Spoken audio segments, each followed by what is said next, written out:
Hello everybody and welcome back to Wappelville.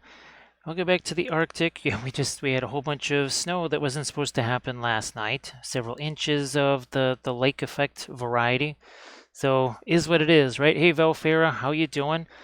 Oh geez, Velfera, I forgot to get those I forgot to get the whatchamacallit things there, the containers. I guess I'll have to do that later tonight. Oh well.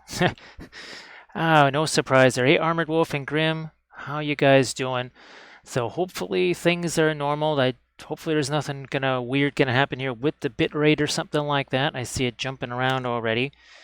That would be that would not be cool after last week, would it? I think we're okay now. So well yeah, let's see. I forgot to get those stupid containers. Now we got another walrus guy right here. Another walrus guy. Where's there one last night? So this is the one that we painted last night. Obviously, gonna look a little bit like this. The weapon here, we're not gonna treat that like ice. I think we're gonna treat it like a little bit something different there. So Grim, I think, have you tried the hot water trick? And by hot water trick, I mean they have to be like melty hot, and that's when you take off the supports. Now you know why I don't like those things with forests of supports on them, or any miniature, right, with forests of supports on there. So yeah, welcome to my world there, Grim. And now you know why it takes me a little bit longer. Well, that wasn't supposed to be on that low or that bright there. So we turn that down. Let's turn this down a little bit too. So let's get to our palette real quick. We'll talk about the smoky black in a second. I just want to get to the palette for folks there. So Veilfair, I hope that today was okay. Again, I forgot to get those stupid jars today. It's been kind of a busy day. I was up till 7:30 this morning. I think that's when I got to sleep. I think I got 2.5 hours of sleep tonight. After what, 4 the night before. Now we do have Brilliant Yellow Pale back out on the palette again here. I mean, there's a white. We do still have the Radiant Lemon. Oh, well, we did remember to do that order with Dick Blake. So we do have more Brilliant Yellow Pale, and we also have that Williamsburg Indigo coming. But as far as the Radiants go, we got Turquoise, Blue, Violet, Green. We got our Indian Yellow down here. We got our usuals of Indigo, Black Spinel, Van Dyke Brown. Still got that little bit of Umber over here. Egyptian Violet over there. Brown Matter over here. Fanchon Red, Terra Rosa. I got the Pearline Black and the Prussian Blue. We have actually been using those a little bit. So Grim, yeah, it's basically what I do is now you did the thing where you print them and then you leave them sit there for a day or two after you clean them with the alcohol, right? Yeah, if you leave them sit a day or two, they sort of start to dry out a little bit and they shrink a little bit, and they actually, some of them just pull away from the miniature. So you're way better off just, again, letting that sit there for a day or two before you try and pull those things off. Now here with this guy, uh, he's got a proboscis, looks like there. I'm not sure what we're going to do with that, but we'll do something. Now this stuff, again, everything is so late that I'm going to have to be really careful with this stuff down here. I didn't even have a chance to throw primer on it because, well, let's just say that some of this stuff is still soft underneath there. So we'll start with our guy here, mostly Van Dyke Brown. This is the, not Windsor Newton, this is the Gamlin Van Dyke Brown here. Starting off with that. So yeah, Grim, you got to leave them just kind of sit there for a couple of days, at least 24 hours before you even try to pull up the supports. And that actually does help a lot. It really does. And then if you got the hot water going, but now you know why it takes me a little while to get the prints ready to go. Yes, welcome to the wonderful world of the Soraya Smoky Black. There's always a surprise waiting for you every second.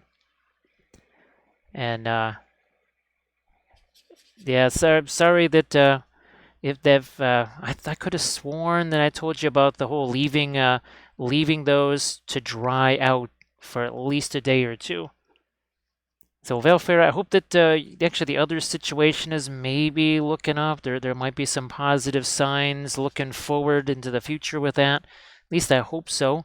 I know that that's just never a fun thing to just kind of have sitting around out there.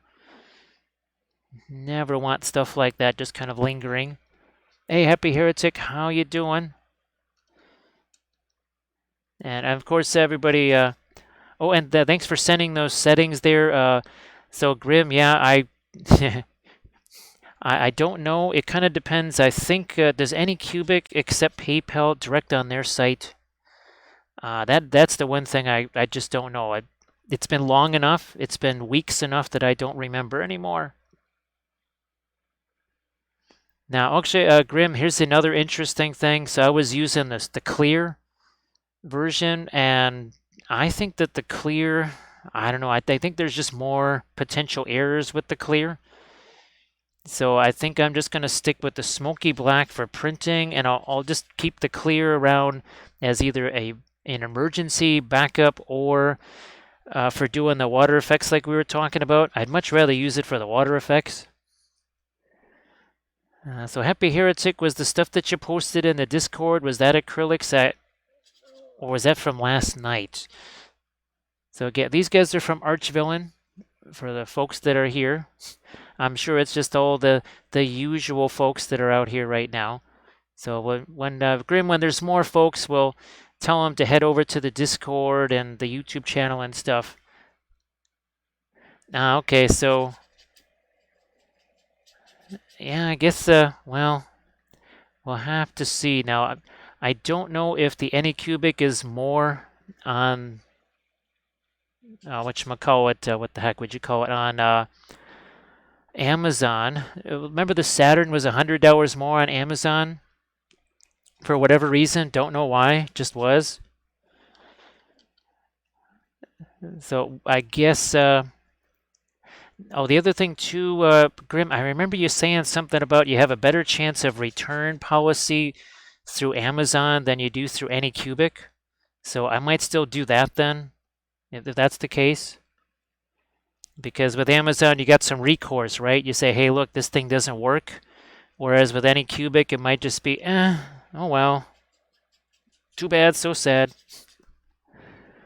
But I seem to remember you saying something about that. Yeah, getting things directly from Anycubic could be, especially a printer, might not be the best policy there. All right, Grim. Well, thanks for.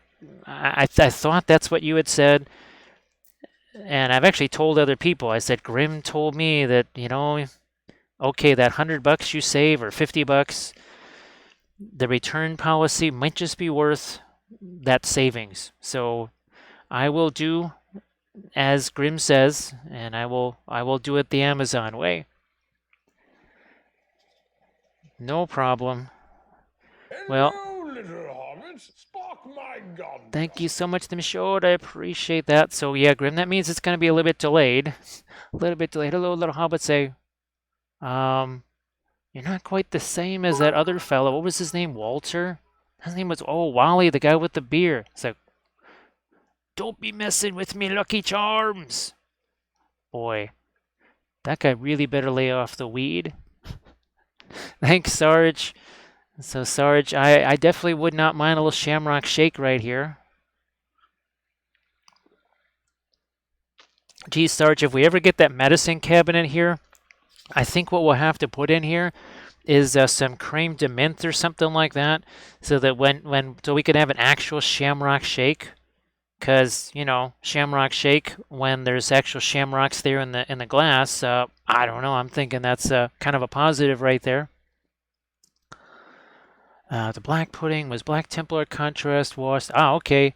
Ooh. All right. So more news on the vehicle front. More news on the vehicle front. So that Lupercal strike tank, that's actually a Land Raider size, because that doesn't fit on my printer, at least not on the the Mono X, or the whatever it is, Frozen. I'm going to be mixing these things up all night long.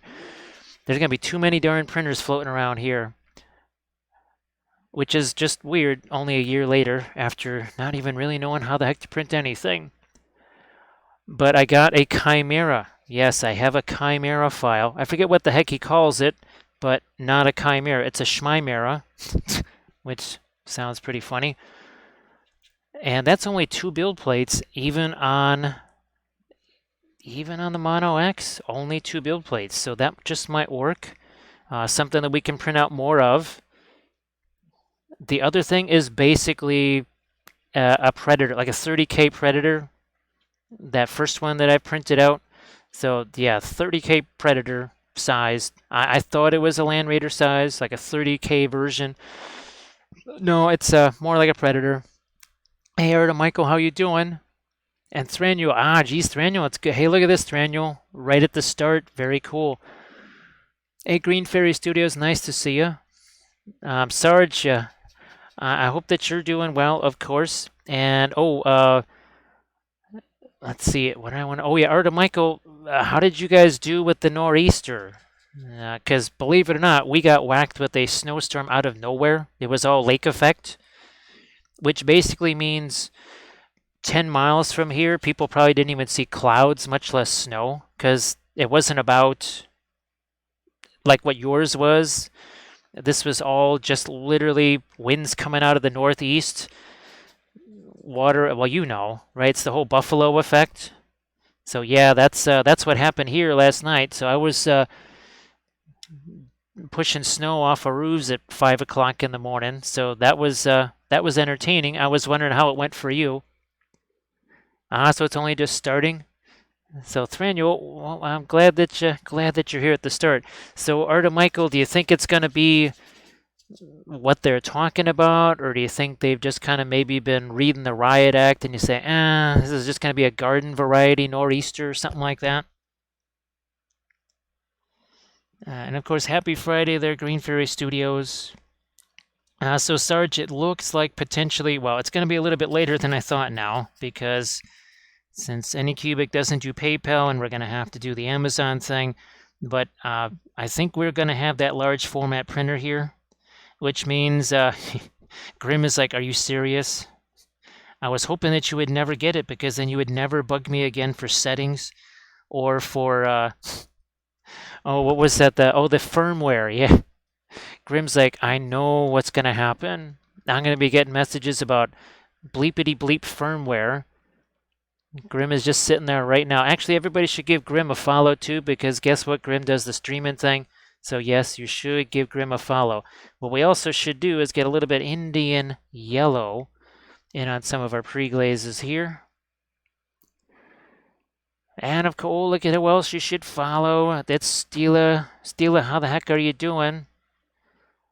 So Stila, we did actually do that paint order. I have a new indigo coming this way. It's the Williamsburg indigo, so we shall see what that is going to be like. I have no idea. So Thranduil, there's a whole bunch of different stuff, and you'll see it when it gets wiped away. There's actually a little bit of the brown matter and Van Dyke brown up here.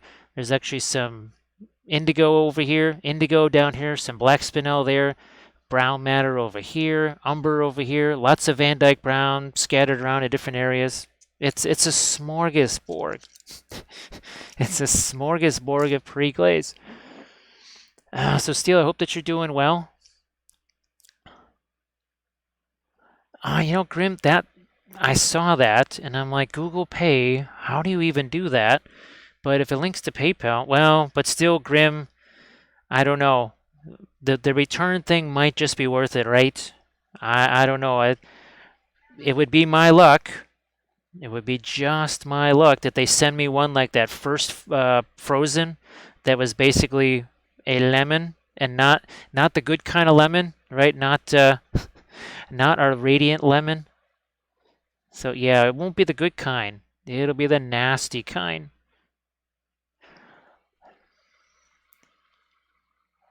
Let's see, since you are who you are, you'll get good support.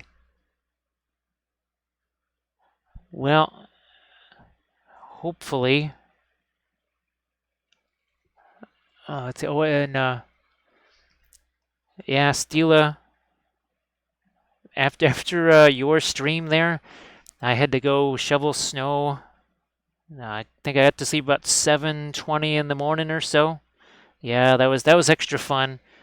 And here's the guy that we were painting last night right here. So that's last night's Walrus guy. This is number 4 right here. Hey, Ranzarok, nice to see you back. I don't know, Grim. After I don't know, especially after the stuff with Reaper, I'm not sure that. I don't know. Maybe Big Acrylic has just gotten to all of them and says you better not support this guy.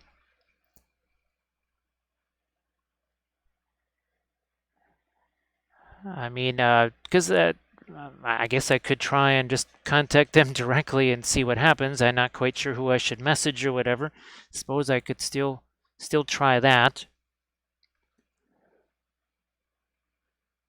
Uh, Dave C's. What did Dave C's got? Oh, he got that Indigo and the Van Dyke Brown. Boy, Dave C's. It's kind of funny because this was the first Van Dyke Brown I ever got, and I do like this. I'm using it right now, actually.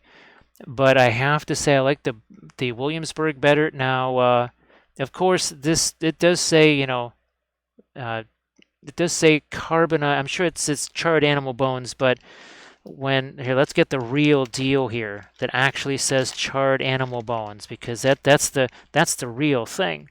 Where the heck are you now? Of course, I can't find the. There it is. Yeah, there we go. Amorphous carbon produced by charring animal bones. Poof. Actually, let me look at something here. Ah, see, this is the other thing too, is that this is, guess what, Pigment Red 101. It's probably what makes this even more opaque than this one right here.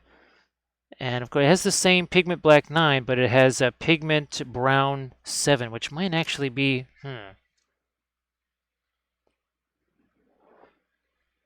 Okay, well, Valfira, well, we won't do a film noir just yet, but well, Valfira, maybe you'll pop back in after your game is over.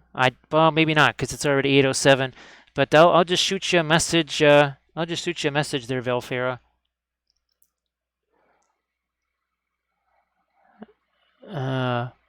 Oh, the week has been better than other weeks, but the same still more. Okay. Boy, Valfira, right? We never, ever, ever, ever say what else could happen because lo and behold, something else happens. The Armored Wolf and I, we quite literally stopped doing that because we said anytime we say, well, it couldn't be worse, then it does. So yeah, we've given up on that. We never even tempt fate that way. Oh, sorry about that. Let's see. So any cubic kind of all streamers and tubers. Well, Grim, I guess I'll just have to find some with the message there. So Thrannual, just like Steelus says, less is more and more is way too much. When you think you have no paint on the brush, get rid of half of what's on the brush. If you think you have like negative amounts of paint on the brush, take some more off of that brush. That sounds like I'm joking, but I'm not joking. That is no joke right there. Sometimes you just gotta have way less paint on that brush. I was wondering if that was umber. I was wondering if that's so that would explain why this Van Dyke Brown is the way it is.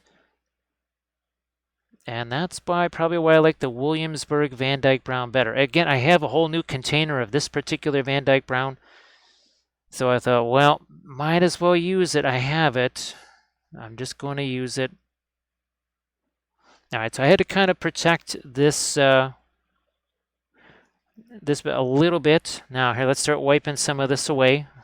Makeup sponge time, right? All right, well, that's good, Valfira. Yeah, and thanks so much for spotting those and sending them. Look at this. See how much more stays behind. Look at that. Remember, these aren't super staining colors. This is just the black spinel, the umber, or sorry, not the, well, there is some umber on here, but the Van Dyke Brown. So see what just a little bit of patience can do. Patience, little hobbits. So Thrannual, there's really not much there to start with. I just kind of squeegee it out on the palette. But you can always just have a paper towel there and just sort of wipe it on the paper towel. I just basically don't put much on the brush to start with. And you can see me, well here, when I have one of my filbert brushes, you can see I'm just doing this on the palette to just get more and more of that paint off of there. You could have a paper towel off to the side and use that too. And Mr. Walrus is getting himself a sponge bath right here. You can tell that he absolutely loves it.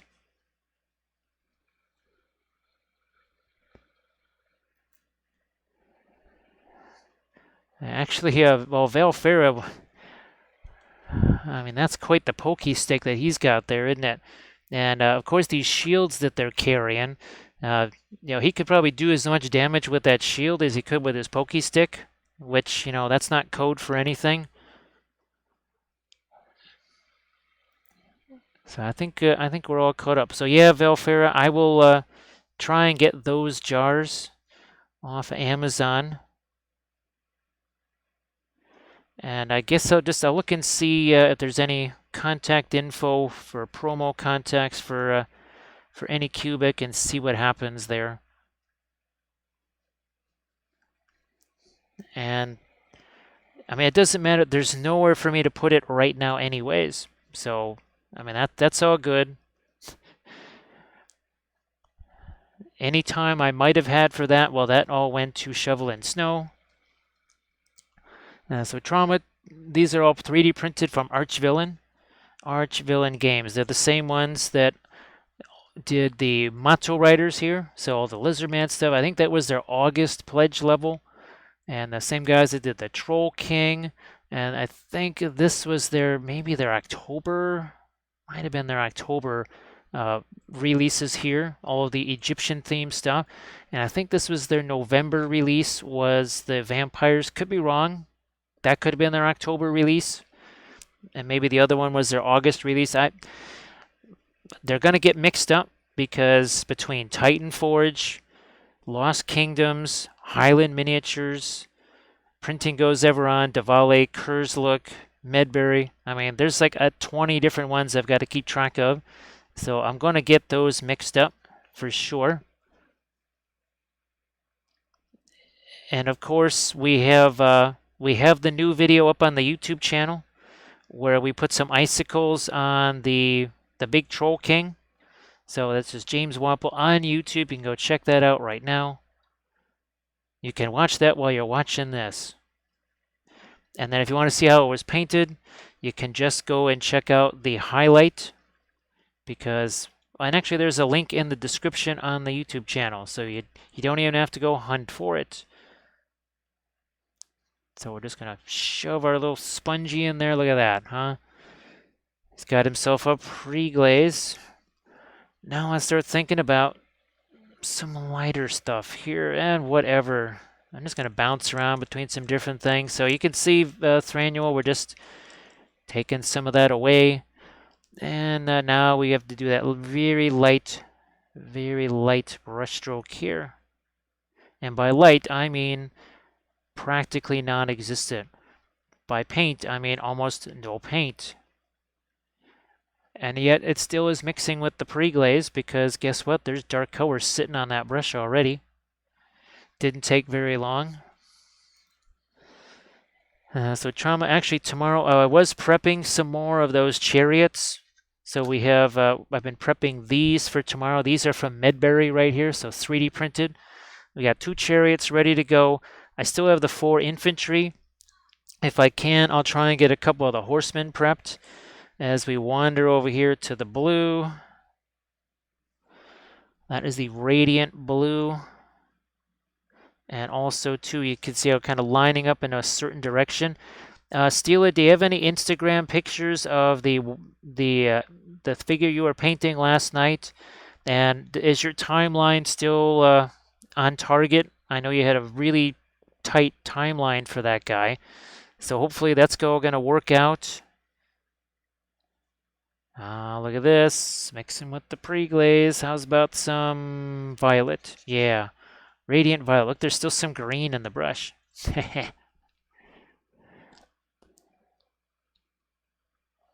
Hey, Alma Stig. Nice to see you back. So here's the C3 annual. I can just take a paper towel like so if I feel like there's too much on there. And just do something like that. No biggie.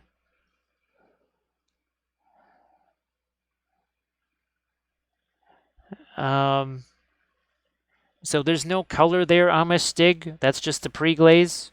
Yeah, there's all I did was just throw some well, range of Van Dyke brown, umber, black spinel, and then wiped it away. So there was no actual paint over here, if that's what you're looking at. Now there's some, but yeah, before there was no paint there because we're still just in the pre-glaze here. So finishing her up right now because I wasn't sure. I know you had kind of talked about that might have to be done offline there because you had sort of a tight deadline. And it's obviously almost February here. So February means beans and onis, I believe. I think it's that time of year again. I know that I think it changes, right? What the actual day is changes from year to year, but it's almost time for the onis and the beans.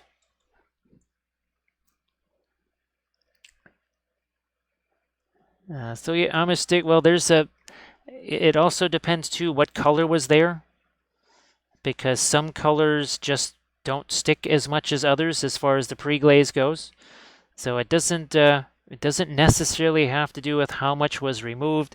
It could just be that, well, one color stains more than another. So even if you try to remove it, like Egyptian violet, you can press as hard as you want on Egyptian violet. It ain't going anywhere. It's going to stay there. 90% of it's going to get left behind, no matter how hard you're pressing on it. And that's why we call some colors staining and some colors not. Just, well, let's see. Well, Indian yellow and Egyptian violet, those are the two, like the king of staining colors, pretty much. So it's beans on the onis on the 2nd. So February 2nd. I think, wasn't it last year the 3rd or something like that? Or was that two? Yeah, I think last year it was the 3rd. And actually, Steely, you already had your streamiversary, right? At least I thought you did. Yeah, you already had your streamiversary. That was last month, wasn't it, in December? Or was it November? Sorry, now I'm going to have to remember when Grimm started streaming officially here. So there's a lot of people I'm going to have to remember when they started doing their streaming and stuff. All right, where's the small? There's a smaller one here. Let's grab a little bit of this Terra Rosa here. It's time for some leather. Ooh, remember the purple that we did here? The Egyptian violet and the shadow areas? That was super fun. We're going to have to do that on this guy too. So Stila, I think April 13th is the streamiversary here. Yeah, April 13th. I don't think that's when, I know that's not the first time I streamed. I know the first streams that I did were in March, but I just count the affiliate thing as the streamiversary, and I believe that was April 13th. And it's just easier for me to remember that. As you can see, we have memory issues. I've had memory issues since I was a kid. So remembering those kind of things, not very easy. Look at that. See how that's changed now?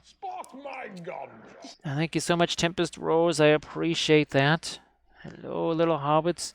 Hey, you know what? You're a big guy. When you guys are traveling around, you don't use those stupid little boats, do you? Say, oh, you mean those Armada boats? Yeah, those look really tiny. Well, I'm not fitting in one of those. He's like, that's true, man. So all I thought of was Tempest Rose, and I kept thinking of Compass Rose, which of course got me thinking about our ships. And well, we do have some ships already prepped. We have a ship already prepped for Monday, so Armada Mondays. I guess we're going to have a lot of Armada Mondays. Hey, Dano, nice to see you. So Dano, and thank you so much, Velfira. Let's get a little bit of Shamrock Shake here. And of course, what does that mean? He's like, it's me, Lucky Charms. Lucky Charms. Man. Um, Let this be a lesson to you kids. Don't do the pipe weed. Oh, and here's another fun thing that just arrived today. Yes, look at this. We've only been waiting about 15 years to paint this particular miniature. This is the Glittering Caves Eowyn. So boom, look at that. That showed up earlier today. So you can bet we're gonna be having some fun with that one. Yes, indeed. Hey, Thousand Young, how you doing? Tempest Rose, Gandalf. He's had some interesting interactions. Of course. Oh no no, he's not in the clear. He's not in the clear because Guahir is still hanging around. Guahir is like, hey, do me a favor, man. That old guy comes back again. Just let me know because I gotta take him somewhere. So, oh, where are you taking him? It's like, oh, just like a certain volcano. Just don't let him know about that. He's like, volcano. That sounds really warm. So thank you so much for that follow. Well, Thranuel, definitely be sure to be patient with yourself. And how I was talking about doing stuff on sprues, like leftover pieces and parts on sprues and stuff. Why not? Especially if they're pieces you just are never going to use, extra shoulder pads, extra whatever. You're not going to have extra legs and torsos or head. Well, you'll have extra heads, but yeah, just grab some shoulder pads, some extra heads and arms, and just do some stuff on those before you actually sit down to do the figure itself. So Sarge, have you printed anything fun over the last few days since we last saw you?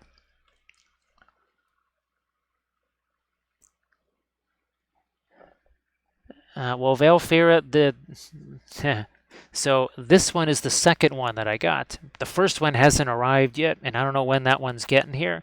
But the first one is the one that was painted. This one, I saw this. It was actually $10 less. So, I mean, there's a part. Oh, and also too, not only was it $10 less. Look at this. We got ourselves a classic Theoden. Now I think I have the one of him with his helmet. So now I have like 12 Theoden miniatures. Because I guess apparently you never had too much Theoden.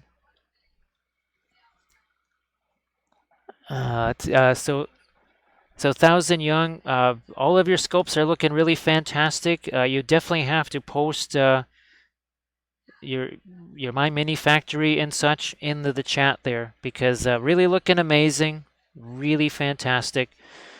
Oh, what the heck here? Let's just start messing with some of this here. That's the Indian yellow. And a bit of the radiant lemon. There's even some Terra Rosa in there. Let's start playing around with some stuff here. Let's do a little bit of this here on these armor pieces. I was wondering if there was anything interesting that you printed over the last couple of days or so since we last saw you. And have you, is there anything you've just been looking around and just kind of catches your fancy? Because, oh, sorry, I think you saw this, right? So this is the Lehman Rust that we printed out. We already have basically a 30K Predator printed out, and I now have a file of a Chimera. So, and that's only 2 build plates on the Frozen. So that's not too shabby. Not too shabby at all. See how this is changing? This is 34 minutes in. Oh, thanks, Happy Heretic. Appreciate that. I think Bithron's, I know his internet was really giving him a hassle last night. So thanks, Happy Heretic. No, won't do that over there. Not gonna do that over there. We'll do some of that down here though, and you can see. Look at how dark that brush is. Wow. I'm sorry about that. I think just the dryness, the cold, and the shoveling and stuff. I think that might wreak a little havoc with the voice, so I apologize for that. Might have to grab a cough drop. Well, these walruses are very industrial. I mean, well, they're also master brewers, right? This was our first one. This is Wally, and of course, this is his master brew right here, Scale Ale, or his micro brew. Sorry, yeah, Scale Ale. Now, of course, look at his shoulder pads right there. So we're gonna be doing obviously some turquoise and some other greenish colors there. Boy, Dano, these I really love these guys. Now I do have the troll over here. So here he is. Here's one of the trolls. I have to start printing these out too. So that's the first troll. This is also from Archvillain. And of course, we'll try and get these guys painted up too. Hey, Landrast, how you doing? And Deck Knight. Yeah, so here we go. So 1,000 Young last night. Basically, it's going to be kind of the same treatment that we did on this one. There's actually Egyptian Violet here in the down in the shadow areas. Oh, that was so much fun. Sarge, yeah, Sarge, if you wanted to share the link to those in the chat, I think there's some folks that would really just get a laugh out of those things. So yeah, if you don't mind sharing the link to those. Now, I did actually cancel one of my subscriptions because their February stuff was just going to be absolutely useless to me. I had no desire to print that stuff out. And it's like, what is it? Longevity rewards are nice, but not that nice. So I said, forget it. So maybe I'll be able to get the gnomes or something like that. The garden gnome guys, because I think Kathy would probably really enjoy the heck out of those. Yeah, Dano, actually I'm liking those, now that I'm actually printing those out, those dragon ogres. Those are pretty darn nice, I have to say. So Landrest, I have, in addition to the Lehman Russ file, I now have a Chimera. And I've got myself a Chimera, and I even have some tank riders for it now. And the Chimera only takes up 2 build plates, even on the Frozen. So we're getting there. Now cleaning the brush. What are we gonna do? We're just gonna take this here, and we're just gonna squeegee that out of the brush. There's still some paint on there, as you can see. There's a little bit of paint on there, but most of it's gone. Because we didn't use a bunch of liquid on this thing, guess what? We still get to do our dry brushy stuff as we welcome in Megan. Megan, how are you doing? Oh, yeah, Sarge, post that link in the chat so that Megan can check that out, because I think she would get a real kick out of those garden gnome guys. I think again, I figured I would just sacrifice the RNA Studios for that, because I think Kathy just might have some fun with those. So Megan, thanks. I feel sorry for that game store. I really do.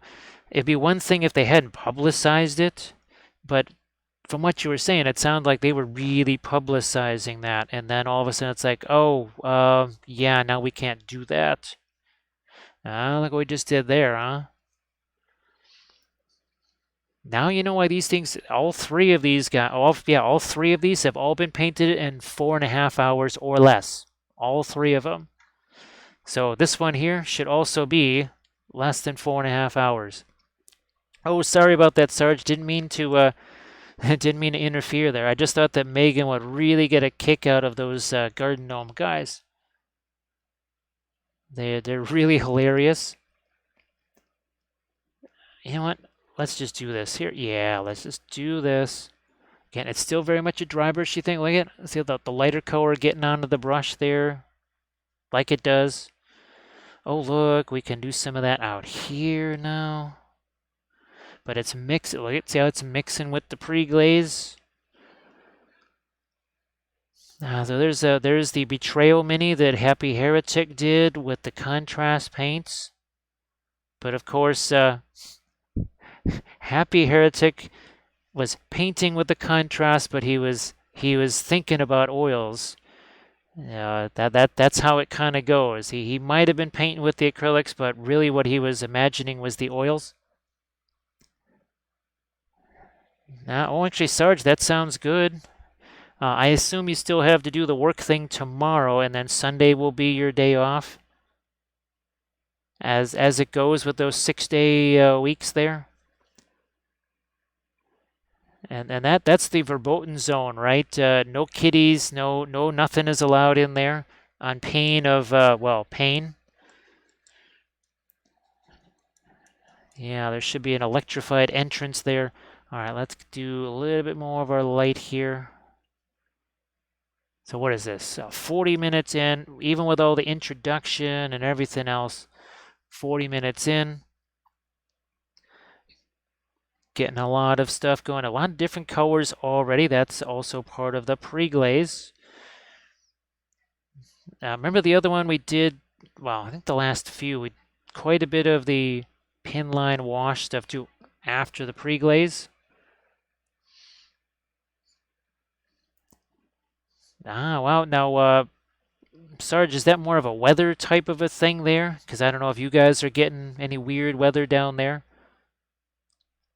Not like Artemichael.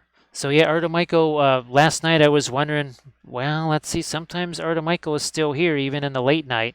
So I thought maybe you guys were already getting nuked by the nor'easter. But yeah, here we had lake effect snow. And lake effect snow can fall at a rate of 2 inches an hour, which, well, anybody from the Northeast, especially Buffalo and those kind of places, goes, well, yeah. But not everybody lives by one of the Great Lakes. Oh yeah, Dano, I never had a chance to use those through the airbrush ever, which is funny because I'm actually going to be, well, it's not going to be in the next few days, but I will be taking down the airbrush thing, the airbrush area, to make room for other stuff. Hopefully that larger filming area. Well, boy, Sarge, and Sarge too. I think there's just a lot of crazy stuff going on because Dick Blick raised their free shipping, I guess from $45 to $100. And what's Jerry's Artorama? That's now 75 or something. So yeah, I just got the paints from Dick Blick and said whatever. I'll pay the $10 shipping. I needed the stuff. I got actually Grim, I got one more of these and one more of the 4s. So we have some new of the Velvet Touch filbert brushes on the way here. Hey Bithron, how you doing? Super lazy.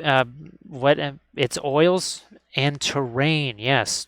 So basically, so that we can paint terrain. Like, where the heck did my where did you? Yeah, here we go. So we can paint more terrain stuff because that was really tough to get on camera here, right? So yeah, we've got that so that we can start painting some more terrain. Well, at least in videos anyway. I don't know how the streaming thing is going to work down there. But I'm hoping that maybe I could just use the phone as my camera. It'll be a difficult operation. It won't be quite exactly what I would like it to be, but it is what it is. So Bithron, we had one little skit so far. Just one little skit. So yeah, last night was let's get to bed at 7:20 in the morning and then get up 2 hours later to go shovel more snow because that's just what we live for. I was looking around at roof rakes. Now, of course, again, the roof rake is not going to really work too well here. Thank you so much, Pathis, for that resub. That's 8 months worth. Look at that. Thank you very much, Pathis. Thanks, Bithron. Now, this is kind of fun because he's got as much, if not more, of the leather armor than this guy, and we'll do some of the violet right there. Holy smokes, we got ourselves a Vetbod Gaming. Vetbod, nice to see you again, too.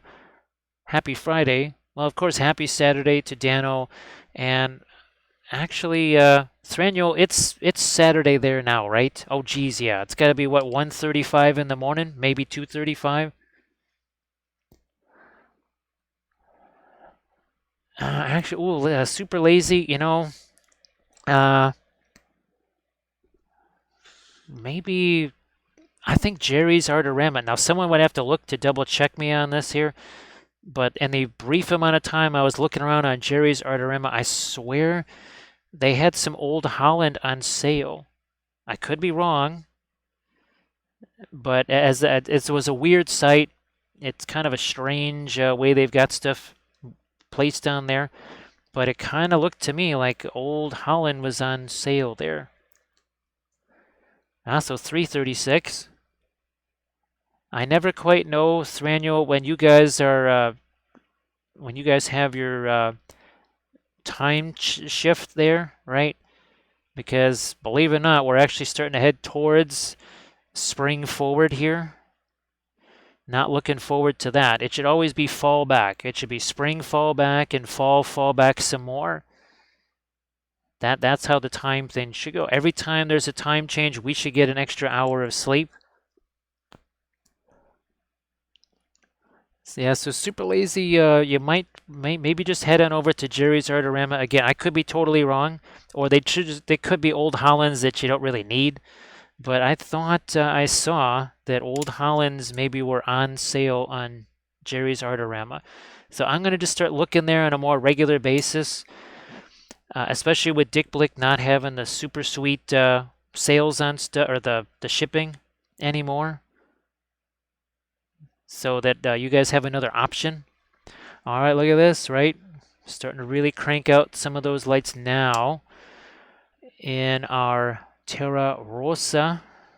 We need to start to lighten that up. Terra Rosa. Lemon, maybe? Yeah, we'll do that. It's Terra Rosa, the Radiant Lemon. Start to lighten some of this up here.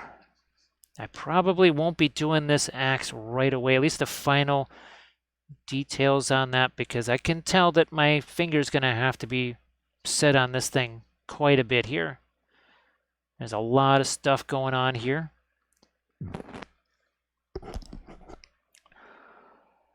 Bithron, Michael's in my Instagram. It didn't show any paint, but what it did show was shelving units, which I now actually need more than paint. And I think it was actually cheaper than the one on Amazon, which is the same thing basically.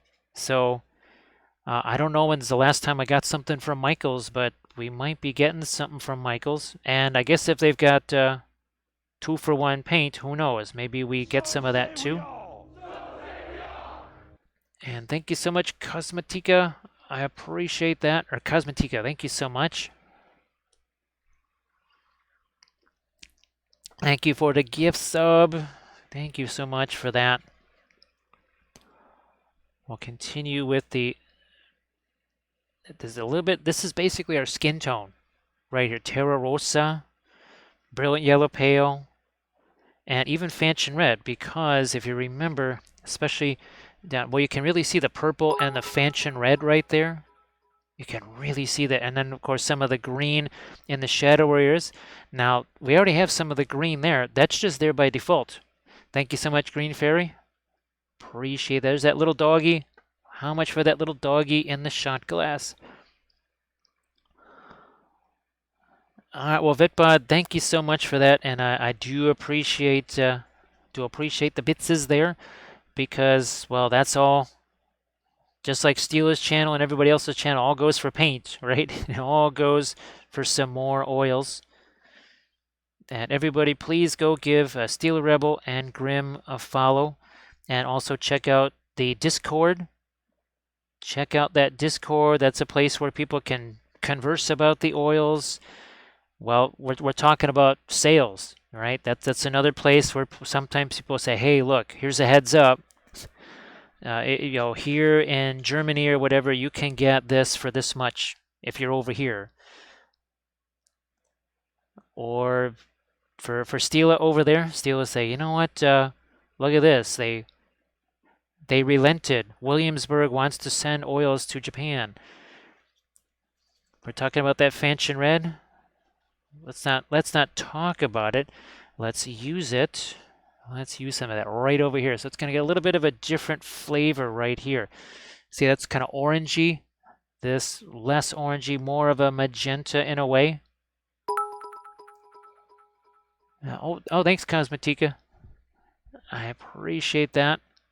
Oh, sorry, Cosmetka. The eye's in the wrong spot. I spy the eye in the wrong spot. So thank you very much for that. And also, too, why am I thinking about this cooler color here? First of all, variety, right? We got tons of the leather here. Snow, right? Snow reflecting on things, so it's going to cool down the colors that are facing the snow. And of course, I always apologize for butchering screen names. Sometimes I get those correct, and other times, oh, they're shockingly wrong. Thank you so much. I appreciate that. I see we're trying to inch towards that hype train. That's it. Yes, inching towards that hype train. But of course, we have that at the ready. Should that be needed, we have one of those ready. A little bit of a choo-choo. What are we at? 96. 96 with a minute 36. Let's see. You can use your Amazon Prime account to get a free sub. Oh, thanks, Stila. Yeah, I always forget about the Amazon Prime one.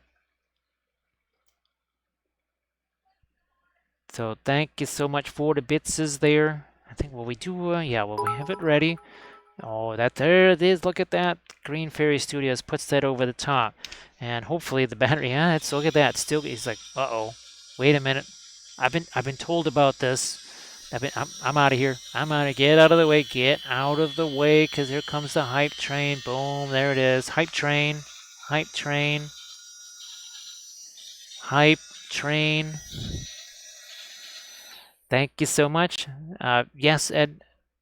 Let's see, I'm like, how does this show up on screen? So we do have, remember, we have the other one of this that is all primed and ready to go. Now, of course, whether or not we paint it up like our other hype train remains to be seen. Let me see if I can find that. Oh, there it is. There it is. So, hey, Sarge, thank you so much. And you have a good night there, Thousand Young. So do we paint it up like this, but yet weathered? It would have to be painted like this, but it would still have to be weathered. Yes. Thank you so much, Sarge. Appreciate that. Nerryfield is here. Nerryfield, nice to see you back. Happy Friday, all that good stuff. That is much appreciated. Now we're using the Radiant Violet. Yeah, Radiant Violet with some of the Fanchon Red here. The Brilliant Yellow Pale and the Fanchon Red, that's a big combination that we like to use for our skin tones all the time. Thank you so much, Cosmica. I appreciate that. Thanks again. Maybe we'll just get a little bit of that over here. Yeah, just a little bit. And of course, what are we talking about here? Where is it? Here she is. Speaking of Eowyn, so Terra Rosa, Brilliant Yellow Pale for a lot of this. And then that's the Fanchon Red, Brilliant Yellow Pale. And that's pretty much what we're starting to do here on these leathers. And of course, Nerryfield, I don't know if you saw, but this just arrived a few hours ago. This is the Eowyn that I've been waiting to paint for 15 years. At least 2006. Yeah, at least about 15 years. So that's going to be very fun. And thanks everybody for the hype train. Man, that's appreciated. Oh, yeah, we haven't actually used now we're getting into our Brilliant Yellow Pale. Ooh, that is much colder.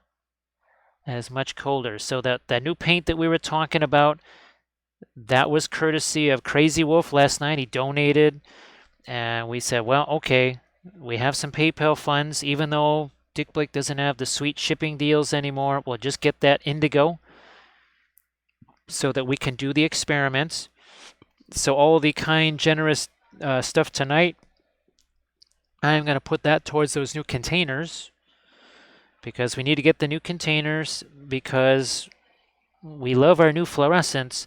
However, I just don't really like them in this container because you see how they separate? Yeah, you can shake this, but the nail polish containers have a brush, right? And what I really like to do with those is actually stir them and not rely on a piece of whatever. So this is what I like about, see that? This is cheap burnt umber, raw umber, Winton color. I did this 4.5 years ago, almost 5 years ago. Look at this, it's still good. So Valfera, I mean, is there any testament to the colors lasting longer in the nail polish container? Now, they're more expensive. I mean, not necessarily by a lot, really. Not really. Oh boy, Dano, is this a whole... Is this just a... Oh, wait, they live in Australia? Let's party with them. Or is this just, you know, the supply chain stuff? Or is it just like they see that you live in Australia, so they're just going to entertain themselves at your expense? Because it kind of sounds like that. Yeah, Nary. Well, that's. I think that figure first came out probably in 2004, 2005, maybe. Well, let's see. When did Two Towers come out? The movie came out what in 2003, right? And I know the Rohan or no, the Two Towers GW box set that came out in 2003. Thank you so much, Nerifeo. Appreciate that. Thank you so much. And of course, we now have, I've already printed my second. So this was the Lehman Russ. I've printed basically like a 30K Predator. And now I actually have a Chimera file. So guess what? 40K vehicles. And oh, Sarge, I don't know if you heard last night, but just to mess with the Gronards, I'm going to paint that in the incorrect contra camo, right, with the light blue, just to drive people nuts because they're all going to say, it wasn't light blue. So I thought you would get a kick out of that, Sarge. You'll definitely have to come in hot firing some AP or something like that, and you know, maybe a little HE. So it was December 2002. Geez, Bithron. Wow, that was less, maybe not less than a year after the first one. Wow, that was, I thought it was more like 2003, but I know it was March of 2003. We were in this game store, and they had a little display of the Two Towers box set. Two Towers box set. That was, talk about the Wayback Machine. Holy smokes. We need to lighten up the other side of that. All right. I'm going to, yeah, with that, we'll go a little bit of our white into this as well. See if we can lighten some of this up. Then we'll come back into it again with some of our pin line washing. Steele, I think you said you were going to be trying to do another stream again tonight, if I remember right. That obviously would be a little bit later, just a little bit later. And of course, Grim has been streaming on Wednesdays, so that's when you can catch Grim, I believe. So Kazmitka, thank you so much. I appreciate all of the bits and cheers, and the subs too. It's kind of a never-ending thing here because we're experimenting with so much stuff. We're always like, oh, okay, I guess we need to get that too, and well, now we need to get this to experiment with that. And of course, Megan, thanks so much for the marblers, the new fluorescent powders there. Kathy actually found a color shifting powder. It was a set, And it was cheap. I mean, they're small containers, so it's not going to make very much. But I'm considering getting that color shifting oils, genuine color shifting oil. That would make people's heads explode. Like literally, their heads would explode with color shifting oil paints, which means I have to do it because it's like a dog with a chew toy. First thing you got to do is rip that thing open and tear out the squeaker. And when that squeaker is easily identifiable, you just want to tear it out that much more. I know Sarge can attest to that. I'm sure any toy with a squeaker lasts about 3 seconds around Bodhi, sorry. So Green Fairy, I automatically do that with the white just to start breaking it down because I generally want that to be thinner. There's some that I don't ever do that to. Uh, like these dark ones over here, the indigo, the spinel, the brown, and the perline black and the Prussian blue. I never do that to those. Actually, don't do it to the Egyptian violet either. Sometimes I'll do it to the Terra Rosa, sometimes to the brown matter in case it's been out on the palette. So these other ones here, the only reason I would do that is that they've been out on the palette 2-3 times already, and they're just they're getting a little bit, shall we say, dried out. And I'll throw a little bit of that thinner on there just to liven them up a bit.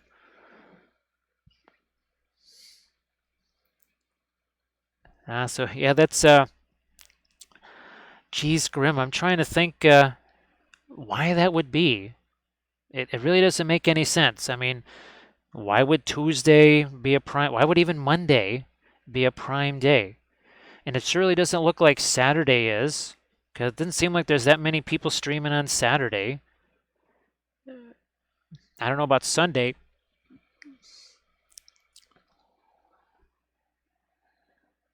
That's what I thought, Sarge.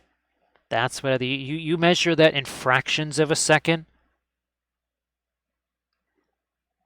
Like light speed is slow compared to the amount of time it'll take Bodhi to rip that the squeaker out of the toy.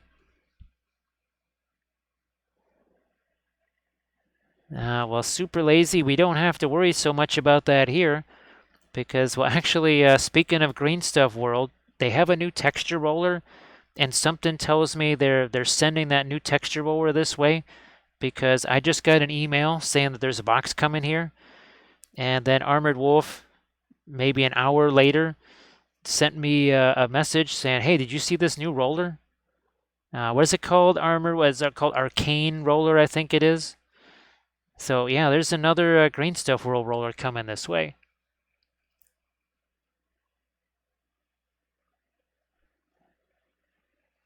I think we're just gonna call him. Well, no, no. Well, that's nope. Not gonna say it. Not gonna say it. What we are gonna do though is get some of our lighter violet in here. We're also gonna welcome More Than Dice. More Than Dice. That would be a podcast too. Guess who's on that podcast?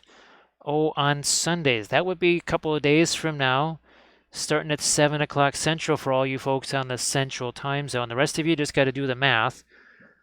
So thank you so much, More Than Dice, for the raid. And please give More Than Dice a follow because, well, I mean, it's Kathy's podcast. So she will be very sad and feel left out if you do not follow More Than Dice because she's on their podcast. So More Than Dice, how the heck are you doing? Happy Friday.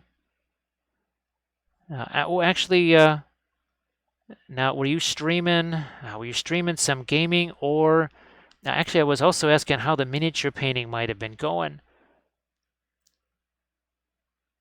because we haven't talked about the miniature painting side of things in a heck of a long time. In a very long time. Oh, and actually, by the way, these are 3D printed. I'm telling you, man. Isn't it crazy what 3D printing allows? And, well, we will probably be painting maybe this guy next week. This is also from Archvillain. This is one of their trolls. This is their December release. Look at this. We got Captain Mizzy here. Geez, Captain Mizzy. Wow, I hear Kathy say your name all the time. I think this is the first time I get to say it. So this is the one that we painted last night right here. And of course, here was the very first Walrus guy that we painted, also from Archvillain. This is Wally, and he is a master brewer.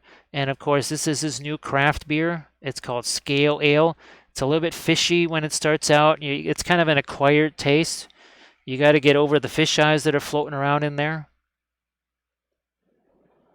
So working on some Warcaster miniatures for Adepticon. So more than dice, that sounds really cool.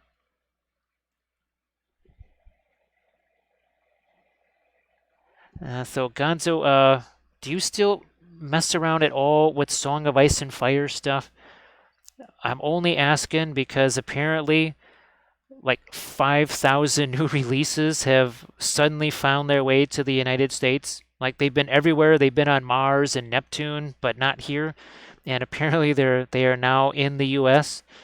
And I wasn't sure if you're still doing the Song of Ice and Fire stuff at all. Because I know you were doing the Resurrection Queens for a while. So Captain Mizzy gets to be judged and ridiculed in the basing class. Yes, that should be very fun. Actually, we have it's going to be really interesting this year versus what was possible 2 years ago, because well, what was not possible a couple of years ago was stuff like this. Yeah, look at this here. Basing bits, torches, more torches, fungus, little mushrooms there. Oh, look at this, broken jars. Yes, actually broken jars. What do we have here? Oh, we have snakes. We have regular bottles right here. So yeah, that is something that really wasn't possible a couple of years ago. Geez, yeah, you're gonna want to.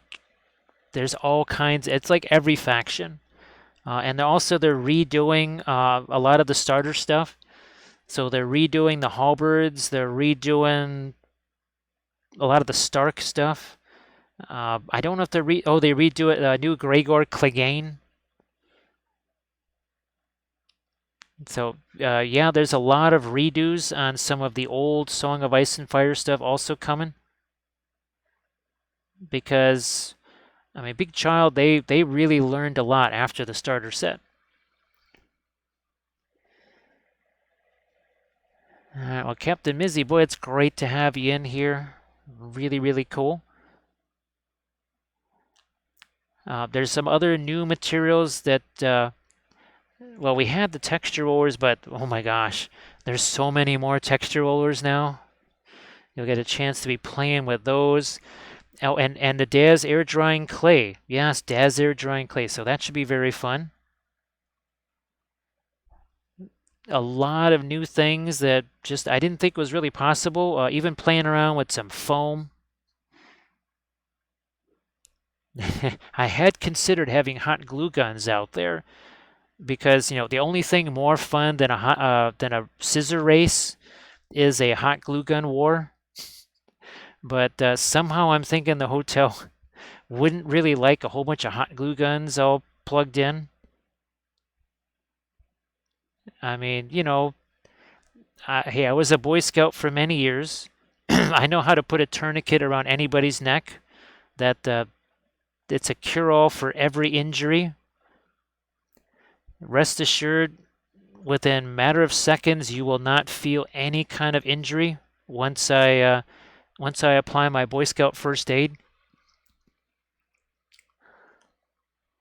So yeah, this is 1 hour 9 minutes, right? Green Fairy Studios, 1 hour 9 minutes. And every single one of these Walrus guys that we've done so far has taken less than 4.5 hours. And this is on a 60 millimeter base.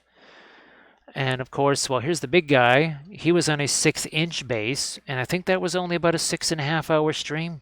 Yeah. Oh, actually, the icicle effect on him is on the YouTube channel now. I don't know. These guys are what, about 5.5 hours a piece ish, something like that.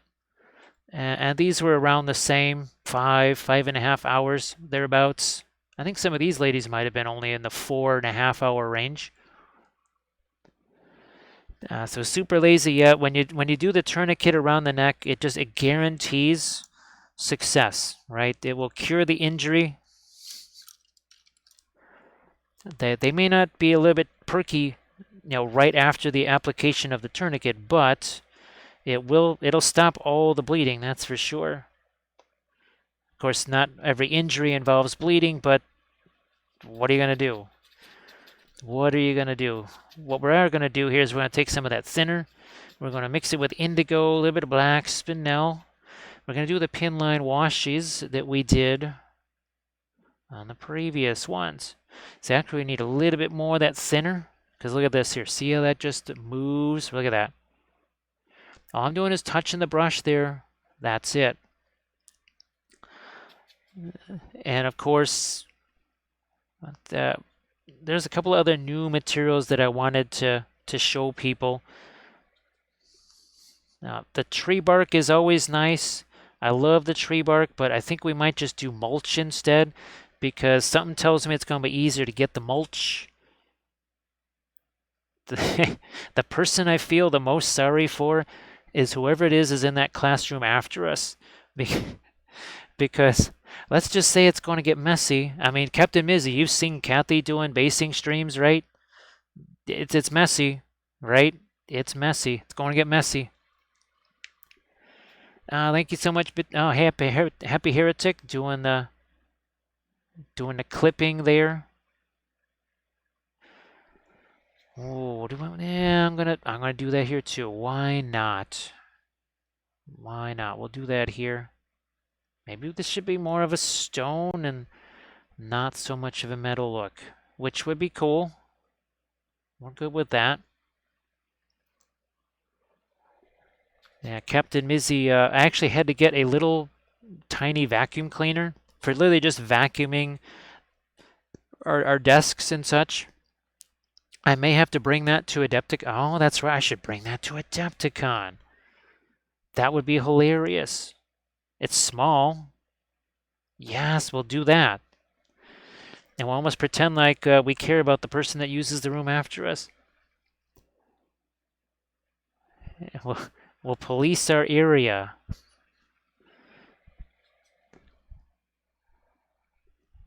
So green fairy, I mean, it's amazing what the oils can do. I just never cease to get amazed.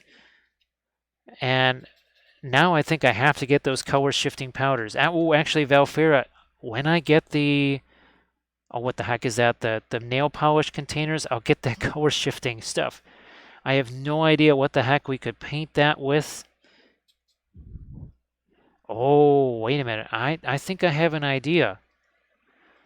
I think I have an idea. Some of that Artisan Guild merfolk and some of the fish people from Artisan Guild. That and I'm sure there's Grim going, would you, for God's sakes, please do that already? Yeah, Green Fairy, it's the reason why, whereas other conventions, I said, no, where there was a 900-mile trip involved, this, like you say, and of course that vehicle is packed literally to the rafters. I'm basically sitting on miniature stuff, and there's miniature stuff on top of me. That's how we get there.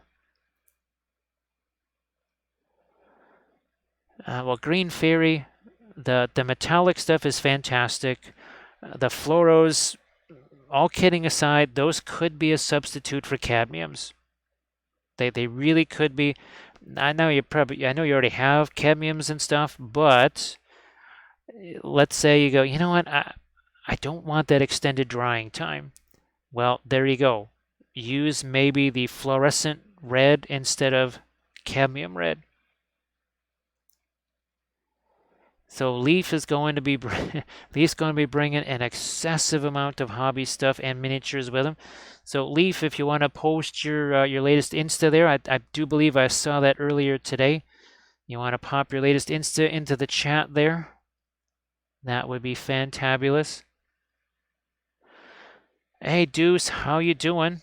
Boy Deuce, I think this should be an interesting time. Oh, look at this. Let's do this. Let's do this. We're going to do a little film noir now. Take a look at this. When we do a film noir here, it's just going to be, there's not going to be much shading. I'll tell you, look at this. Look at this. Yeah, there's some, Not a lot. Now look at this. So a little more here, but it's not all that different.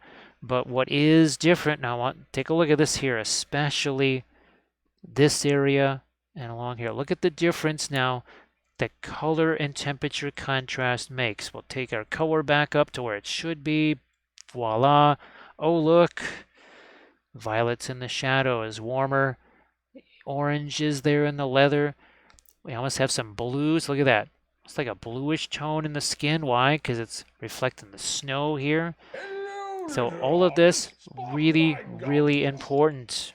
Very important. And thank you so much. We have ourselves a new follower. Now, we could say Wise Lord, or I want to say Vice Lord, because somehow I want to put a kind of a little bit of an accent on it. So hello, little hobbit. Say, hey, fish guy was just here. Say, oh, the fish beer. Bring him back. Where is he? Bring back the fish guy. So again, here's Wally, our first walrus right here. It's like, there it is. It's like, pretty much like the first not walrus dude to really get into this fish beer right here. I think this is a poor life choice for you. He's like, I've been making poor life choices for 10,000 years. So thank you so much. I appreciate that. Weaslord, okay.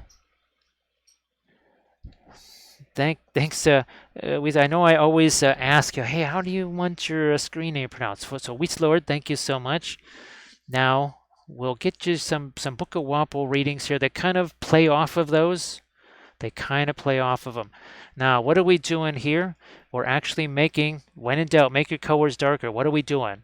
We're doing some pin line washes to get some darks into those crevices, right?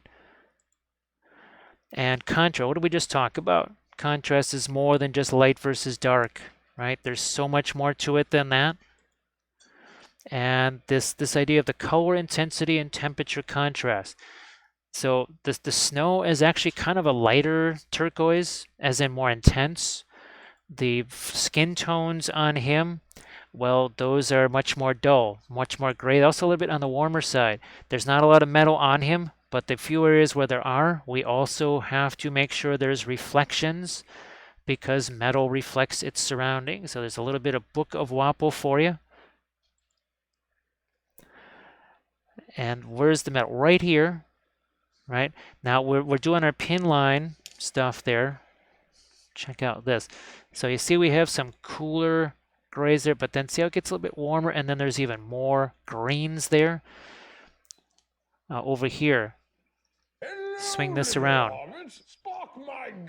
You can see that coat is reflected onto the armor.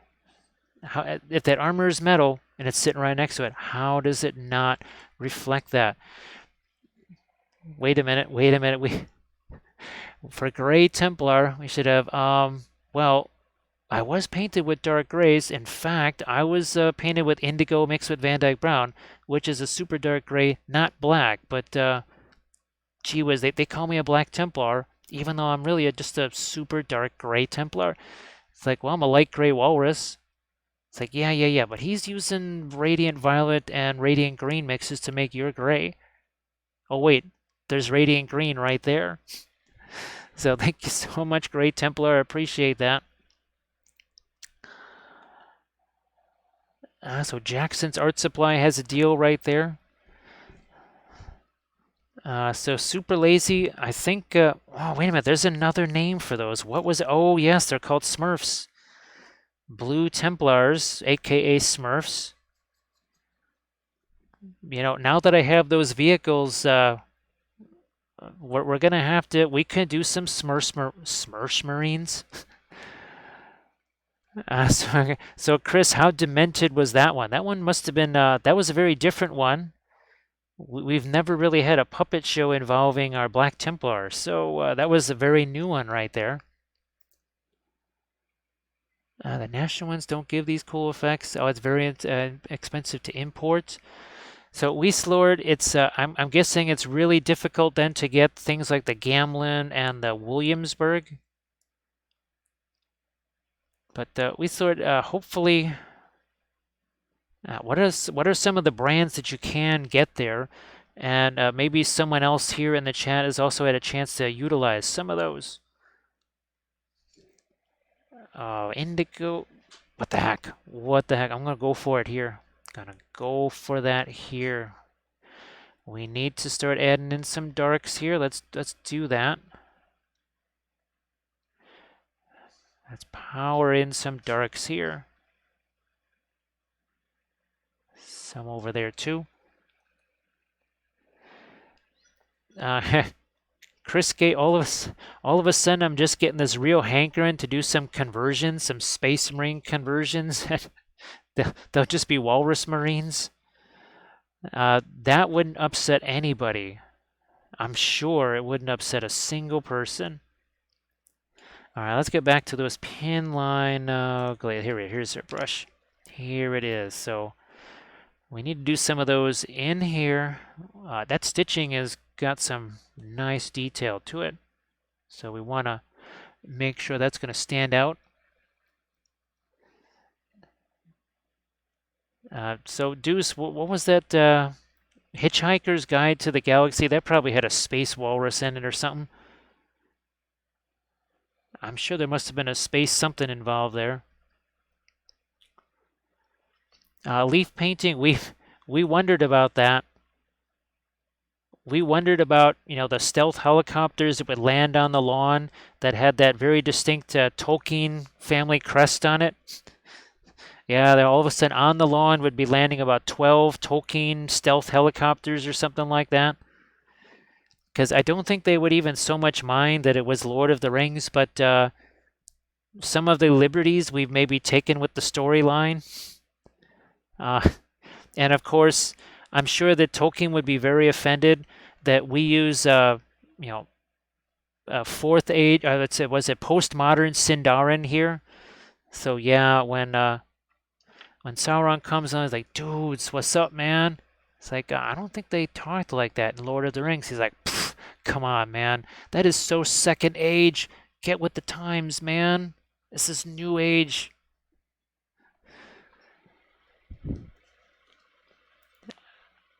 Oh, Green Fairy, that's a good one. That's good. That is good. So Green Fairy, did he have all of his things like the rhinos and stuff look like the Oscar Mayer mobile or something like that?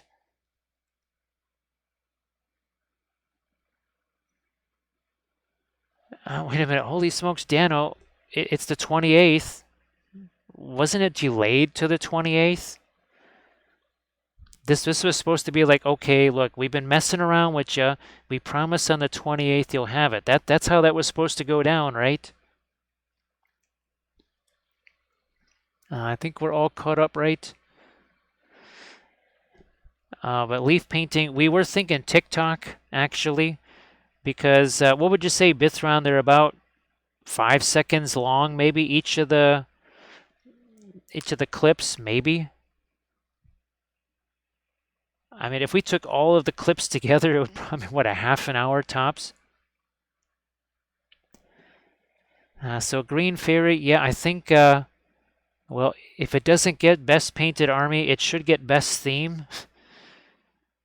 Basically, all of the rhinos being, what, Wienermobiles or something? Was that what that thing was called?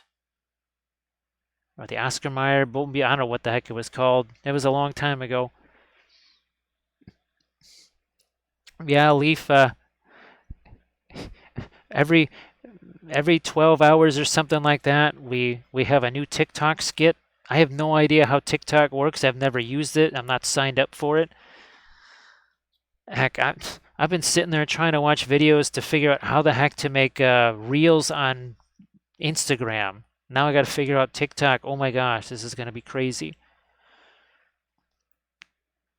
But just now I'm just picturing, because of course, who is the current possessor of the ring? It's like dark and terrible. Yeah. Terrible as the sea. I know that. I was fishing there, so could you maybe move? It's like, wow. I thought you all loved me in despair. It's like, well, I know that that Grima guy, he seems to despair a whole lot. He's like, oh, that's right, Eowyn broke up with him by text message. He's like, well, of course, the guy just sits there. He stole my handkerchief and he keeps rubbing it on his face. That's creepy, so I broke up with him. Now you guys know why I wanted that Eowyn figure. Now you guys know why we wanted that. For 15 years, of course, 15 years ago, all of this was in my head. Obviously, I knew this was coming, and I knew that one day we would need an Eowyn figure so that we could use that for skits and puppet shows.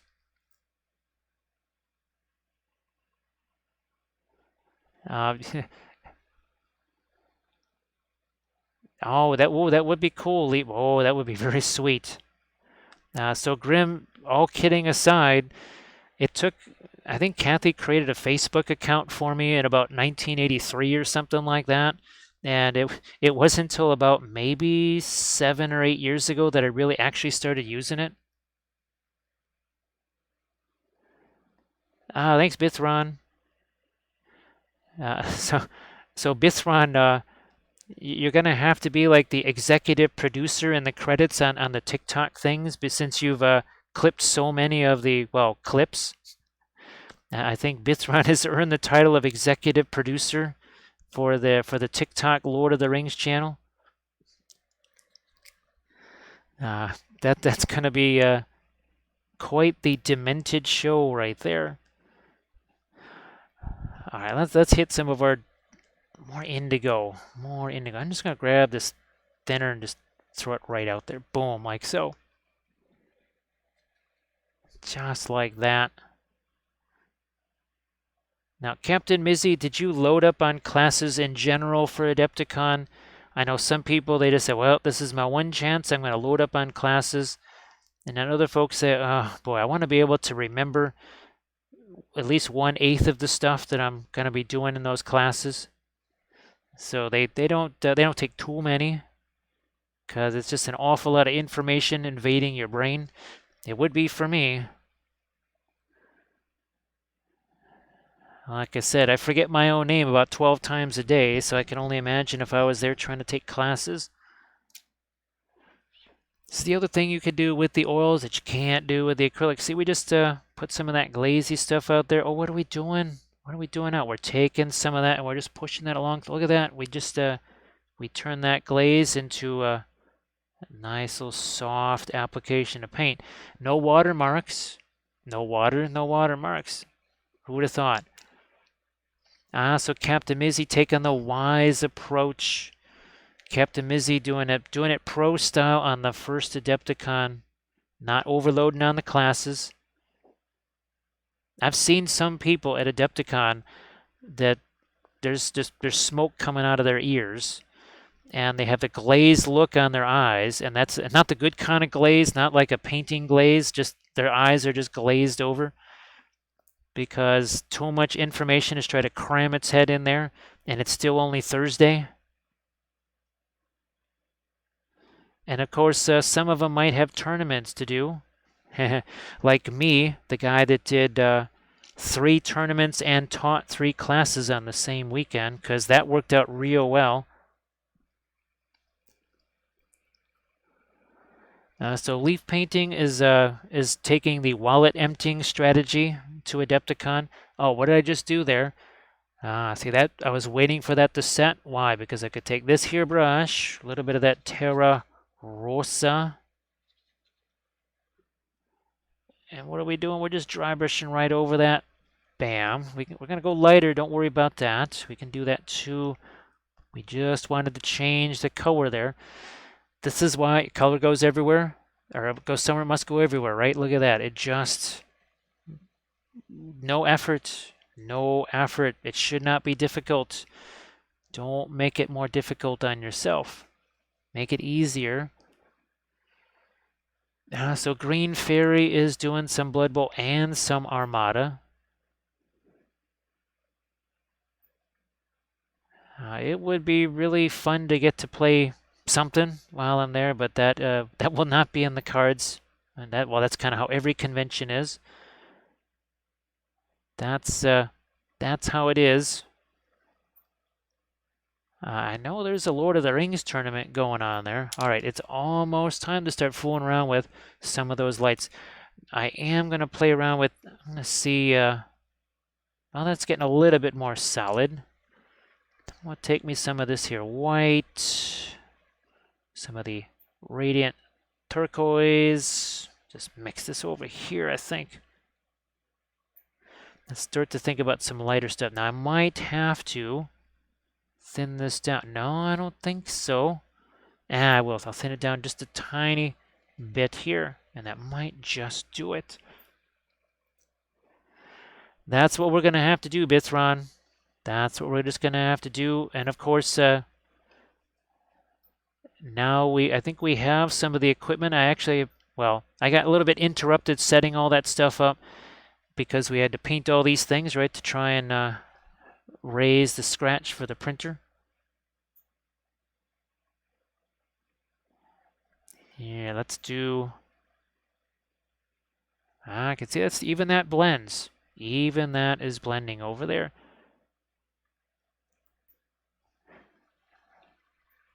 Let's see.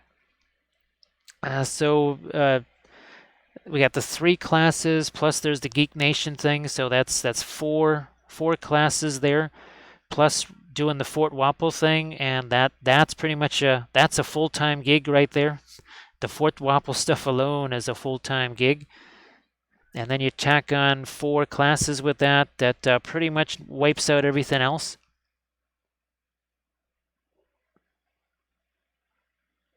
Although it sounds like Green Fairy Studios says he'll sail his boats over to Fort Wappel.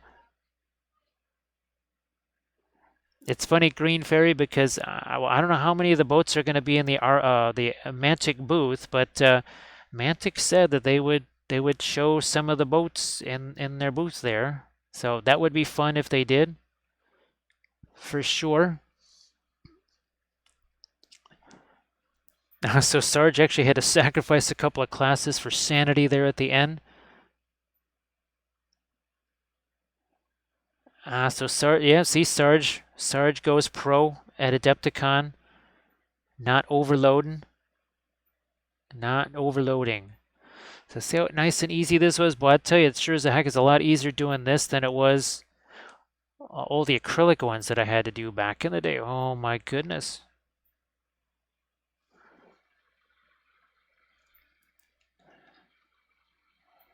When Green Fairy wants to wander around, get some demos there. Yeah, what was it?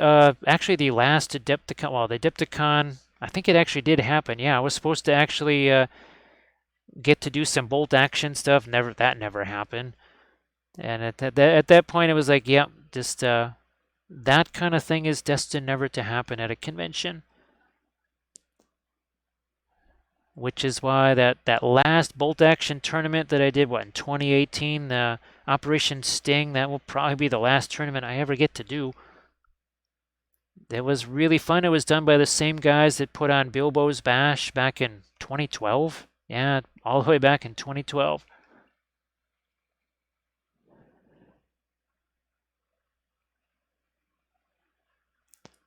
I think, now I don't remember how difficult they make it to, well, I know that, let's just say that providing your own can be challenging there because they tend to get a little bit persnickety.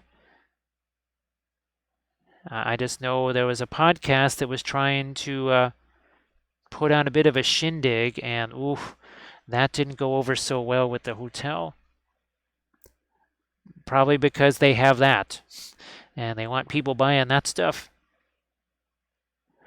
I'm just theorizing. Sarge, now in lieu of that, you could always check out the Tabletop Battle guys, because Svein and Anders and they're really good at explaining the game. They really do. For a bunch of crazy Norwegians, they're really good at explaining the game. Of course, don't be playing the volume too loud around the kids, because Svein maybe once or twice or 20 times a minute we'll maybe say a certain word that might be a little bit spicy for some of the younger kids. Hey JP, nice to see you again. Now, this is not the last walrus that I'll be painting. This is the last one of this series because there's 4 poses, kind of typical Archvillain, mid-sized monsters, usually 4 poses of them. Now we have 1 troll printed out, ready to go. I think there's 3 more of the trolls, so we'll try and get those guys printed out.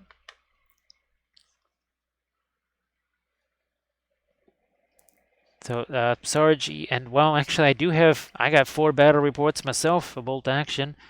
I don't know if I'll be able to bring too much bolt action stuff with me because, well, now that I got all those classes, that's going to occupy a big portion of what we bring there. And with all the 3D printed stuff and Lord of the Rings stuff, I think there might be an emphasis on that. Yeah, not that I don't love me my Lord of the Rings. All right, now it's time to get back into his skin tone. Now that we've lightened up the snow, gotten that to pretty much where all the other ones are. All right, Grim. Oh, geez, it's later than I thought. Well, I started later than I wanted to. So, Grim, sorry about the late start there. Oh, a little programming note for tomorrow, Grim. I am hoping to start at somewhere around 4:30. Now, it does mean there would be sort of a dinner break, which, if you guys remember the past ones, it ain't that long of a dinner break. It's about 5 minutes of me shoving food in my face. But I want to try and get an earlier start tomorrow so that because I got all of that canned stuff that I wanted to paint. So don't be surprised. That'll be kind of early for you out there in the western lands. JP, it's kind of funny that, well, the walrus guys I wanted to paint right away. I really wanted to paint the walrus guys because I painted some in the past, the Mears Miniatures ones. Trolls was like, trolls, really, who cares? But those look kind of neat, and of course, ever since Alex became a big part of the channel, he's like, "What's wrong with trolls, man? I mean, we're cool too, right?" Oh, look at this! He's got a big old axe. Hey, don't you get tired of carrying that axe around? He's like, "Oh, dude, man, this thing weighs a ton." It's like, "Yeah, man, I've been holding this thing over my head for like I don't know, 8 months. Nobody told me to put it down." So, yeah, but he kind of changed our mind on the trolls.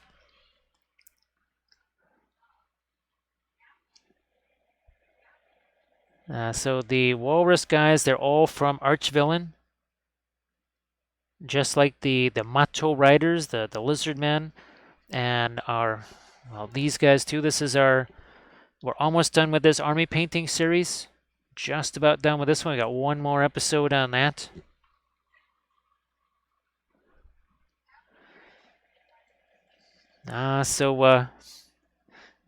So Grim always schedules those breaks for himself there, and then also for the dog too.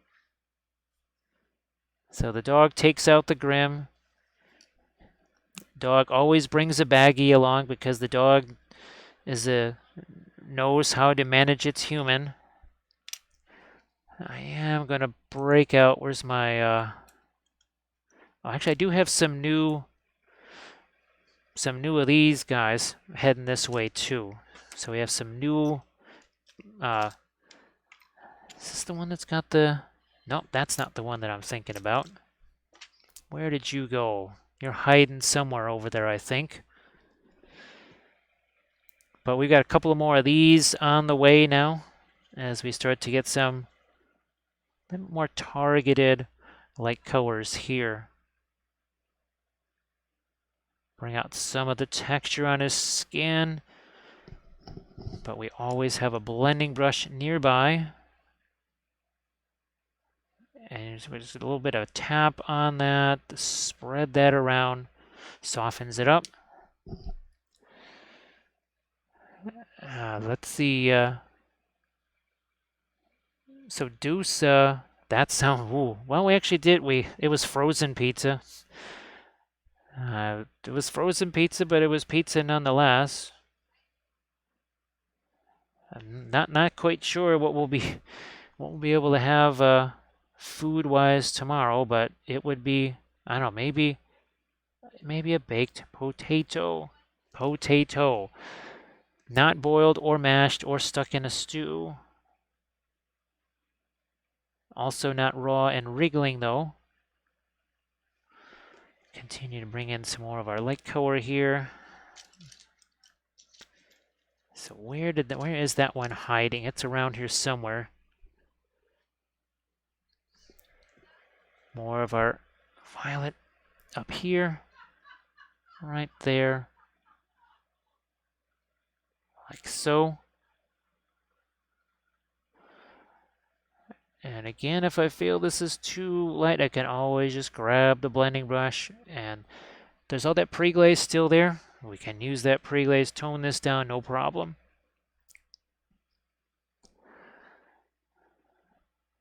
Yeah, you don't you never want to bite into a wriggling potato. That's kind of a general rule of thumb, I would assume.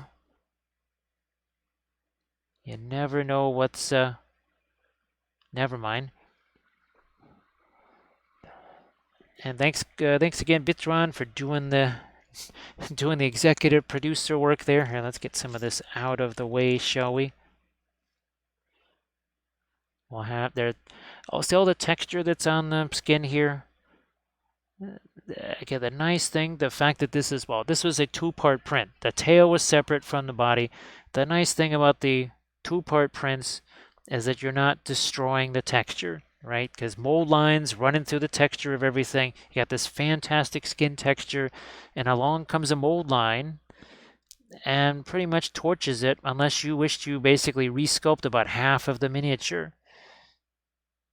And, you know, if sculpting our own miniatures was something we wanted to do, we would do that. We shouldn't have to buy a miniature and then have to resculpt it, which is the sweet thing about the 3D printed variety, because you spend a whole lot less time resculpting something that you bought because it was already sculpted. See how that makes sense?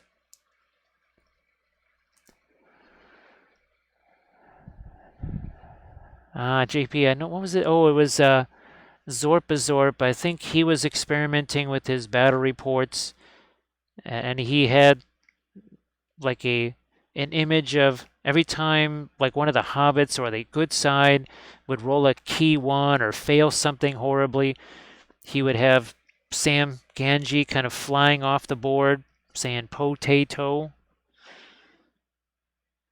Because apparently that was flubbing it, was potatoing it.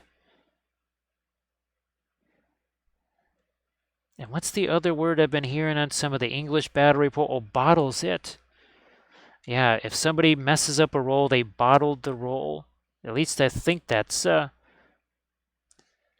Again, I'm just interpreting the accent.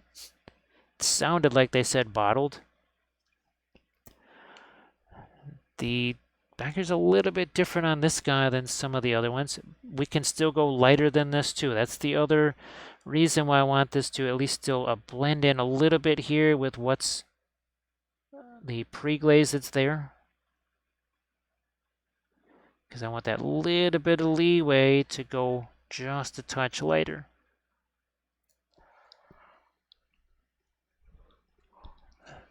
Let's see. I think only having one more thing to order. Oh, okay. Jakender, I hope that it's very fun for you. And of course, we say it all the time, right? Don't be too hard on yourself. I know expectations. We all have expectations of ourselves and such. But just be nice to yourself there, and be sure to pick miniatures that maybe are not too important right away. Like, yeah, here is the hero of my army. I'm gonna do him in oils. Maybe start with either some grunts, or just maybe start with nothing that's in your army. Just start with something else, something that's got some easy large surfaces. You get used to doing the blending, the dry brushing, and maybe not too many colors. Heck, sometimes I recommend that people just use one color, right? Just use a dark color and a white or something, right? Use Van Dyke brown and a white and just whatever, or indigo and a white, and just use those two colors so that you're not also fighting the paint and the colors. Pick your battles. And make those battles not be about too many difficult things.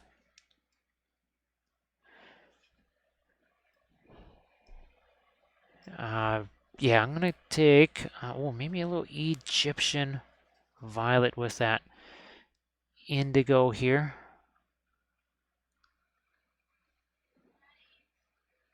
Let me see. So JP, I think he did. Well, of course he's got the big move going, right? He's going to New Zealand. So I'm not sure if he was doing the move first and then completing that board. I know he didn't complete the Dogul Dur board, at least not that I saw. Could be wrong, but I don't think he did.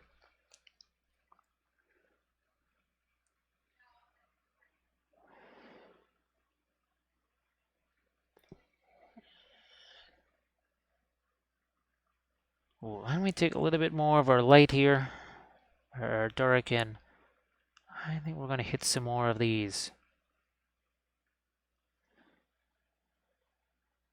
We never did get the darks under here.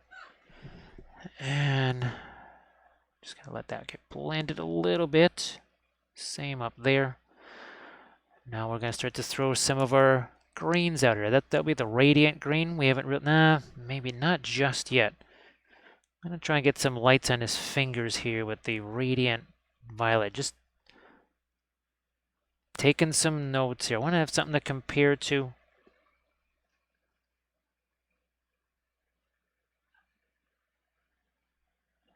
And well, Jakender, actually, everybody, please give Jakender a follow.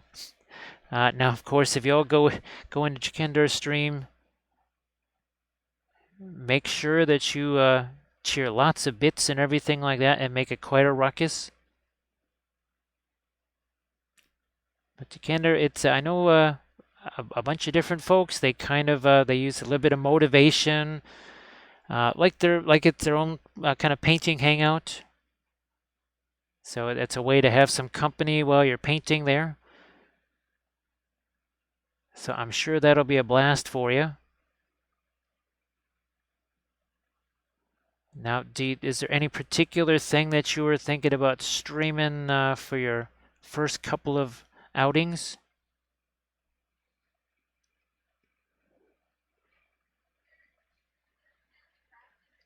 So JP, that was actually Bithron, wasn't that maybe 3-4 weeks ago or something like that when he did the video announcing that he was moving to New Zealand? But of course now I saw on the Zorp site he's putting up basically an like a little ad for people to edit videos for him because I think he's fallen way behind on that stuff. As someone who films a minimum of about 14 videos every month, and these are 2-hour plus long videos for the most part, or at least 100 minutes long. That ain't easy. So I can only imagine what that's like.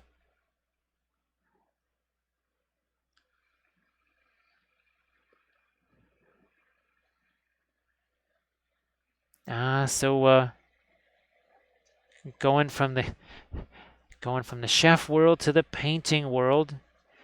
Well, just like politics, miniature painting ain't beanbags. So everyone will just come in there and, of course, judge harshly. That is the really nifty thing about Twitch, though, is everybody really does support each other. After hanging out in the territorial waters of YouTube, where things are very territorial, And Twitch is really not like that, which I really enjoy. Glad that they're different from each other.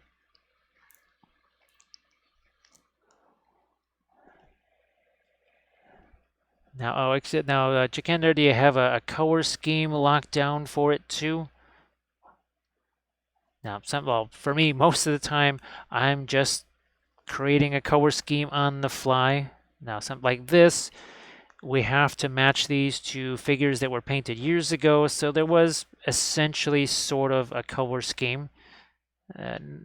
Not exact because, well, those are very different miniatures. Those are your standard cast miniatures from Mears Miniatures.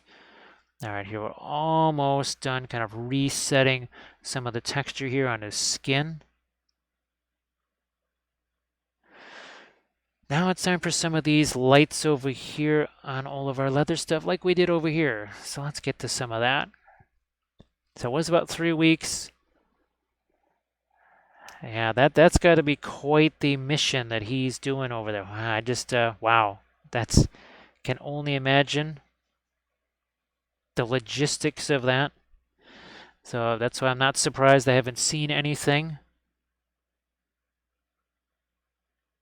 I have to say, I was really wondering what happened to Conquest Creations. Now, apparently, they say that there's some content coming. I can only imagine that the guy who was on Conquest Creations a lot went over to the Noobs and Men channel. So I think that's what happens is sometimes I think SW Miniatures is one of the few where it hasn't kind of fractured into its own sub-channels. So we're not going to do only this radiant green here, but having this very bright green mixed with the yellow is going to be a nice contrast to the Terra Rosa, right? So Warframe, sometimes it's just anything goes. And I'm just trying to do something that is as different as possible. And of course, since I have to do so much commission stuff, well, there you run into things where you just have to do it the way you're told, pretty much. There's that too. Now, with the, not the Osiarchs here, but with the Lumineth, I actually took out some of my color charts that I had done from so many different videos here. And let me see if I can find one of these that might just help. So yeah, stuff like this. I just took out some of these. And I brought those out and I said, oh, you know what? We haven't used Phthalo Green in a while. Oh, wow, we certainly haven't used the Quinacridone Magenta. And ooh, look at that, look at the purple. So I hadn't used those in a while. What was that? The Purple Matter. And I picked the color scheme that way. And thank you so much for the bitses. Queez, how you doing? Nice to see you. So Queez, you got a game scheduled for what, tomorrow? At least I think you do, right? Hopefully, hopefully you can do a little bit of stompy stomp there tomorrow. Because, you know, reasons, right?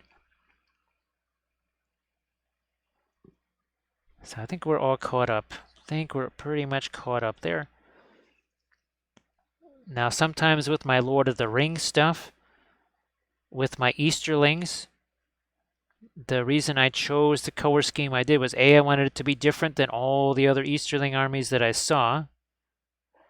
But I was also for playability, because I wanted my black dragons to be in these blue robes and the regular non-black dragons to be in the more standard red and gold. So this was about being able to identify the miniatures on the field real quick. Sometimes it just has to do with a cool theme, right? This is my Moria Fellowship, which goes along with my Moria army here. And here we'll show you a couple of the different things, just to give you a taste of it there. So my Dunlendings and my Wolves of Isengard, they're setting fire to Rohan. So pretty much almost everybody has some kind of burning bit of Rohan on their bases. My Candish army, since there's no overall leader, that's kind of the way they made them. there's just a bunch of different chieftains and kings. So it's going to be 3 different color schemes in one army. So there's our Moray army. Obviously, you can see kind of keeping that theme.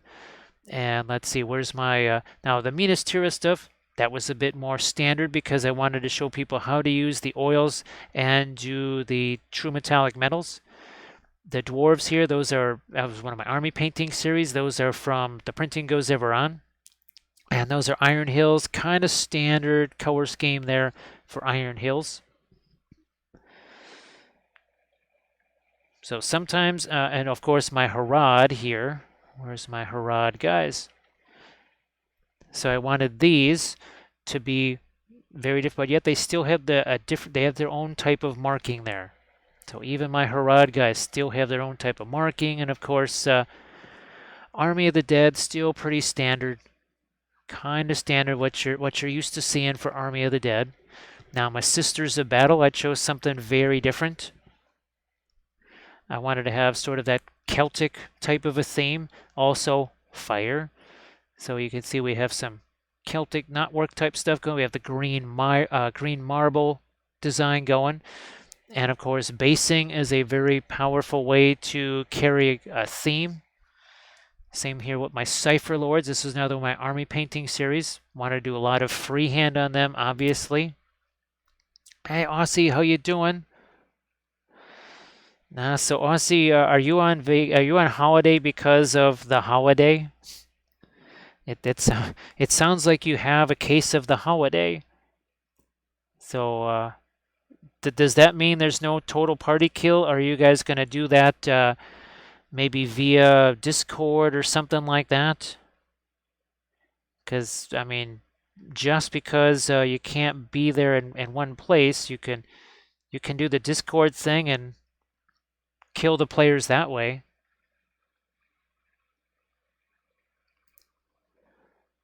Thanks, Jakendar.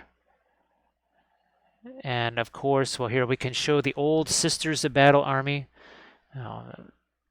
We actually maybe have one of the vehicles left. There's a whole bunch of tutorials on the Patreon page, different aspects of this army here. Where's my... Boy, that's really a long way. I got to scroll up for them. There's my Sisters of Battle here. So this was the old army. All of those vehicles heavily converted or scratch sculpted. Pretty much every miniature in the army was massively converted. Some of those miniatures are 20 years old, like those Void Angel miniatures there. Yeah, those are from the 1990s. And there's the Exorcist that we basically had to make from scratch. And that army board might have been a 3-foot tall cathedral with 40 stained glass windows in it. Might have been.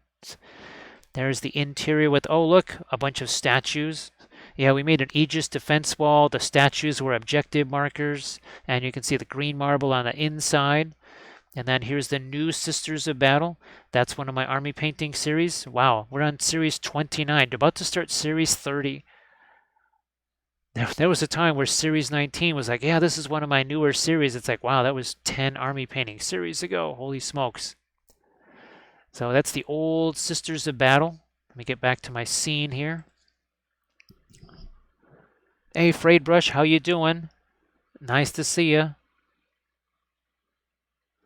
Boy, Aussie, these guys are just so much fun. We painted this one last night. So this was last night's stream right here, and I'm sure you saw the original 2, and the fact that this was a one-piece print. Seriously. I turned on the printer, 6.5 hours later, or whatever it was, 7 hours, out comes that guy.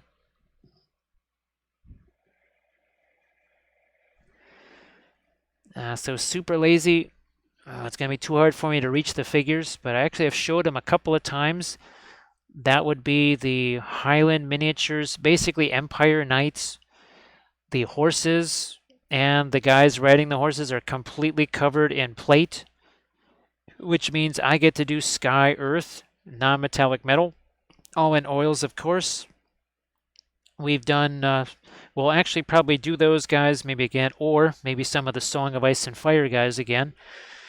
And we'll do those in true metallic metals, of course, because yes, oils and metals, you can make metallic oil paints. We've done that a bunch of times. Jakender, it's not necessarily for everybody, and there's a learning curve, and it can be aggravating, to put it mildly. It can be aggravating and everything else, but well, for someone like me, it's crucial because my Middle Earth strategy battle game project is to have one of every single army. Because, well, it's not enough that I had, what, 5 French armies for bolt action. I'm going to have 3 different Arnor armies.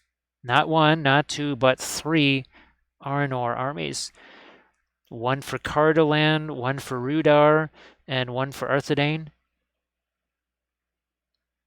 I will either have to come up with special rules for them, or we're just going to have to go with generic kings and captains, no Malbeth the Seer, because it would be a little weird for just one Arnor faction to have Malbeth.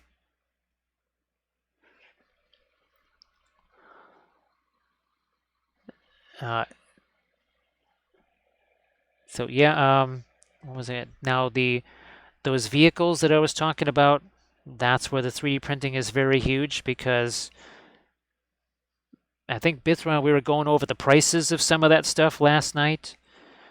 I can basically print out as many chimeras as I want.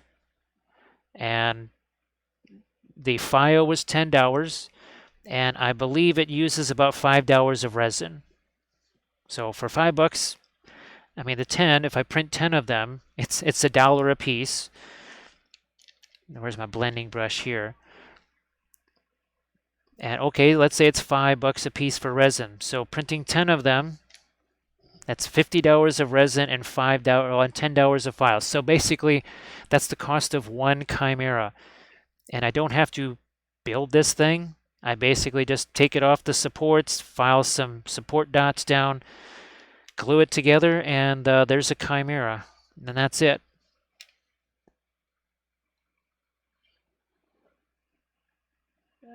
Super lazy. There are miniatures for them. They will just be either impossible to get or super expensive to get unless you have a printer, which is why Printing Goes Ever On is doing Wozers, because I mean, I don't even know if you can get Wozers from the GW site. And of course, the chariots, right? These are hideous. The GW versions, I think it's $35 or something for a nasty metal chariot. And that's if it's in stock. Or you get the Medbury Miniatures chariot. There's 2 different types, 5 different horses, and like 5 different guys that go in the chariot, and it's all printed, right? And you just put them together, and boom, you're done. Chariot. And JP, we can certainly attest to the terabytes of data. So that's another thing you're going to want to do, is you're going to want to start buying some backup drives. See how we're starting to get some greens in here now? It's not just shiner, it's got some more green.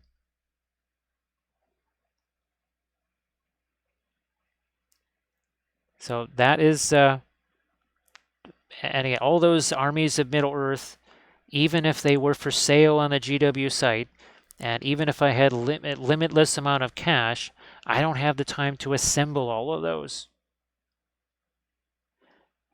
Corsairs of Umbar.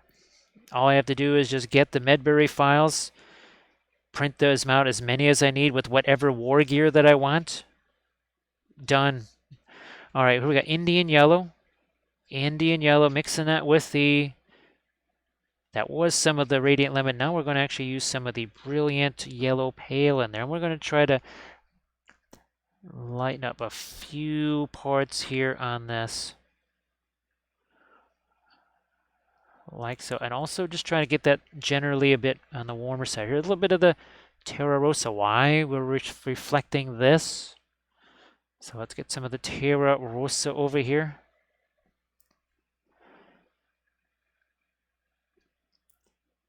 Yes, the piles of opportunity as they might be.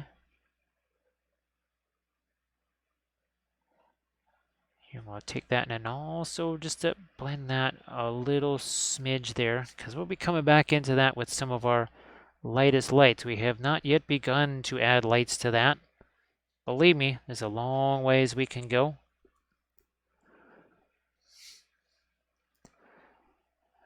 So yeah, actually, Aussie, I've been seeing that there's a bunch of parts of, well, at least some parts of Australia where it was in the 50s for well over 3-4 days, almost like a week of 50-degree weather.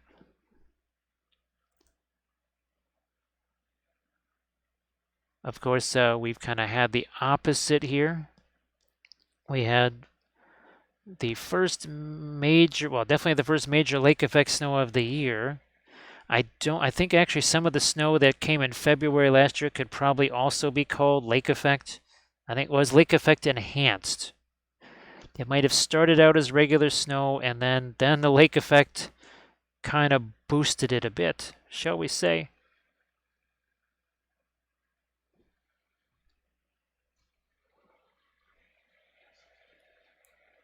Now I'm going to throw a little bit of my yellow-ish on some of these, and of course this. We've been treating that as metal, so I think we need to find some reflected light on this in places. Unless we would rather just have that be also leather. We could do that too.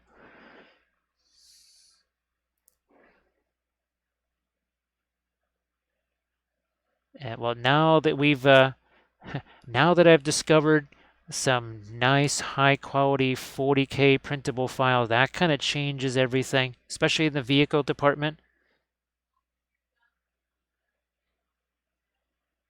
I know there's some really nifty bikes and some other things as well. It just, again, it saves me a ton of time. I don't have to put all that stuff together.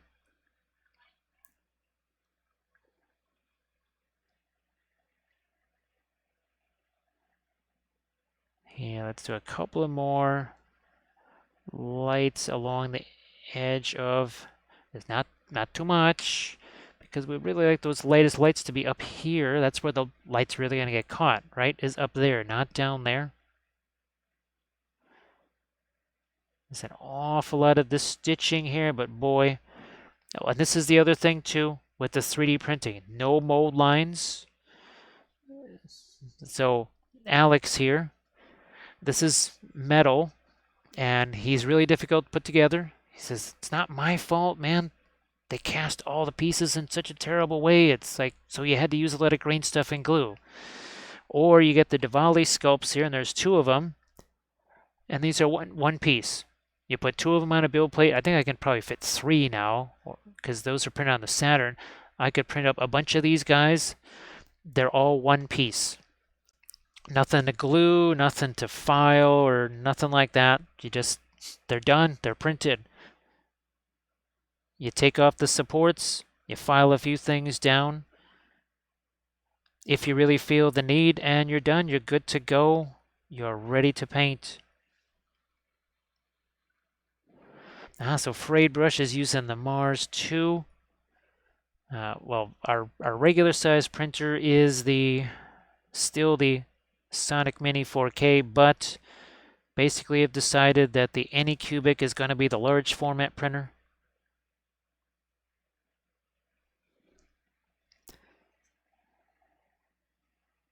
And I think that'll be very fun and aggravating at the same time, because now I have to make two build plates, or two different build plates, but is what it is. Especially since one of the vehicle files is too big for the Sonic Mini 4K. We really do need that larger format printer. Now we're talking about the lighter right here along the top. That's what we're going to do now.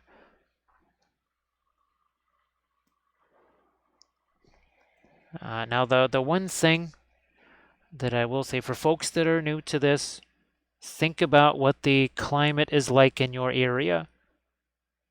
Because I pretty much learned that the only resin that I can rely on here is the Soraya Smoky Black Simple. There's other reasons why I use it. It's not a super high detail resin. It may not be the strongest. It's not the most brittle. It's definitely not brittle or anything like that, but it is weather resistant. So when temperatures change 30, 40, 50 degrees during the course of a day or a print, I don't have to worry about that so much. Just like here, it got pretty darn cold for several days.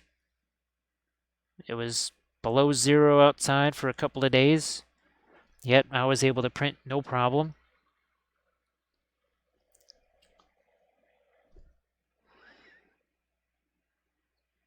Of course, we have a bit of a love-hate relationship with the frozen stuff. I think part of it is, again, I was sent a printer that it was some kind of rehabbed one or something like that. They just said, here, let's just give this guy this thing. Super lazy. The printing is done down in a section of the basement that's pretty much, well, there's a lot of sections of the basement that are isolated. So it's pretty easy to find a spot in the basement that is isolated from other parts. And it's very easy to keep that little section warm. I have a humidifier that's going down there when it really starts to get cold. And then a small heater that, well, it heats up the area. Then I specifically heat up the resin, load the resin in the printer, get it printing, and that's pretty much enough. That's enough heat that it can maintain throughout the rest of the print.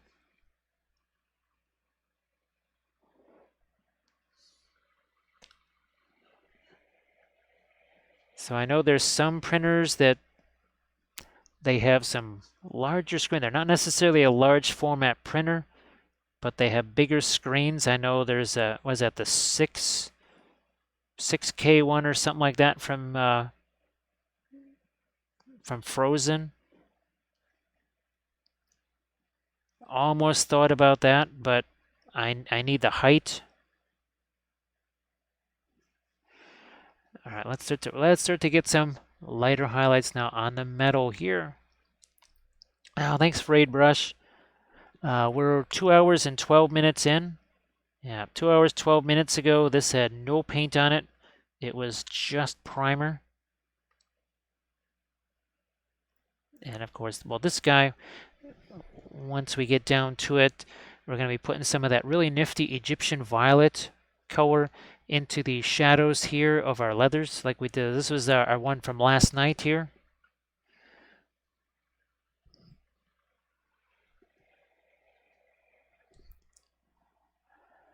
Yeah, here, let's just lighten up right here on the end of the armor there. And we'll come back the other way and sharpen that up with some of our darks too. And now you're also going to notice, see that big old blob right there? Well, we're going to take our blending brush here because we want to have like a dark, light, and then a dark again. So we'll take this and we're just going to tap, tap, tap at that. See, now it's integrated there. It took no time at all to do that.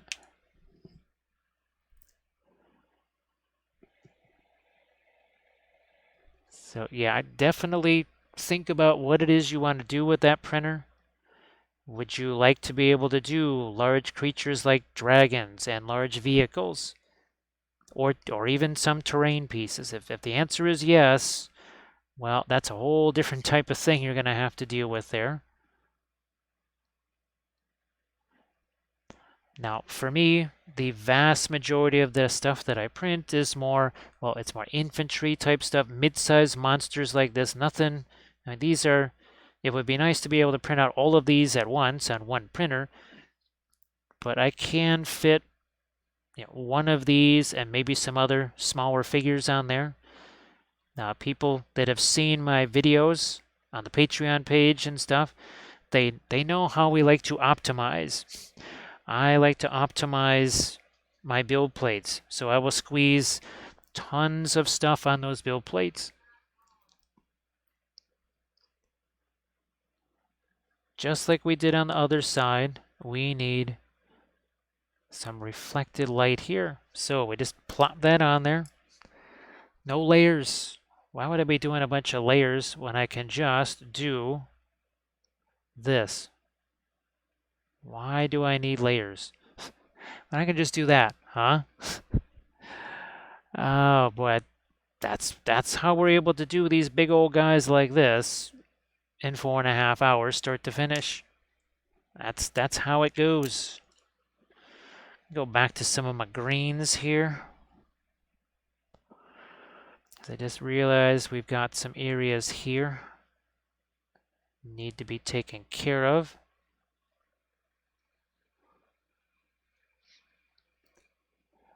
Let's see.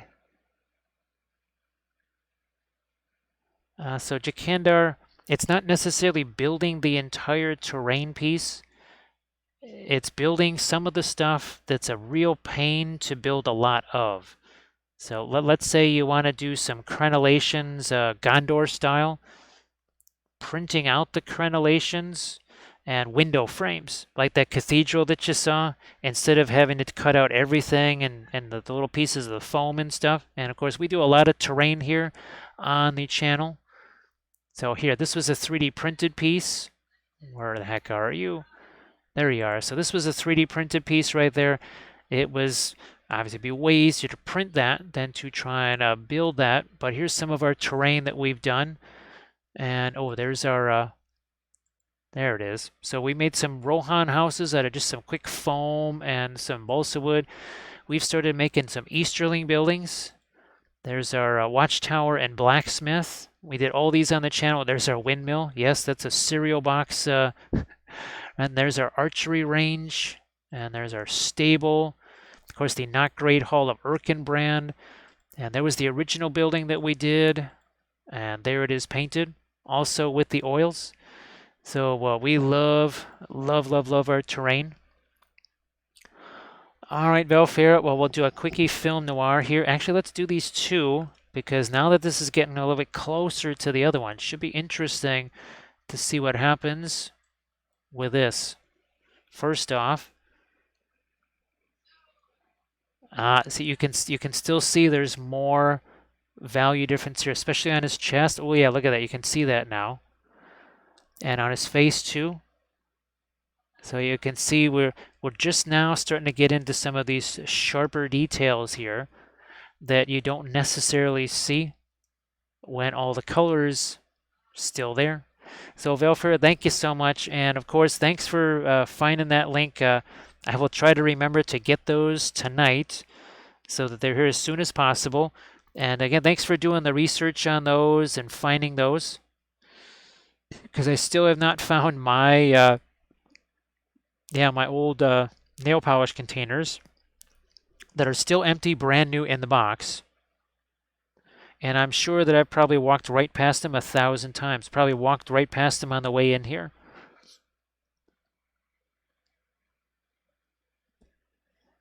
So yeah, things again like for bolt action, door frames, window frames, and you can check out the blog. There's a ton of bolt action terrain there. And thanks, Fade Brush. I don't mind a little bit of this too. Thank you so much. Appreciate that.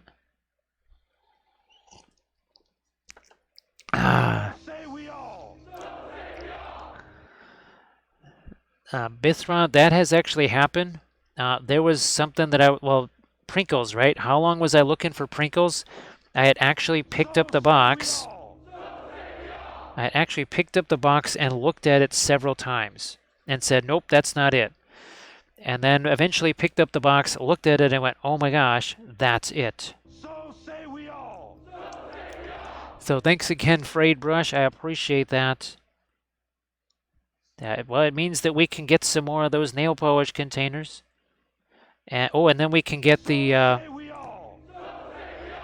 then we can get ourselves those... well, I guess they're going to be color shifting oil paints. Basically, the interference paints are sort of color shifting.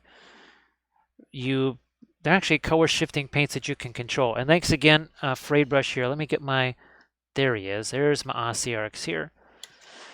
So you can see we created a color shifting effect. Look at that. See the green, then the blue and the violet.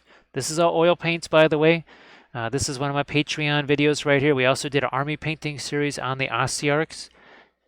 But it could be interesting to just have the color shifting powders and quite literally create ourselves. Oh my gosh, people would actually go, they will go nuts if we actually have color shifting oil paints.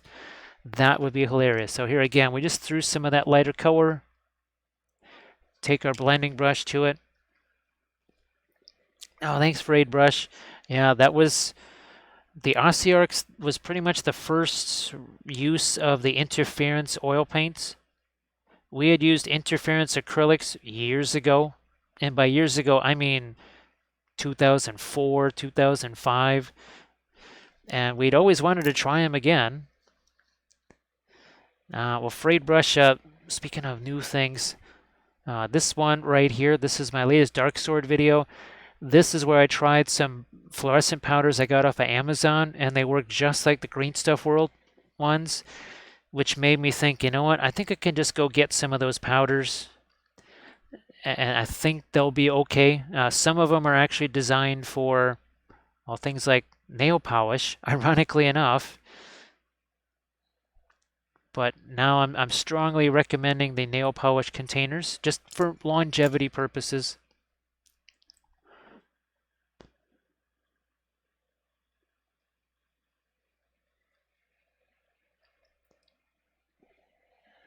So the cliff faces, obviously, you've got the woodland scenics molds, we got tree bark, we got so many fun things that we can use for that.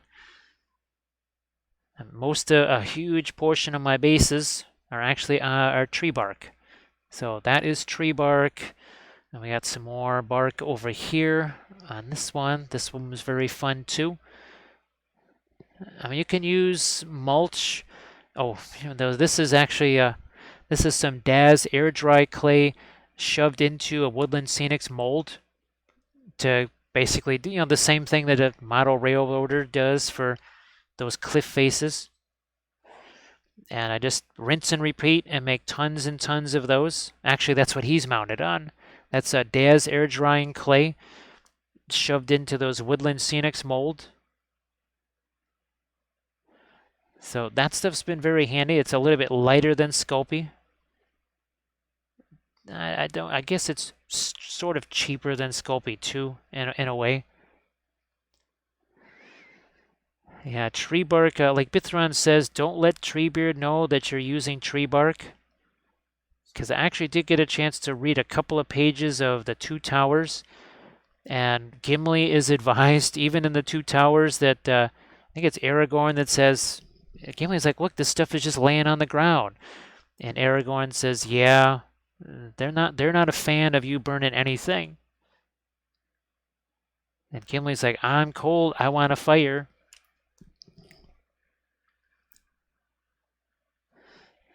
And of course, we have now successfully done our job in eliminating the acrylics from Green Fairy's repertoire, or at least his desired repertoire. Our work here is done. Until Big Acrylic tries to undo that, and it's obviously it does try to do that in such dastardly ways.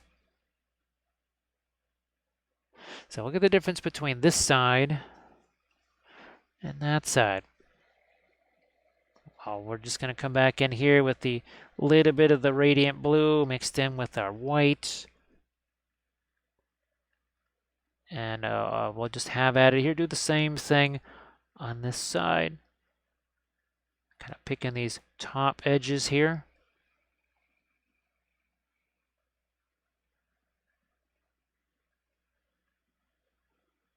Now, of course, for me, the oils is as much about the completion speed as anything else, since, well, this is what we do for a living. But regular folks, well, you kind of need to do stuff fast too, because you only get a couple hours a day to paint, if you're lucky. You may only get a half an hour every couple of days to do some painting. If the oils can help you maximize that time, then that's not a terrible thing.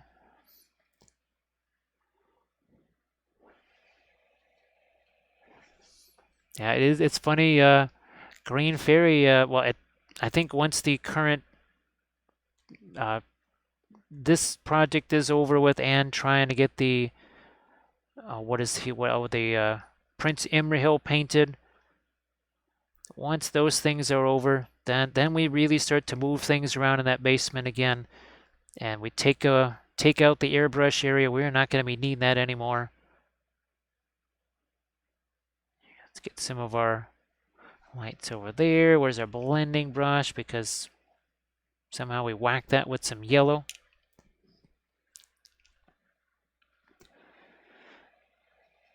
And gee whiz, how many myths have we busted? Remember the whole well, you can't do true metallic metals in oils? And we said, oh really? And then started doing true metallic metals in oils, and boy was it a whole lot easier. Because I've done them in acrylics, and we sort of transferred a version of that technique over to the oils, and it worked spectacularly.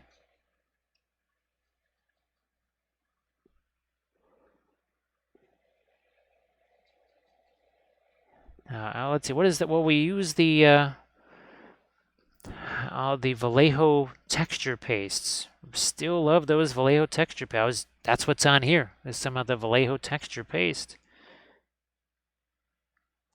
I never really used all that many Vallejo paints. I mean, part of it was it was very difficult for us to get those. It still is.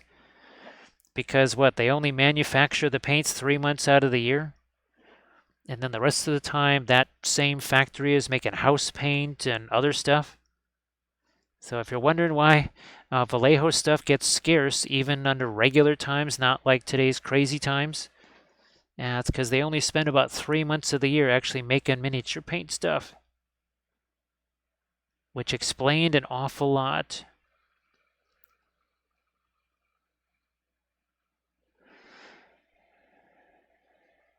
Leaf, actually, that's where the pearlescent, iridescent pearl white, that's pretty darn close.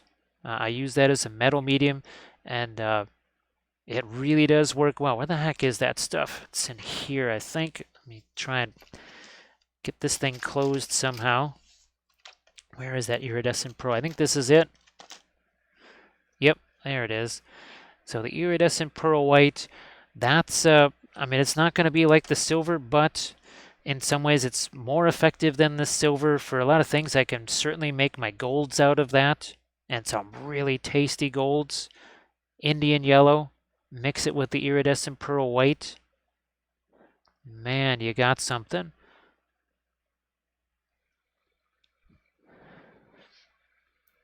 So yeah, and Green Fairy also too. The Gamlin Silver, it's got the alkyds in there, and Green Fairy. I think you've noticed the whole contents under pressure, right? As soon as you open that tube, you got yourself a gusher. It just comes streaming out of there.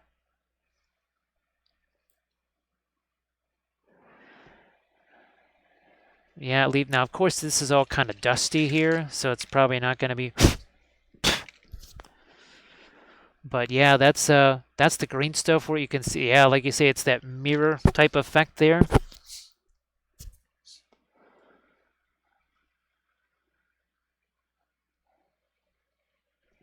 Yeah, I was gonna say Green Fairy. Gee whiz, how does that? Everybody else says that just, well, like it does for me. It just kind of shoots out of that tube. I was wondering what you were doing there to prevent that from happening.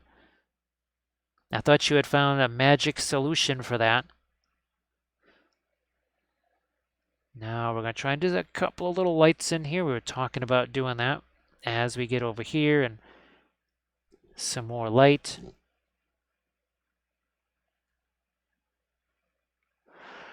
Look at that. See, it starts to get shinier and shinier, right? And let's get a bit more of our lighter light color here. Into the wood. It's also a little bit cooler.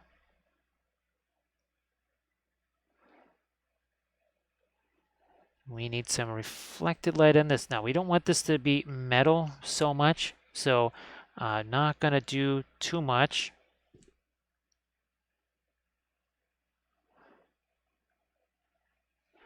Blending brush again, right here. Same up here, and it's not this motion, it's straight up and down. It's kind of a tap, tap, tap motion.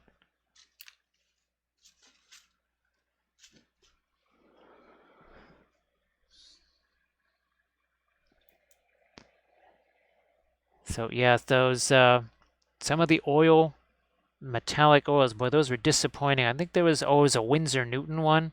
I don't remember what the heck, maybe the Winsor Newton silver. Boy, I was disappointed in that one, that's for sure. That was not cool. That did not yield good results at all. All right, we did the lights over on this side. How's about we start doing some of that over here? We have to come back in also too in his face and get some of the darker whisker markings on this as well.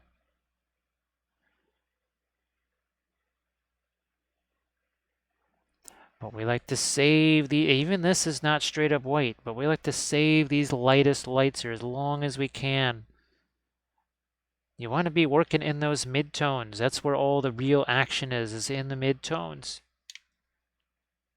I know everybody really gets into the whole highlights and shadows and all that kind of stuff, but mid-tones, that's really where it's at.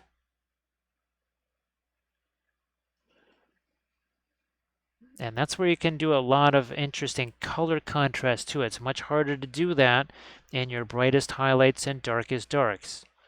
It's a whole lot easier to get some of that fun color contrast in those mid-tones. A lot of the stuff that we do, a lot of stuff happening here is in the mid-tones.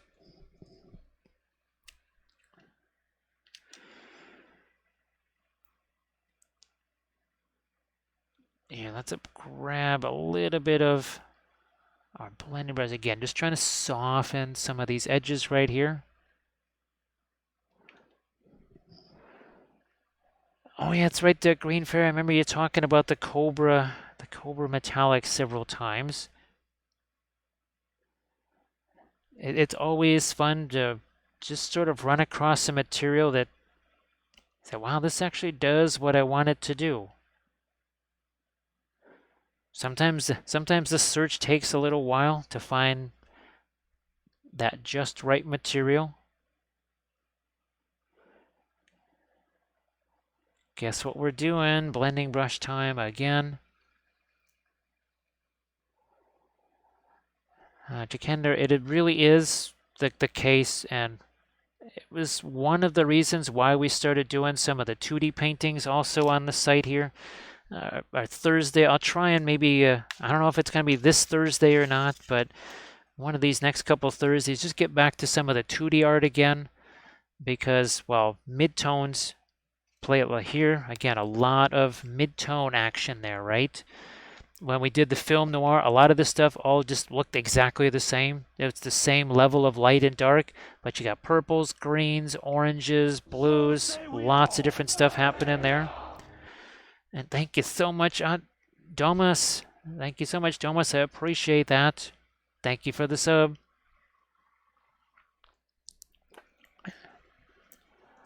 It's a bright yellow and a strong sap green. But Williamsburg is really incredible. That's why we have another tube of the Indian yellow coming, but we also have their indigo, because I want to see, just like I didn't think that I would end up, say, passing up on the Gamlin Van Dyke Brown for, say, the Williamsburg, but I ended up doing that because I really ended up liking the Van Dyke Brown from Williamsburg. It did some things that the other Van Dyke Brown just didn't do. Oh, thanks, Jakendar. Now, of course, so we've been loving our landscapes of Middle Earth, but after painting those ornaments, what do we want to do? And of course, since I've got the Star Trek stuff that I can print out now, we want to do some of our spacescapes here. Where's my spacescapes? There you are. So we'll get back into some of our spacescapes because that would be really, really fun doing some of those. Yes, indeed. And there's a couple of other landscapes that we did. And now that's what our training is here. Well, let's just go back to the past here. Let's go back to the past of 2D art. So that's watercolors on hot press watercolor board. And same thing, watercolors on hot press watercolor board. We get into some pastels now. Pastels here, pastels there. Now, this is just regular acrylics. This is a scene that I would love to do with the oils, right? Egyptian violet, quinacridone magenta. Oh, what's the, maybe we would use our purple madder on that. Now, this is something I did when I was 13. Boy, I wish I knew what the heck I was doing then. That was really, really difficult. Had no clue what I was doing.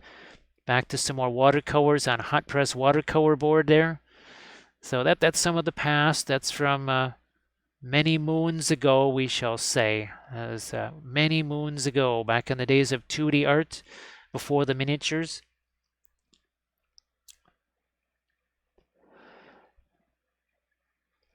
Steel it wasn't super oily, and now compared to the Williamsburg, I would say that it is. It's funny because as I squeezed some out, because I've been using it lately just to save on some of the Williamsburg stuff, and it's almost like the Williamsburg is Terra Rosa, and the Van Dyke Brown from Gamlin is more like a phthalo color, where it's just kind of, like you say, a little bit more shiny coming out of the tube. Of course, that's your crushed animal bones. Crushed animal bones for the win.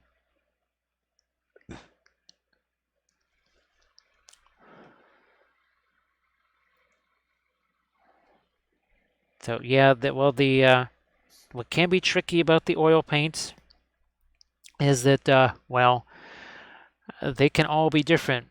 Van Dyke Brown, case in point. Steely, you used the Van Dyke Brown from Winsor Newton, right? And you found that to be almost more like burnt umber. And then, of course, the Gamlin Van Dyke Brown is very different from the Williamsburg Van Dyke Brown. So they all have the same names. Some of them might even have the same pigment numbers. And of course, pigment numbers lie. You can maybe use the pigment number as a slightly general reference, but if you try and use it as an absolute guide, you'll be disappointed, rest assured. Now, Steal It, were you able to kind of knead the tube a little bit and sort of remix the stuff inside the tube? I know that's not something that we like to do, but that's something I've had to do, especially with this one. Right, so it's basically squeeze some of it down to here, then squeeze some of it back up there, and squeeze it back down there, and then do this again. You only get so many bites at that apple because, well, as you can see, it starts squeezing out of the tube like that. So you can only do that so many times.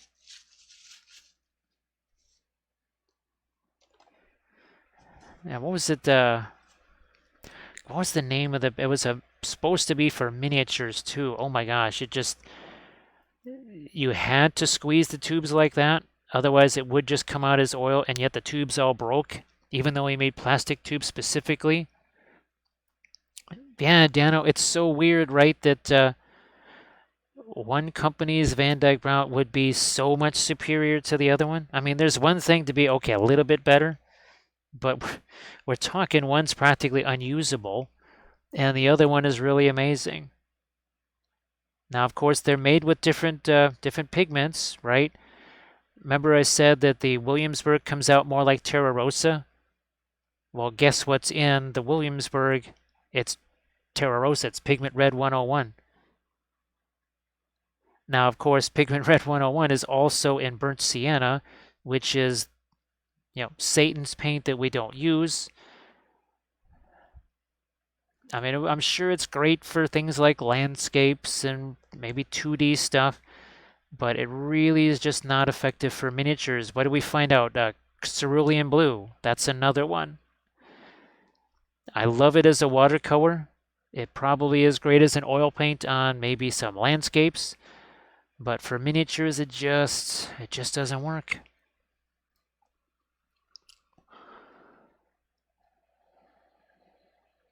Oh my gosh, the Winton Van Dyke Brown is almost identical to the Gamlin Umber. Let's see. So the yellow is from the 1980 line. Now, who knows the indigo from Williamsburg? Maybe it's, I don't want to say useless, but maybe we just don't like it. Maybe it has to, maybe it's some getting used to, right? Because wasn't it it was the Indian yellow. When I first tried it, I was like, I'm not so sure about this.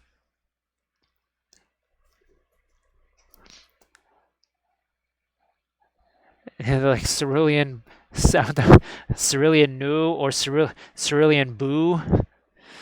It would be different if it wasn't a Series 4 paint, right? If it was not so pricey, you could almost give it some slack.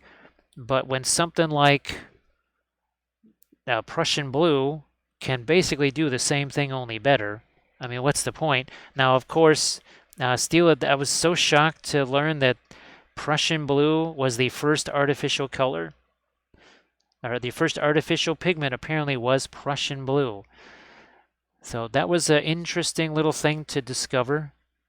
That was just reading the pigment history on the Williamsburg section of the Dick Blick site. Now we want to get our purple into here, right, into some of the crevice areas.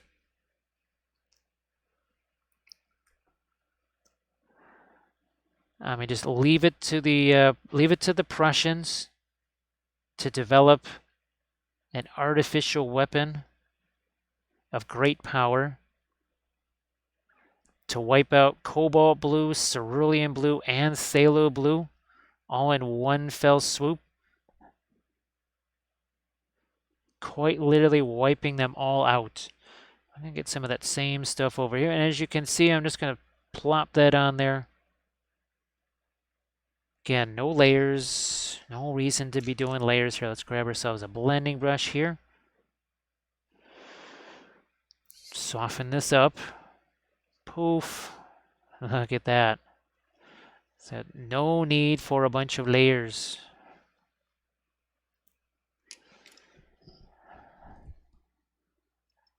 Boy, Steel, I can't remember the last time I used the Holbeins, and that one Holbein paint, that light green, radiant green, does what I had always hoped that would do, only a billion times better. All right, here's our that little bit of violet that we want to get over here.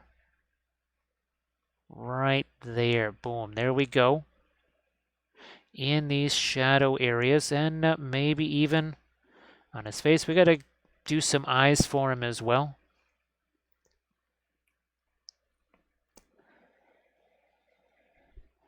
So yeah, I think the phthalo blue, part of it was, well, the Prussian blue kind of gave it the same color, but also the same as cobalt blue, so it wiped out one expensive paint at the same time.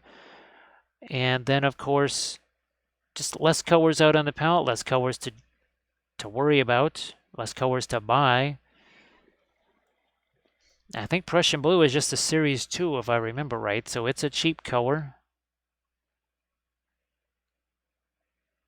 So here's that wonderful Egyptian violet into the shadow areas. And we didn't really do that in this area on the other one. So we'll try and do that maybe on this guy.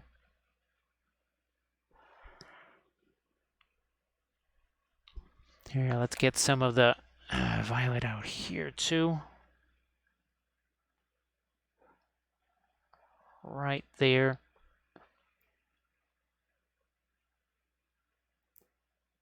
Over here.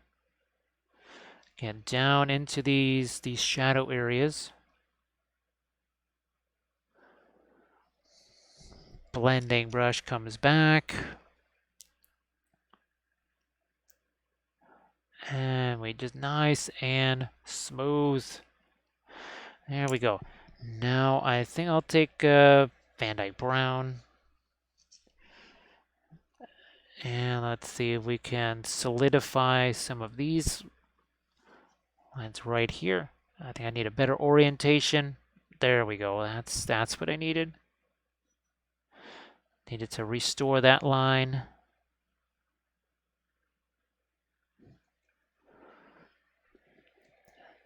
More of that Van Dyke brown here.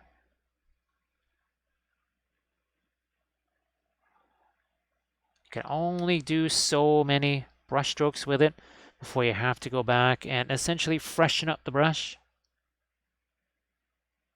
Can maybe get 2, possibly 3. Because remember, each and every brush stroke you're doing, because it's wet over wet, you're going to be picking up some paint that's already there.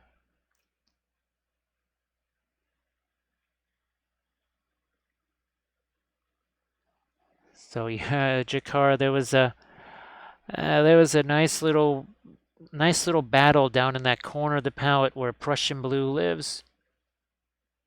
Well, the other thing too is that Prussian blue is a staining color, and of course cobalt blue and cerulean blue, those were not staining colors. I thought, well, if it's not even going to be we can't even use it as a staining color, what the heck is the point of this thing? So yeah, sadly that was kind of the end of it, and it was all down here in this corner of the palette. Only the what was it? Oh, only the Perline Black was brave enough to fight in that corner and survive. We say goodnight to Kathy. Looks like Sambo's already asleep. Oh no, is he in the kitchen? No, he's already asleep. Oh, okay. We all say goodnight to Kathy.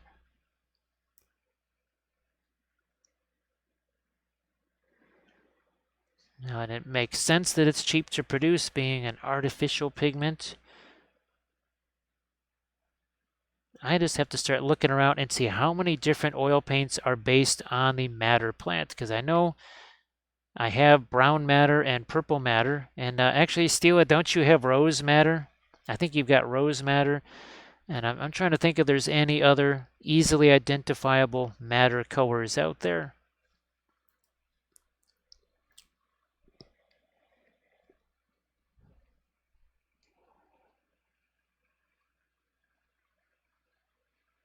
Actually, JP, I have not painted for Dark Sword at all, which is hilarious because Jim is always saying, you know, I should really have you paint some miniatures for me.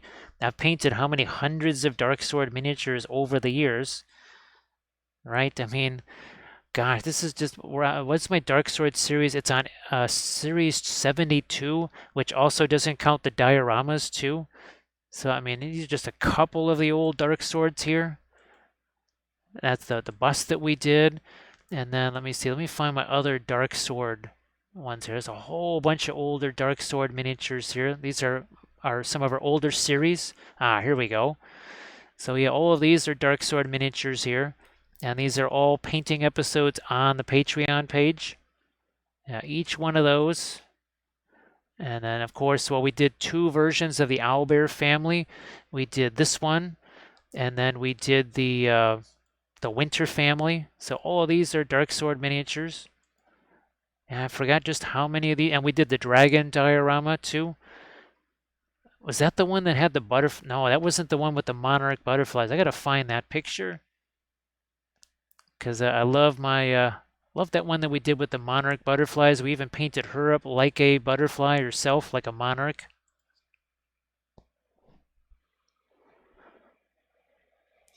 No, we've never actually painted any of the Dark Sword miniatures for like what you would see on the Dark Sword site, for as many of those as we've done. And of course, if you check out the blog, you'll see some of the old dioramas that I did back in the day. Say like it was a miniature based on an Elmore, a Larry Elmore painting. I would take the miniatures and then basically recreate the painting, but with the miniatures. And I know I did at least 3 of those. And those were a blast. We're going to try and do some of those again for the Patreon page because we have a whole series of building dioramas on the Patreon page. Because love me some dioramas. And those tend to be anywhere between, say, 2 to 5 episodes long.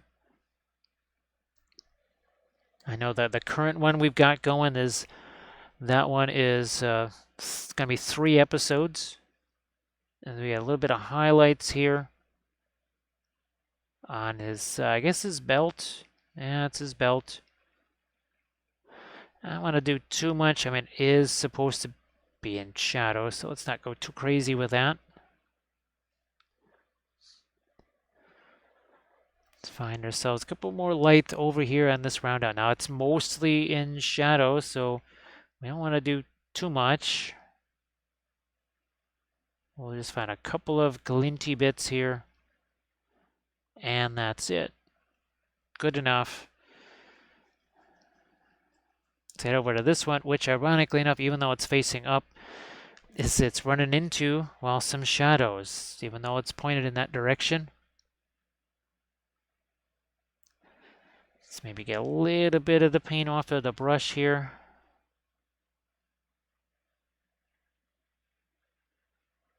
Like so here. Let's do a little bit more of a light there. Same over here. Radiant green. Yes, radiant green. Let's do that too. And thanks Armored Wolf for posting a link to the blog. The blog was the predecessor to all of the painting videos. And there's actually, well, hundreds of step-by-step articles on the blog. Obviously, they're just done in pictures. But, I mean, that's kind of where the videos came from, is people saying, well, we like the pictures and everything else, but we want to see you and hear you. And that's when we did the Kickstarter campaign, because I didn't have a camera, I didn't have editing software, also didn't know how to use any of those things. And I said, well, we're going to need a little bit of time here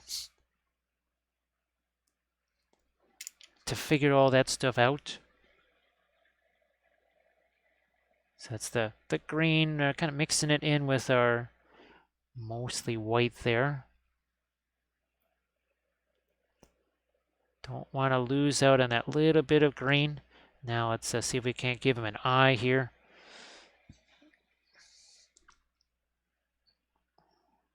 Right there. Then we'll come back in with the darks. But we're going to let that sit there for a little bit, like we do.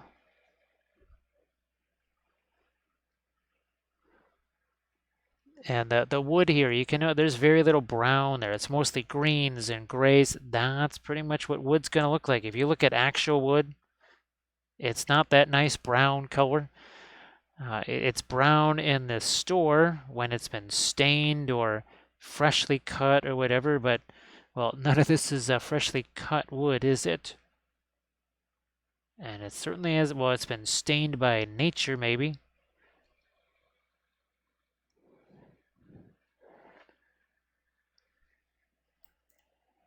We'll lighten up some of our, right there too.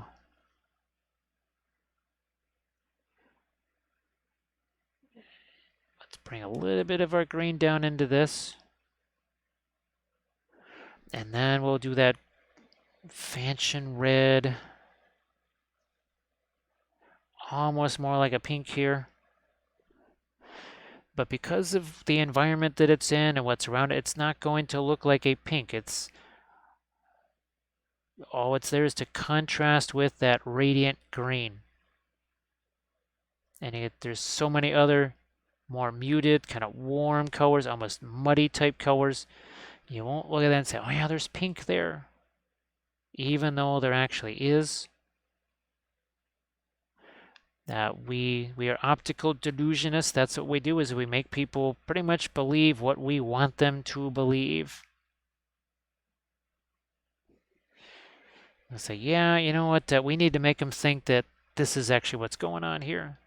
We need to make them believe that there's some object source lighting here or whatever.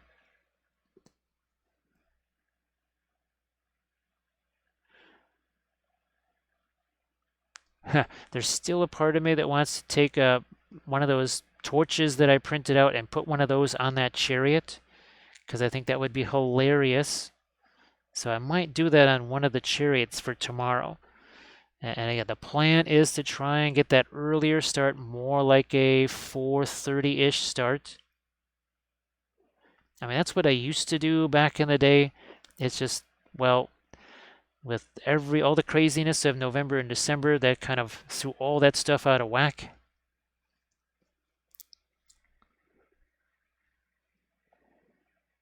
Now we're trying to get some of that lighter to right along here. We have plenty of darks there.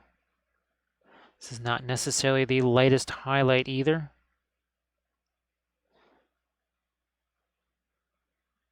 And these liner brushes, they're really fantastic. They're about $5.50 a piece tops. They really shouldn't be much more than that. I stopped using any kind of natural hair brushes, well, pretty much now years ago, because you just can't get them. You just can't get your hands on them, and when you do, they're kind of useless because the quality has dropped significantly. So I just kind of said, well, I guess we're not using those anymore.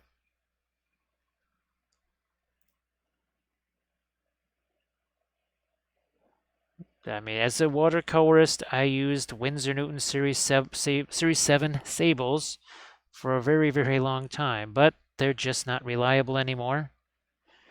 I think the last 3 I got were various degrees of terrible. And then it just became really hard to find sables because of different laws and regulations and everything else that were going on around the world. So I said, okay, that's fine. We'll just use something else.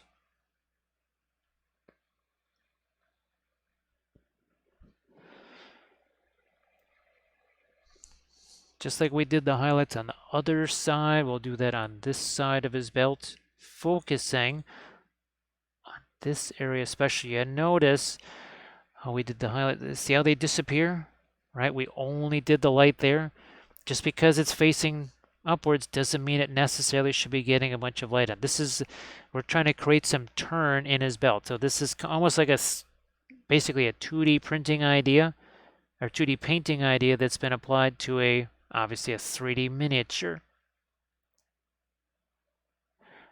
That's why we do those 2D paintings, because it's good sometimes for people to see. Well, they can see it a little bit easier because it's bigger. But those ideas of the different types of contrast, the idea of a center of interest, that sort of thing, reflected light, cast light, all that good stuff. And any brush can be a blending brush. Even one of our older liner brushes, it's kind of beat up.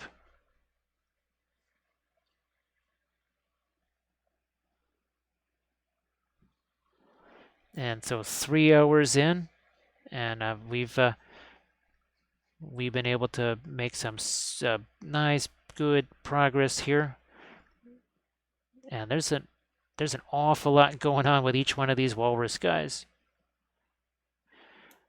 Archvillain really does like to pack in the details there.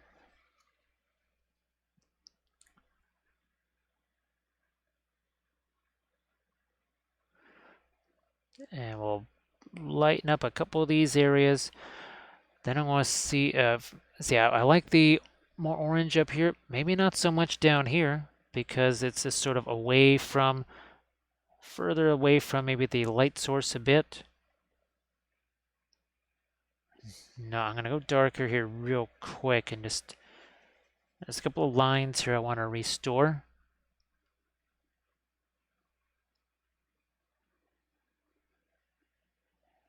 And boom, like so.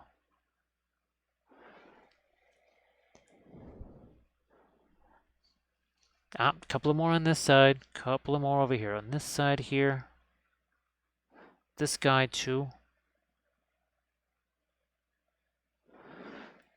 And I think I might have to do a little bit of a pin line right there. Just, I don't know, that, I think that was one that maybe there was a raid or something. I think there was, right as we were getting into our pin line wash. So,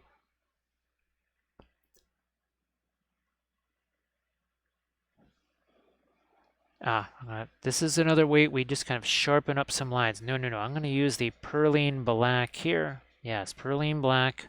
That's that really dark green. And see how we took away some of that? That makes a nice little sharp edge there. How's about a bit more of a turquoise in the shadow of that? Some reflected light that's got a little bit of turquoise in it.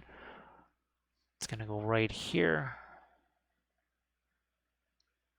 So just because it's gold, I mean, gold is supposed to be a very reflective, shiny metal. If it's not reflecting any of the colors around it, how the heck is it still gold?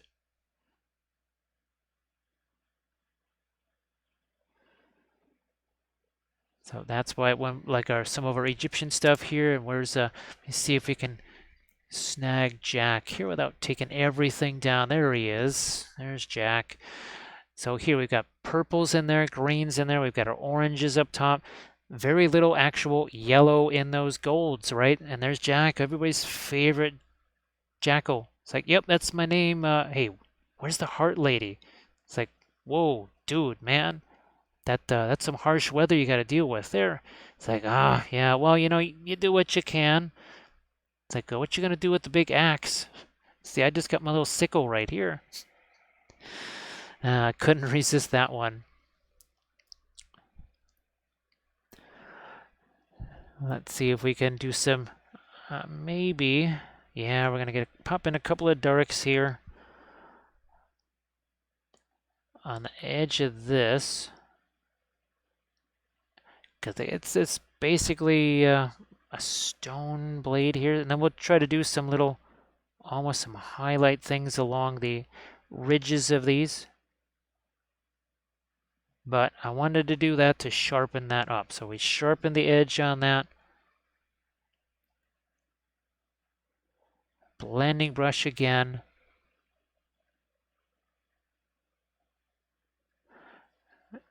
Maybe on the other side too.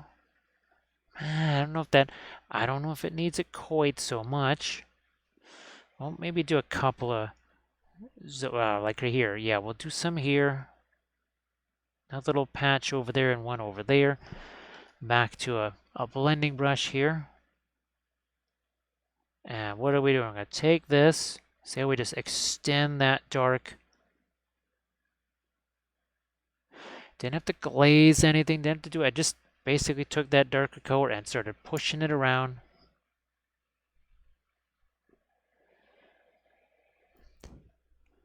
And let's get some darks into the crevices here. Like so. Maybe extend that a little more. Guess we'll have to get some lights on that side too. Take this green here. Hey, Riot Sister, how are you doing? Thanks, Bithron. Thanks again for the clips. So, Riot Sister, hope that you're doing well. Well, happy Friday, and well, it's still Friday here for over an hour. I know for a lot of folks, it's already Saturday. So for those folks, happy Saturday to you. So, Riot Sister, we're continuing with the Walrus guys. This is number 4. This is a 3D print from Archvillain. Archvillain Games. We've done a bunch of these Walrus guys. This is number 4, and well, now that he's the last one, we might just be wandering over to some of the trolls. So this is the Archvillain trolls. I'm glad that you're doing well there, Riot Sister. We know that, well, hopefully folks in the Northeast or whatever, they're not having to deal with too much craziness. I know that's supposed to be hitting today. So for all the folks in the Northeast out there, we hope that you're doing okay. Now, obviously, our lake effect snow, at least out here, because we're miles away from the lake. I wonder just how much the lakefront got, because the lakefront could have gotten about 8 inches. And that's the nature of the lake effect snow. You could have 8 inches of snow shutting down the Lakeshore Drive, and we're just taking a broom and pushing about, you know, a couple inches of snow.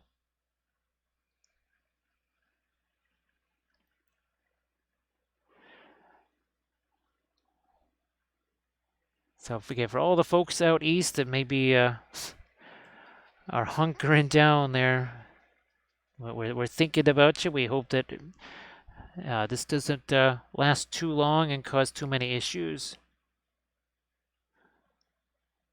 We need to get some. Yeah. Let's take some of our. I almost said brilliant yellow pale because now it's back on the menu. Brilliant yellow pale is back on the menu, boys.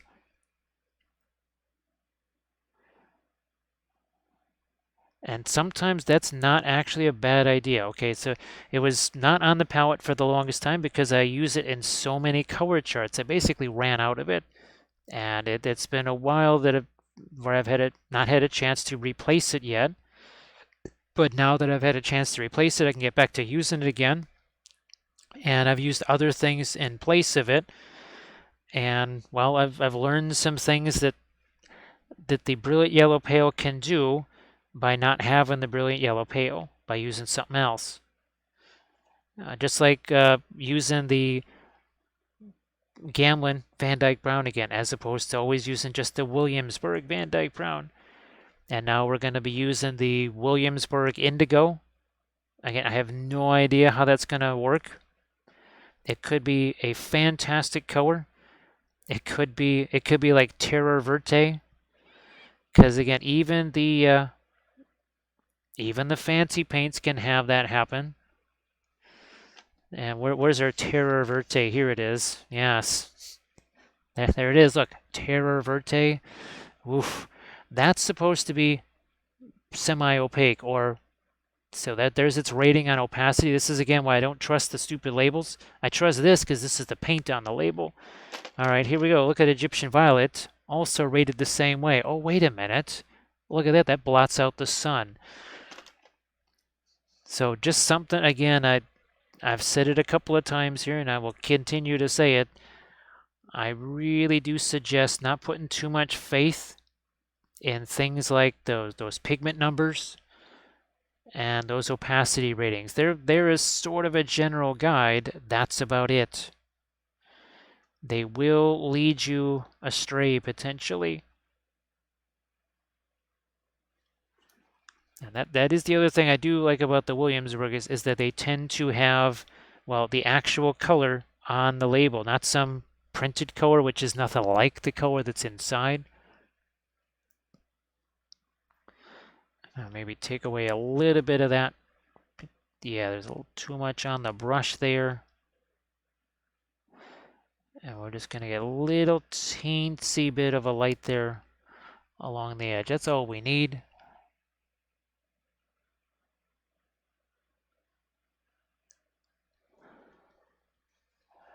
And I'm going to just, I think I want to do the same thing on the other side too. And probably, I think we did the darker markings on the, we did. So we can do the same lighter highlight on the back of him there too. Sometimes I'll just try and take my brush and take away some paint. So I guess, sorry if the stream is being skippy there. As we know, that there's nothing I can do about that. We found that out the hard way. That's not me. There's nothing I'm doing. That's just Twitch being twitchy. Which I wonder if that's why I don't see a whole lot of people out there.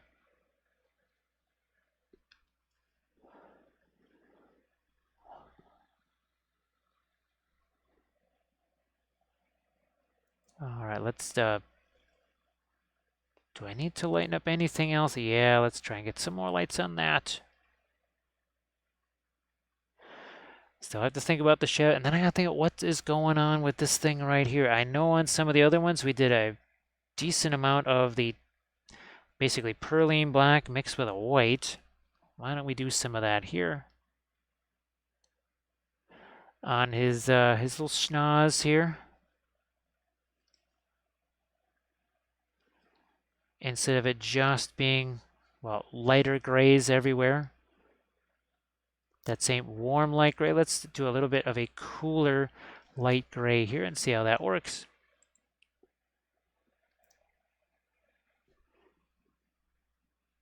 And of course, not too much. I don't want to make it completely different than all the rest of his skin, but now, see, we're going to wander some of that lighter greenish gray now into his face. Doesn't look quite so unusual now.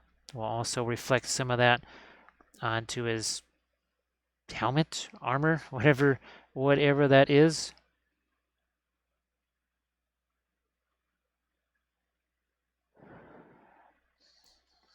I'll go back to the other side. We'll do that on the other side. Now that's the perline black, a really dark green.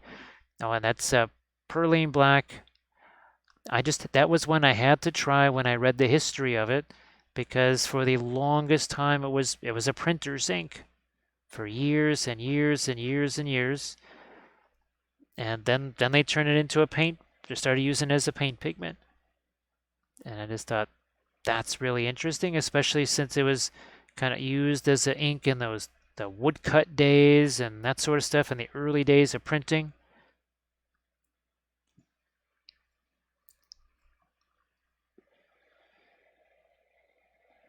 No, no. Here we go. I'm going to add a little bit of the radiant turquoise into this.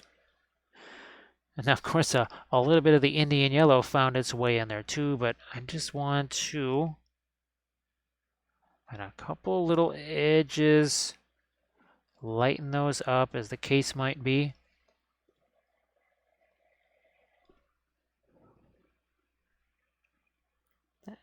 And we'll stick our hand over here. I'm going to try and lighten up some of these guys up here. If I feel they get too light, I will just take my blending brush to it. And we'll knock those down.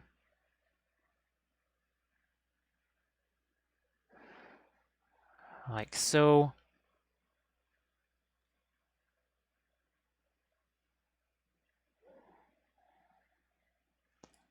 And I think we can bring this all the way down, right onto his nose there.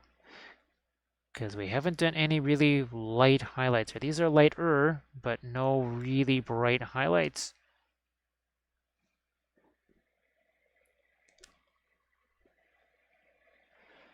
Again, I apologize if every so often there's a little bit of a hiccup or whatever, but as we learned last week, we have zero control over that. If Twitch is going to be twitchy, it's just how it's going to be. Now, I haven't gotten any of the hate messages, like those 3 days when Twitch was basically unusable. And now we get 72 messages talking about this is this and that's it. Frames dropped and everything else. Haven't gotten any of those, fortunately. But there ain't nothing we can do about that. Now, I guess if we were partners, something like that, we've talked about this before, they get all the premium bandwidth.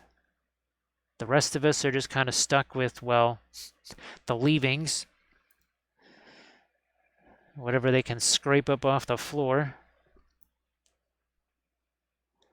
Do I want to lighten this up a little? Yeah, and then we have to get those darker whisker markings on there too. We haven't forgotten about that.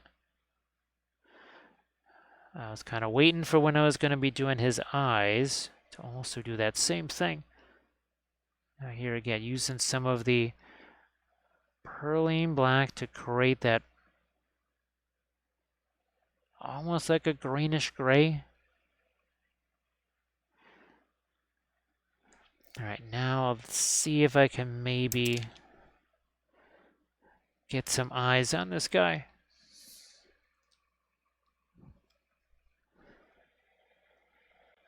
Maybe some indigo.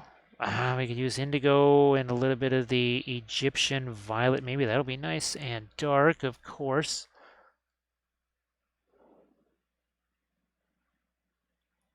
And which way do we want him looking? Let's have him just kind of looking that way.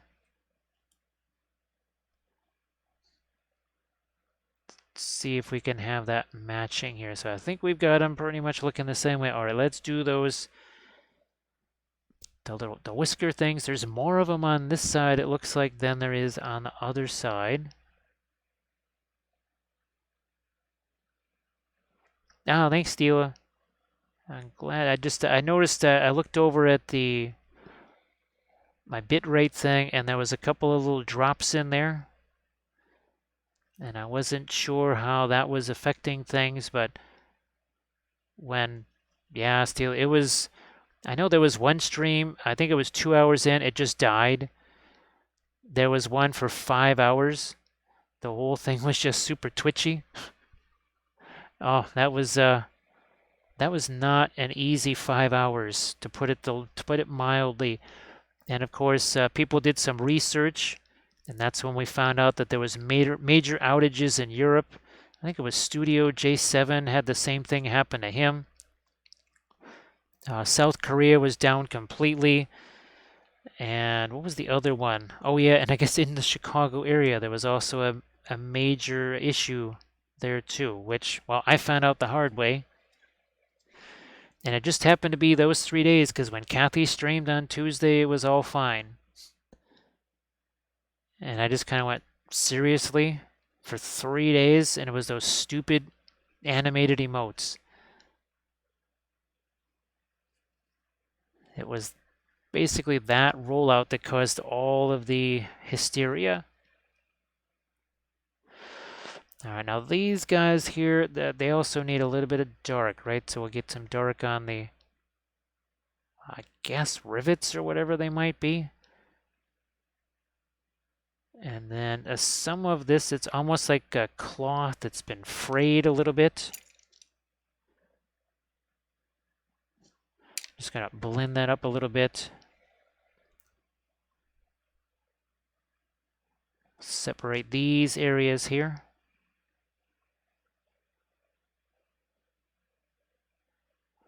So tomorrow is going to be, I guess, quite the day of freehand as we get back to the Kander stuff. So a lot of freehand, well, lots of horses. I mean, it is the cavalry channel after all. We've not forgotten our true identity as the cavalry channel. Send in the cavalry. Well, chariots. There are some, well, I have a ton of the plastic horses that's been assembled.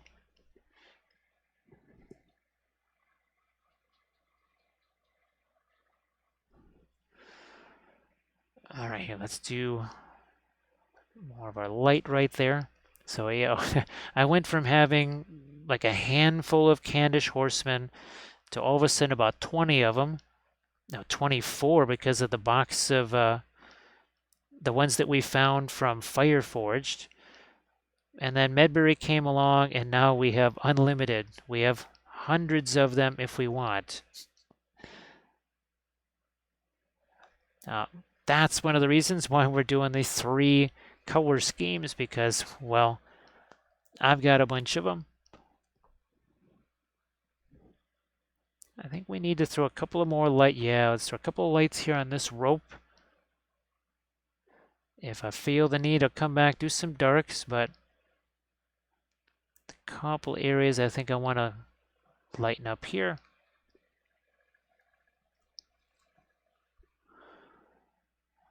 Same on this. And you notice where we're doing this, it's in the area that's coming forward to us, right? This is the area that's closest to us. I think one of the things that sort of brought that back was when I was painting the ornaments. Well, they were round for one thing, and they were planets, and we had to make sure that the part that was, well, closest to us was going to be the lighter area. And where are those things? Well, here's our moon and the Earth. See if we can get these without destroying them there. So we painted these up for our holiday streams.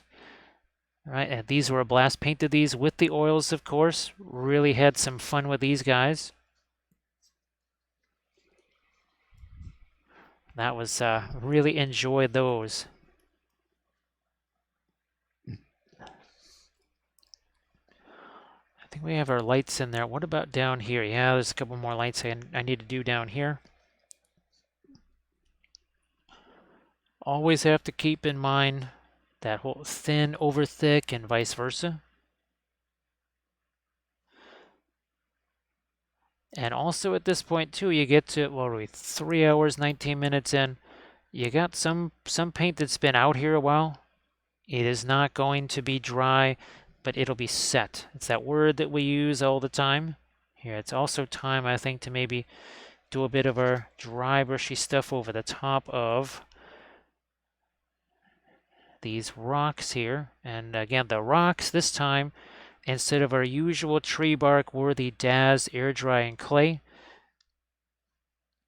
which we used on several of our basing videos already for the Patreon page. I think we've done it at least in one army painting series so far, maybe a second one.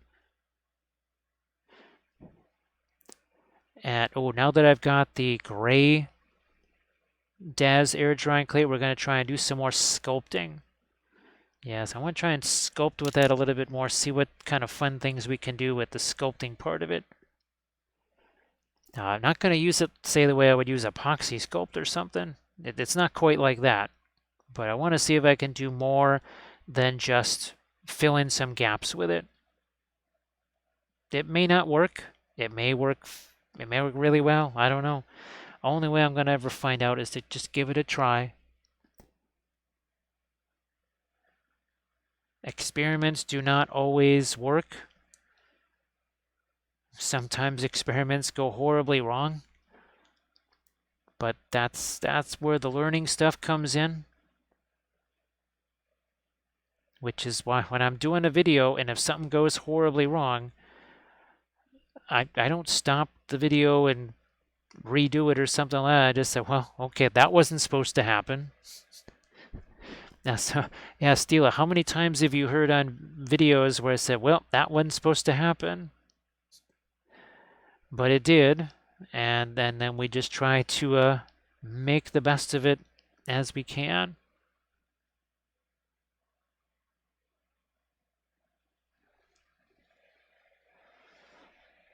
This is again, the radiant violet mixed with, at this point, only a little bit of white, not that much.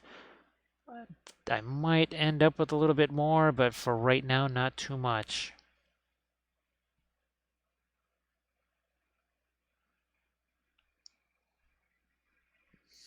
We'll lighten up a couple of these areas of his skin right here on his back. Let's do that.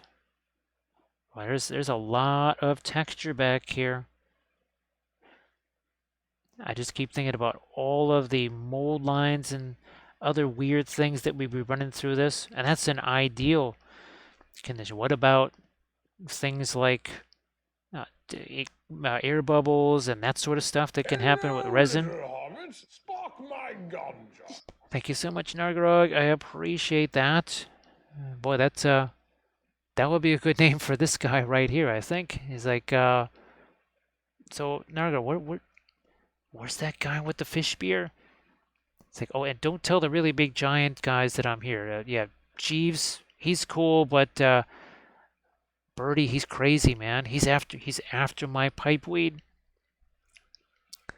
So thank you so much, Nargog, for joining us here. I appreciate that. So does Gandalf. Oh, now that we're at, what, 3 hours and 23 minutes in? So this is the one that we did last night. This was 4 hours, about 23 minutes, I want to say. So this one is 3 hours, 23 minutes. And of course, our other two guys that we did, these were about 4.5 hours. Maybe about 4 hours, 30-something minutes on these other two guys that we did. So Nargrog, I hope that you're having yourself a nice either Friday night or Saturday morning or Saturday afternoon. Of course, for Stila, it's already next year. It's already like 2024 where Stila lives. She lives in the future. We're just her past. Thanks, Darkrug. These 3D prints are just so much fun. And here's some more of this is some more from this faction here. These guys are on 60 millimeter bases. That's a 6-inch base. We painted him up on stream, I think 2 weeks ago on a Saturday. And then these are also from Archvillain. Those are on what, 90 by 52 mil oval bases. And of course the Sons of Sekhmet, those are all on 60s. I think the daughters are on 50s. Yeah, those are all on 50s. So just a little sampling of, a little bit of sampling some of the Archvillain stuff that we've been doing lately. Tomorrow we'll be heading back to Middle Earth, and we'll be doing some of the Medbury miniatures 3D printed, Candice chariots and horsemen and infantry.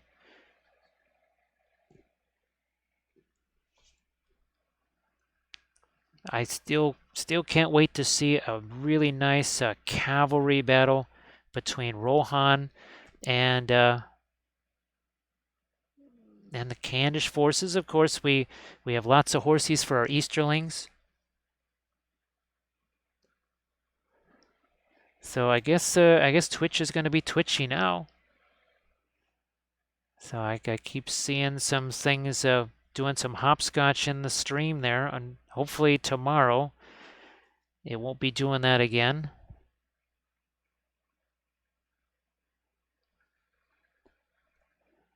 No, I'm not going to lighten that up just yet because I probably will still have to stick my hand on that. Well, my finger anyways. When you're working with the oils, you kind of have to identify areas where you say, all right, look, most likely I'm going to have to stick my hand on that several times over the course of painting this. So I'll just not really do much on that area, maybe not paint it at all, and then just get back to it kind of at the end. Remember the creature caster miniatures we did that with? The creatures of 1,000 eyeballs and a bazillion teeth.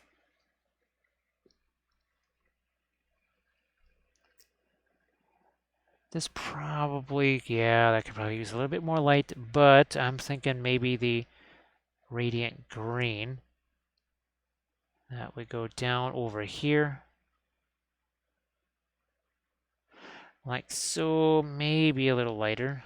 Also a bit thinner just to get that paint to stick there.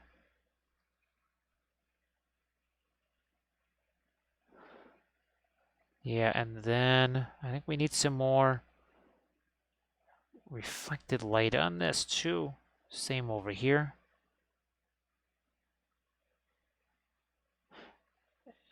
Up there. More of the radiant green. We'll stick with this in a couple of areas here. Like over here, we got these, well, they're basically straps on a strap. Seriously. It's straps on a strap. We always joke about the buckles, right? The infinite belt buckles and the buckle brushes. I guess here we have a little bit of strap on top of leather strap. And there's just a little bit of red. Why not? Very much an orange there. See, I'm a whole totally different color there on the underside of that. Now this has kind of a combo of each one.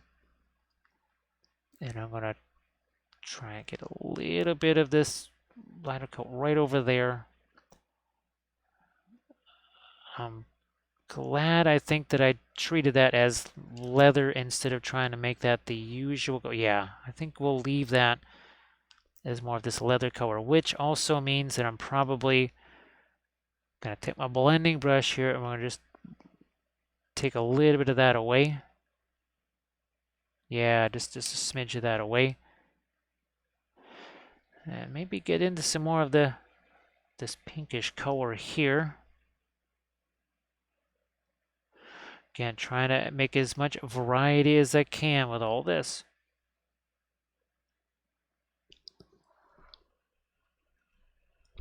That's the Radiant Violet, some of the Fanchon Red. At a certain point, of course, palette sludge becomes part of the mix, which I think might be interesting. I still have to make, for those classes at Adepticon, I have to make some joke colors like palette sludge. and just see who notices.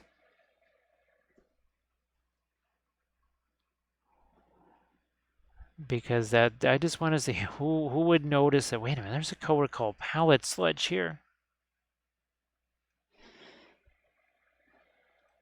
It's our favorite color. And of course, the palette, we talk about it all the time. This is basically just a color storage device. There is not much mixing that happens here. There's a little bit, but even that is very basic, very rudimentary. Because as you saw, look, this is your palette, right? This is where the mixing happens. At least that's where you want that to be.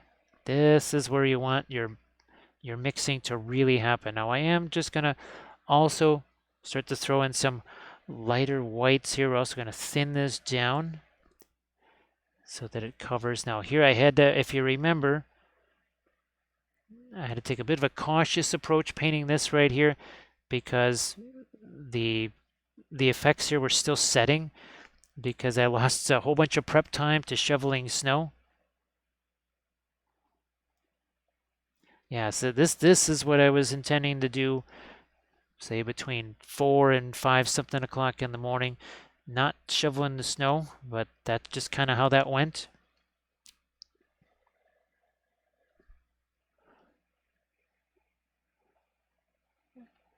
And I'm going to, I don't want this to be like the Macho Riders where we're trying to gear up a whole bunch of dragon scales, but it does need a little some kind of a highlight there on the end of it. If I get too much of that, it's just essentially going to make it like a scale, and I don't really want that too much. If I feel that it's too intense or too sharp, I'll just take my blending brush and I'll take some of it away. No problem.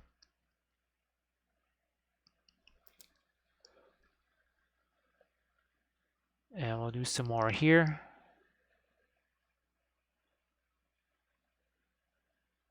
Yeah, on the end of his tail, maybe we will let this get a little bit lighter here. So right now, the lightest color is essentially that radiant violet.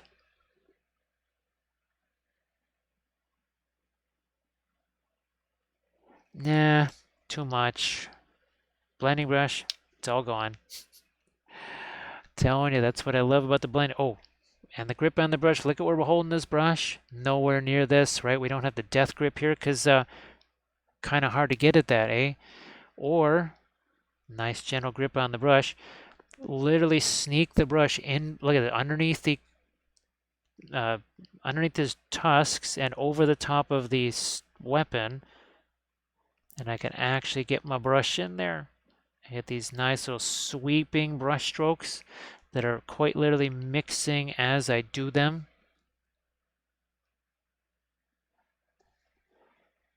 So caress the brush, do not crush the brush.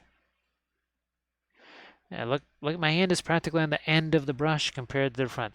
This is something that I see all the time, people doing with, well, they're doing it with their acrylics, but they do it all the time with the oils, and then they wonder why sometimes there's either too much paint on there or why it just gets rubbed off. And that would be why, because you have a death grip on the brush and you're just hammering away at the miniature. So here's the case. See those two done maybe a little too late by themselves. However, blending brush comes along and no more problem, right?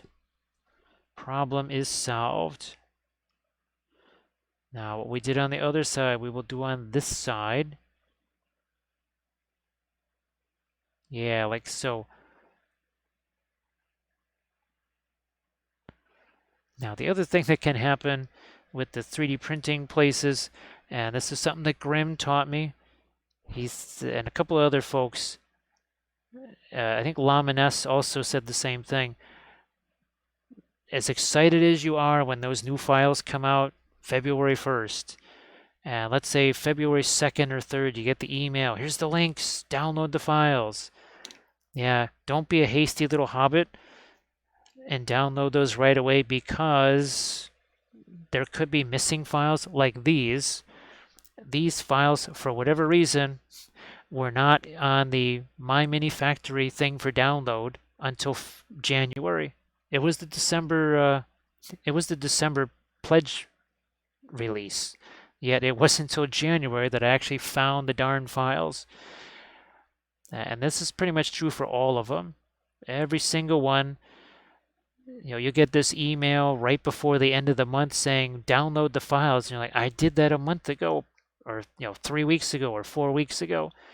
You did, but they have fixed the files, or sometimes they've included the missing files. The other thing that I've noticed now is that practically every single one of the Patreon guys, there's no expiring links, so you can go back and get those.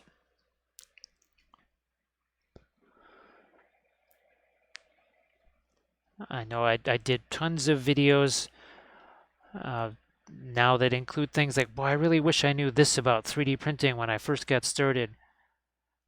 Now I'm going to have to do stuff on different Patreons and all the little tricks of those too.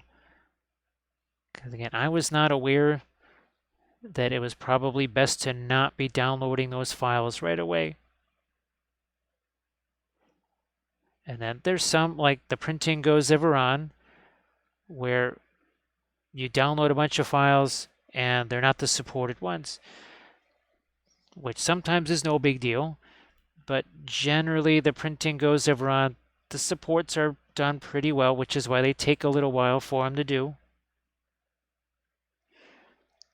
So I just sometimes I'll just wait till practically the last week of the month or something like that to actually download the new files.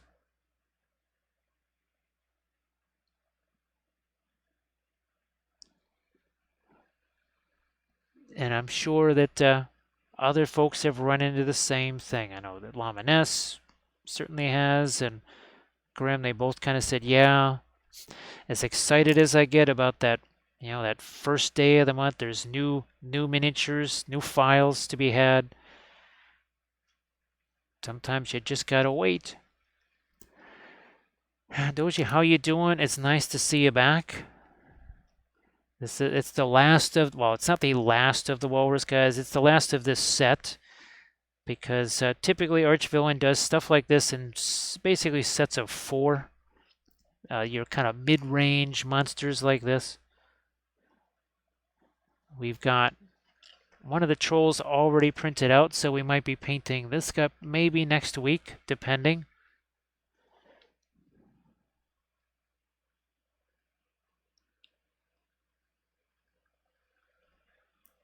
The Brachiosaur Caravan. I do have some Lord of the Print stuff. Now, right now, I don't have a printer that can handle those large things.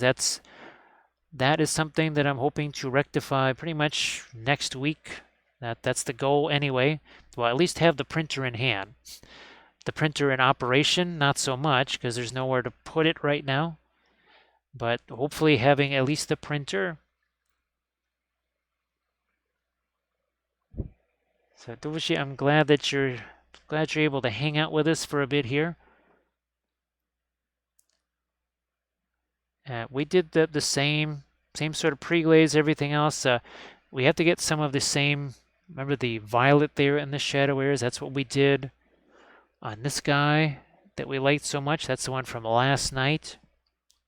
So that's the next thing we're going to be doing is getting some of the Egyptian violet down into some of those shadow areas there. Also looking to tighten up some things here, maybe get a couple of darks out here too. Like that.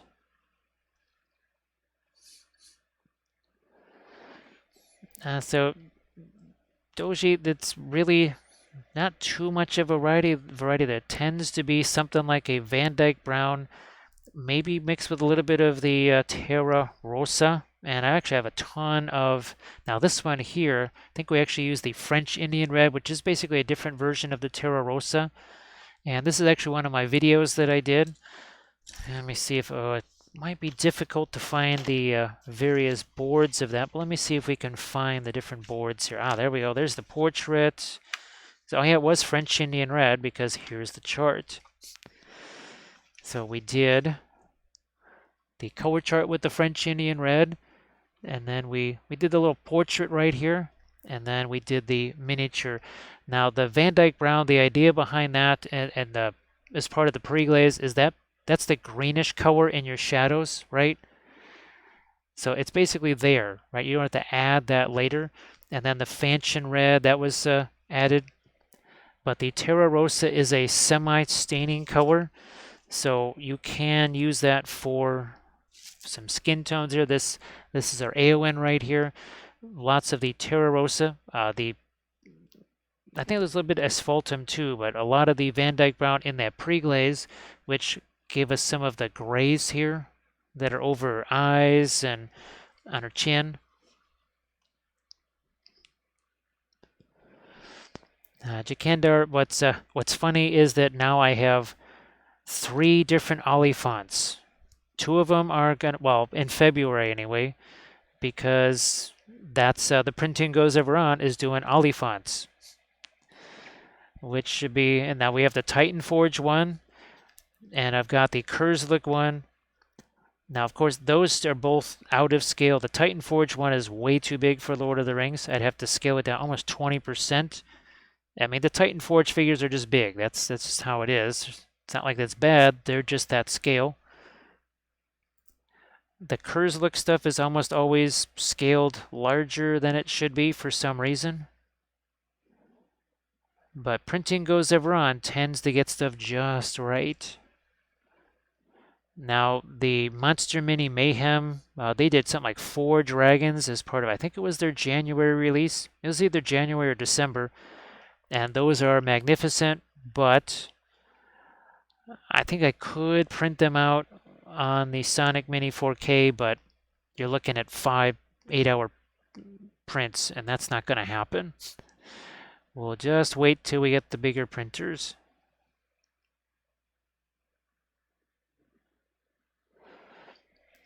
Now, of course, we do have, let's see if we can get him down here without knocking everything down. So as big as these Walrus guys are, this is also 3D printed. So you think he's big? Well, there's G. He's like, hey, wait, I heard the old guy, man. He's got that pipeweed stuff. It's like, yeah, whew, I got a contact high just standing next to him. It's like, tell me about it. His contact high ends up being mine. This is horrible. So this is all hollowed out, and there's actually a couple little holes there in the base. I think this guy's about 10 inches tall or so. This was all painted with the oils. We were able to do lots of, look at this. You got some very warm saturated greens, some cooler saturated greens, very desaturated, almost gray. We have magenta over here, right next to some indigo. So that's why I'm really curious to see what happens when we have the indigo from Williamsburg. I'm really, now I'm super curious. Now I can't wait for that stuff to get here. Of course, it might take a while. I don't know. I mean, it's located in Galesburg, Illinois, so it shouldn't take all that long. So Steel has finished that off.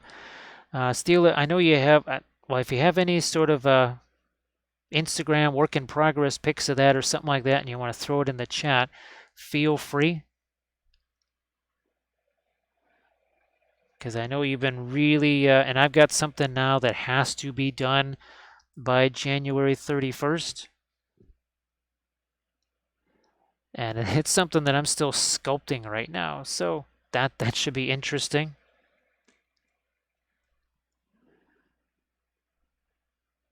Here, let's get a little bit of our light there. Yeah, like that.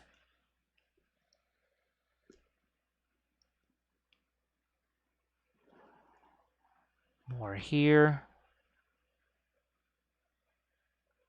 Like so. Yeah, Stila, I don't, I'm trying to think the last, don't really post any work in progress stuff. It's never been really stuff, something that I've done. It's always wild to see people, they've got basically, they're just holding it in their hand, and who knows what might be sitting there in the background. Now, he does have a little bit of the skin tone here. I'm just going to Throw some of that in there. We'll just grab our blending brush here. This is what's great about the oils, where it saves a ton of time. That's just some blind blending. I'm literally just throwing some lighter color in there. I'm gonna take my blending brush and just do some mixing there, see what happens.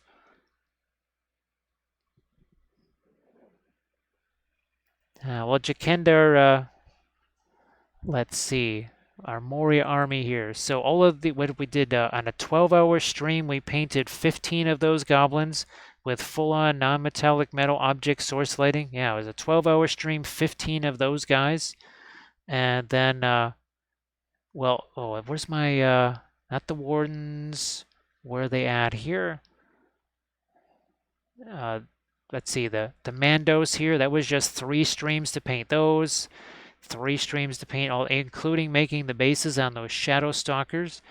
And then there's the, not the Baratheon's Kingsmen, where are they? Oh, there they are, the Dothraki. So those horse units, we've painted at least half a dozen of those horse units, all for the horses and the bases, all in a stream, in one stream. I think these 4 guys, that was just 2, like 3-hour streams or something like that, painting all the dragons and Danny there. Let's get back to my scene here real quick.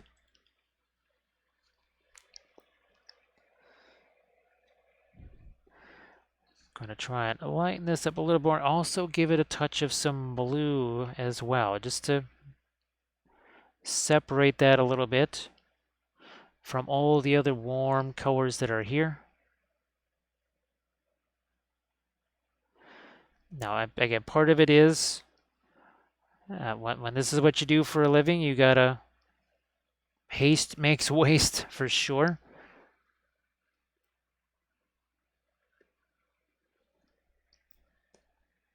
Oh, thanks, thanks, Doshi. Now here's another. I think we painted this all on one stream as well. So that was a blast. Our Night's Watch unit there, the horses, the riders, all that stuff, one stream.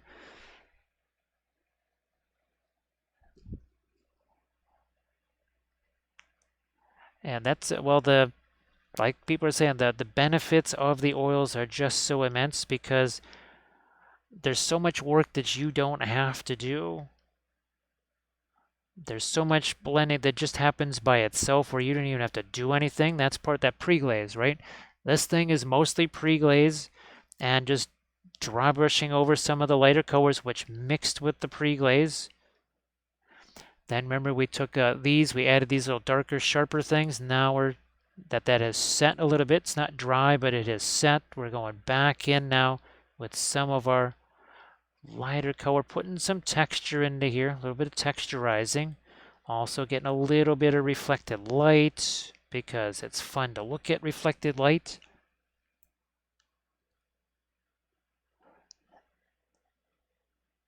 But for folks that, you want to paint an army or whatever, and you only have just a few hours, maybe each painting session, if you're lucky, and maybe that's only once or twice a week, well, you need to be able to paint fast, just like me,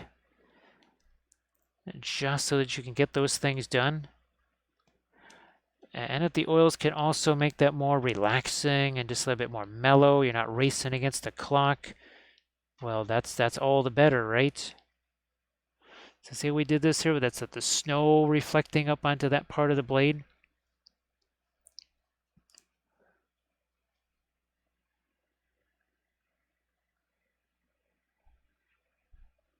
And of course, well, some of our busts that we've done, we've had a blast with these. I think these were, what, about 4.5, 5 hours-ish or so, something like that.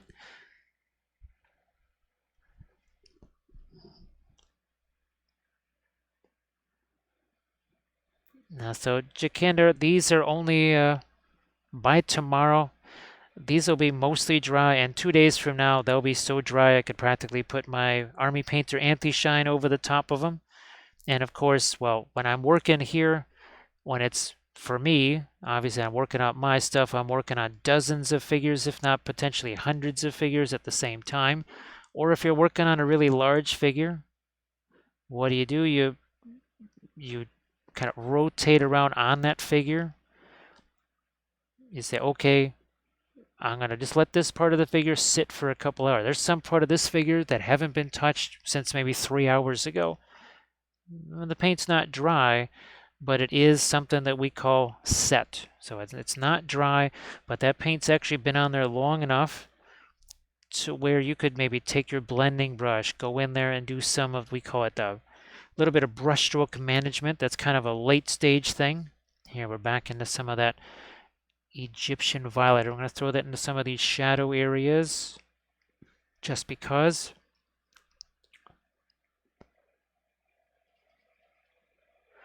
And of course, right here, right, we've left ourselves some areas like this. I just basically haven't painted the rest of that because it just gives me a place where I can stick my finger. Same thing on the tail. If I just see that I'm going to be putting my finger there a lot over here, didn't bother painting that because I saw, you know what, I'm going to be sticking my finger on that a lot. And then you've got other things. Well, here we painted these guys, two different versions of these on stream. And speaking of extreme, and there was one part of this miniature that for 7 hours got no paint on it. Where's the, there we go, almost there. I think that was this, yeah, that was this guy. So we painted this in oils. That base, what is it, like 120 millimeters across, something like that. Yeah, this guy right here, there were parts of him that I just said, we're not even going to bother putting paint on that because, well, we're going to be hitting some spots with our fingers. So that was all painted with the oils. And we actually painted two different versions of that, one that doesn't have the wings and that one that has the wings. That was pretty much the first usage of the now the Prussian blue and what was, oh, the Egyptian violet, yes. Yeah, so that was the first time we had a chance to really utilize the Egyptian violet, and that was really fun. And that changed everything. Once we saw what the Egyptian violet could do, that really changed everything. Okay, here we're going to get our blending brush once again into this.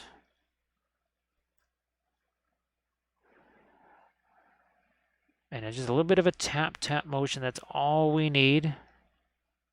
Poof, there it is. Now, when I do my army painting series, of course, those are 5 episodes long. The paint dries in between episodes. That's just how it is. Now, thanks, Bithron. But we plan for that. We say, okay, it's going to dry. And we utilize that well in our Osiarchs. Right? We made sure every army painting series that we do, we say, well, it's going to dry. So why don't we make use of that? And that we use it a little bit more even. When we did the Lumineth series, the Zangor series, we even did that some more. And of course, in our Archvillain series, well, guess what? We're also utilizing the fact that that paint dries, and then that does allow us to do some interesting things with glazes that ordinarily would not be able to do with the completely wet-on-wet approach. So it's not like you only can do it wet into wet. I used to think that was the best advantage or taking the most advantage of it, but then I realized, no, you can actually do a crazy amount of blending even with wet oils over dry oils.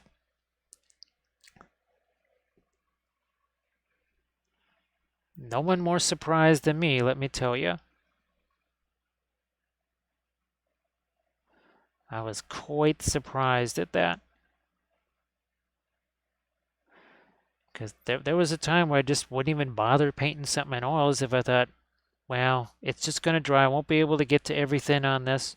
It's going to dry anyway, so I'll just not do it in the oils, not realizing there's some very fun advantages to that.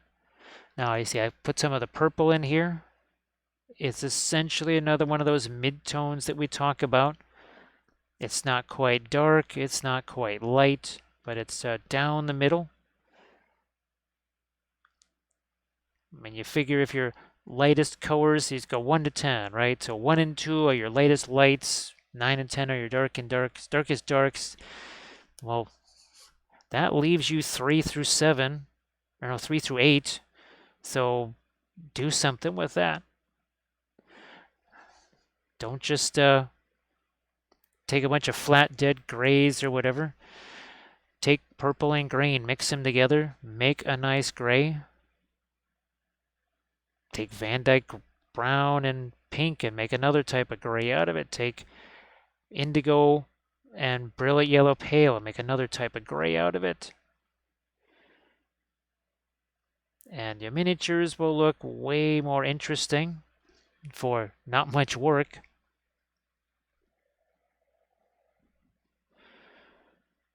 And of course, basing, we've been talking about that tonight. Basing can be this is not difficult at all. Now, of course, this is not the usual type of snow that I do. I prefer the crushed glass snow method, like what we did here on this Kurzlook miniature. So that's the usual kind of snow that I like to do, especially when I want to do blood effects on it, because they will actually seep down in there.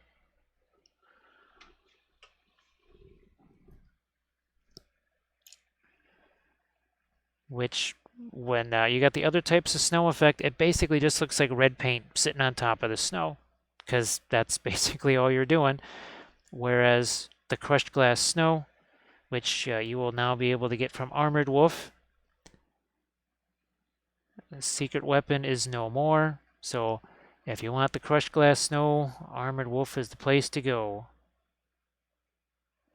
And everybody, if you could please give Armored Wolf, give him a follow on Instagram. Check out all the amazing stuff that he does, artwork.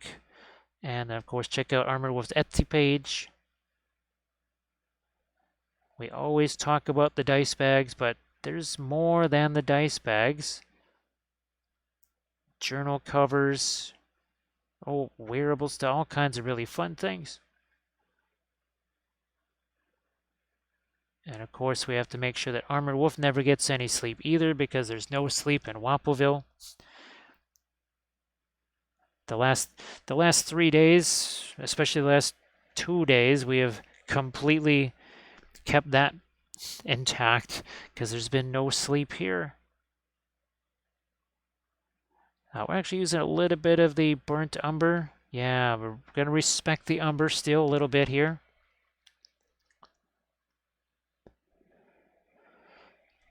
Basing it's just such an easy way to set a theme for an army. Thank you so much, Megalodon Miniatures. Hello, little hobbits. I was talking to the Dunlendings. Yeah, you keep forgetting about them. They're like in Rohan, setting fire to all the ganja. There's I forgot my ganja fields in Rohan. Theoden was supposed to look out for those because he likes to take a puff once in a while too. So thank you very much for that follow.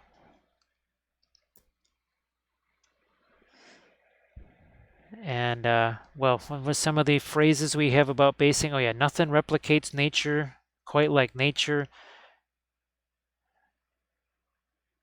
And there is no piece of junk that we wouldn't save for basing.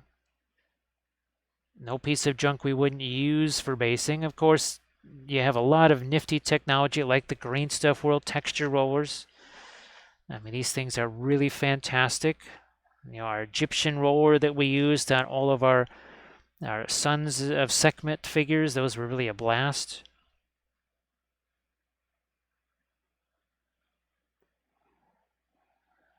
Ooh, I'm going to get a little bit more of my darks down in here. Then we might need to put a little turquoise in that too. I don't know. We'll see. I think his feet here could probably also get some more light. We'll try and stick with the radiant violet as much as possible here. Doji will head on over to Wappelville, which I think, as you know, that was where we really figured out the bark and branch method of basing. I had done a little bit of it before then, but not entire armies. And we ended up doing the bark and branch stuff on pretty much almost all of our Wild West miniatures. Now, of course, the terrain is a little bit of a Wayback Machine MDF terrain. I wish I had the oils for that. Boy, it would have been so fun to paint those with the oils. Oh my goodness. So here we go. That's it. Back in the days of Wild West Exodus, so you're looking at mostly what, 2012, 2013-ish, something like that. And those are all MDF pieces of terrain. You can see how they were all done on the blog. Tons and tons of step-by-step posts. The jail, the church, the train station, your cantina, the House of Horizontal Refreshment there, the water tower. There's a better view of the train station. And all of that's basically cereal boxes that was used to create the roof shingles. And there's another set of blog posts on the trees, and of course those little tombstones right there. So that's the lawmen of Wappelville. And then of course these would have been so much more fun to paint with the oils. Oh man, wow, would have taken a fraction of the time.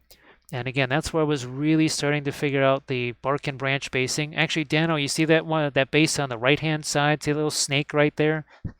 That was where I started putting the little sneaky snakes on the bases. And again, these guys would have been so much more fun to paint with the oils. Man. Yes, the old Wild West Exodus days. We really enjoyed that game. We had a whole universe set up, a storyline and everything. So Doji, basically what I have is some of the blasts from the past, like that, the Lizardman army, the Tomb King's army.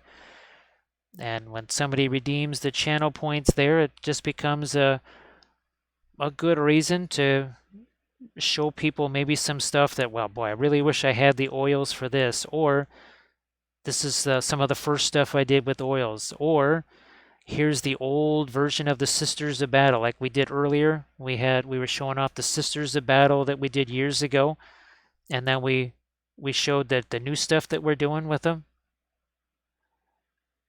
So that's kind of what it's about. I know other people do different things with their channel point stuff. I know Steel and Grim, they have their different things that they do.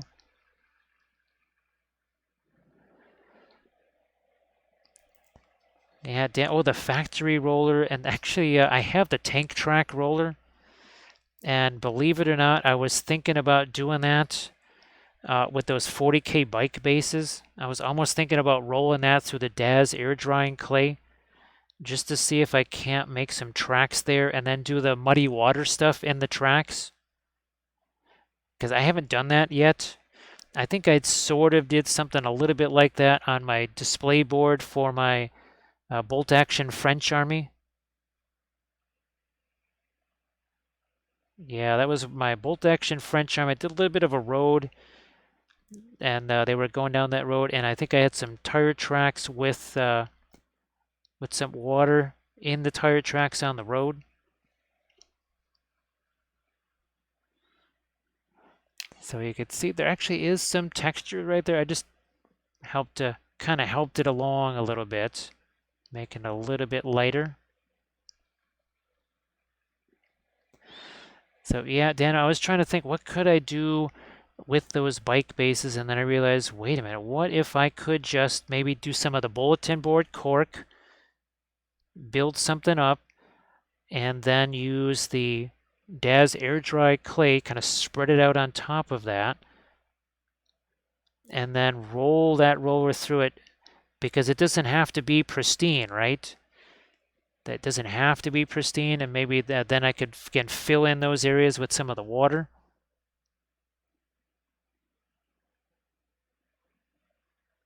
Here, we'll just throw a little bit of light there. I don't think we ever really did finish off this area.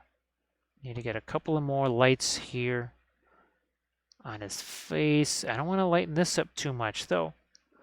If I make that too light, that's just, there's not going to be any kind of contrast there between that and his skin.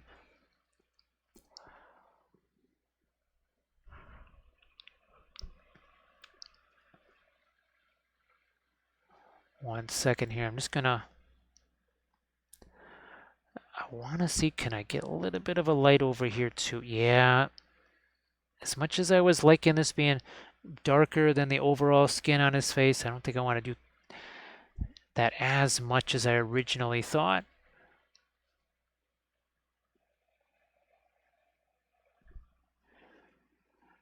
There's another area too. I just really haven't painted all of that because I've figured I'm just going to have to stick my finger on that to be able to get at areas like this.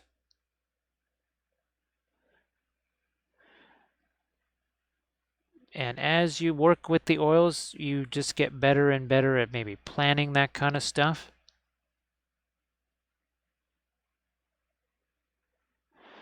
Or you could paint a little bit on it, let that dry, move on to something else.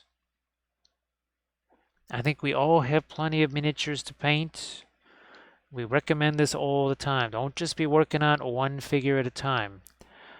Now, of course, I'm filming videos, so I don't really get a chance to do that very often. And we're going to welcome Mango Sherbet, maybe with some Indian yellow. Maybe let's see, where's our Indian yellow here? There it is, some mango goodness right there. So thank you so much, Mango Sherbet. I appreciate that follow.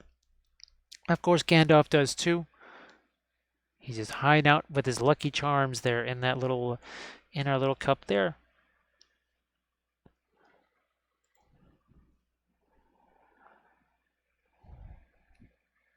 Oh, well, thanks, Doshi. I appreciate that. And of course, too, if there's anything you say, boy, is there something that you have that really takes me through this, or this type of basing, or whatever, this type of object source lighting, you can always just shoot me a message, and I can try and find the best video that matches that. I do that an awful lot, for sure. And definitely want to give yourself a nice start with maybe some of those color chart type videos, the color theory and oils, because those really do kind of take in, okay, what's the consistency of this color? Because believe me, if you watch those, you'll see how surprised I get sometimes.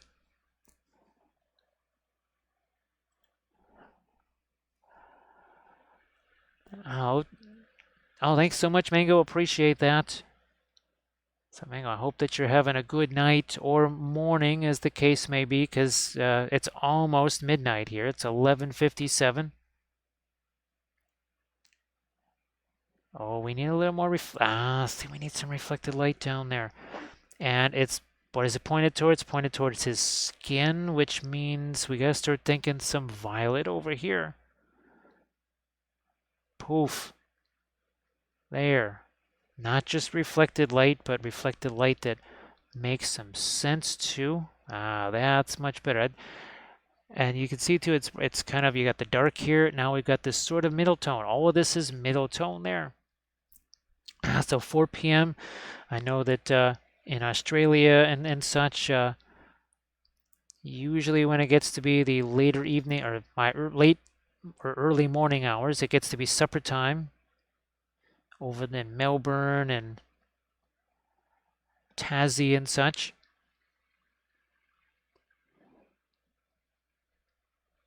Yeah, and Doshi, sometimes the figure can really make a difference. Like this one right here, it's not necessarily a bad one to try the oils on because there's so many big open surfaces, right? So you could really see what it's like to use the blending brush and the big brushes. So sometimes something with capes or whatever is not a bad idea to have as your first miniature, first time out. I know some folks, they're really excited and they'll take something that's like the bust that they're working on or something that's part of their army, and it goes a little bit sideways for them because they're trying to accomplish a certain mission. And of course the oils, well, that's a whole nother mission unto itself, and that sort of gets in the way for them sometimes.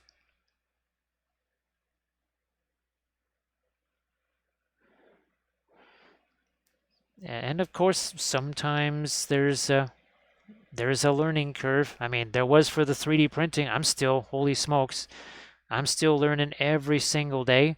I think I just learned something today that maybe the clear Soraya resin even though it's supposed to be the same as the smoky black, it's just one is clear and one is smoky black. I'm not quite sure I want to be printing a lot of stuff with the clear. I might just save that for potential water effects. And then, well, when the new printer comes in, the larger one, my goodness, there will be a host of hard lessons to learn, I'm sure. I'm sure there's going to be a lot of things where, okay, why did that exactly go horribly wrong? Abina, how you doing? Nice to see you. Abina, we have, well, I think you saw the vehicle, right? That was at the Lehman Rust that I printed up. Well, I now have essentially a 30K Predator that's printed up. And earlier today, I was able to get a Chimera file. And it's only 2 build plates on a Sonic Mini 4K. So we will be painting, or be able to print that Chimera, and lots of them, and do lots of fun different color schemes with them. All right, let me get a little bit of my, there, see how we just literally slap that paint on there? Why are we going to do layers? Why would we do that when we can just slap that paint on there, take this blending brush, and let that all mix, bam, like so. All right, Doshi, thank you so much for joining. And we'll hopefully see it tomorrow. So yeah, this is the Lehman Rust that we printed out. Still in its pieces, but there you go, you can see him there. He's awful heavy. I'm gonna have to try and hollow out those the tracks. So next time we print that, we'll have to try it with the hollowed out tracks.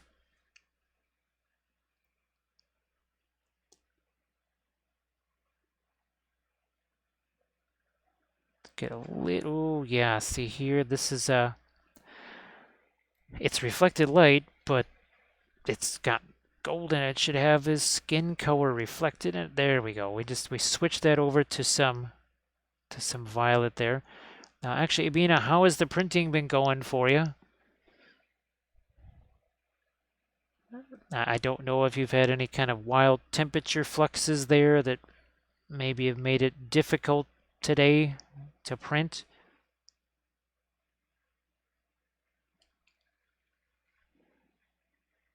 And good morning to you, of course. I might, oh yeah, let's, so a little bit of our light right here. And here. On these little, the kind of stitching right here. So again, this is a 3 print from Archvillain.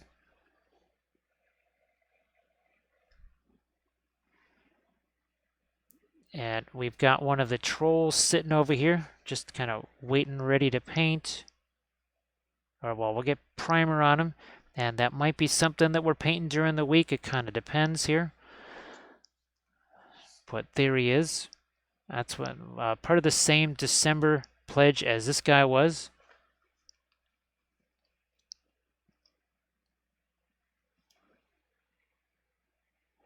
Now tomorrow, again, is hopefully going to be an earlier start, hoping for more like a 4:30 time frame. And then we can really dive into a bunch of those Medbury Miniatures chariots and some of the infantry. And that's the other thing I have to do tonight after the stream is get some of the cavalry guys based and ready to go.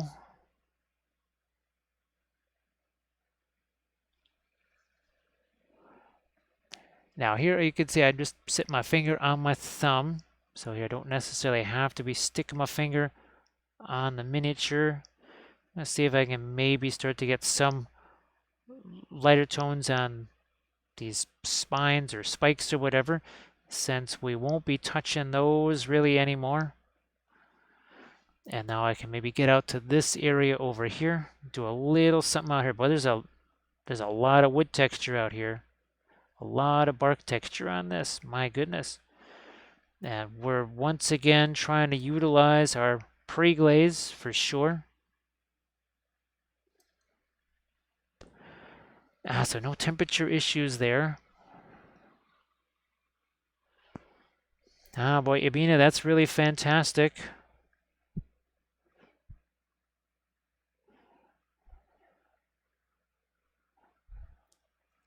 Now, that I think I've learned that maybe the clear resin might just be for maybe for water effects, not so much for printing. It could have just been the file itself, but that was the first genuine failure of anything. It seems like everything else on the build plate printed fine. But I think we're going to be heading back to the smoky black. And fortunately, we have a new container that just arrived today. And here's again some more of our lighter mid-tone. It's also got a little bit of the turquoise in there. Just a smidge of the turquoise.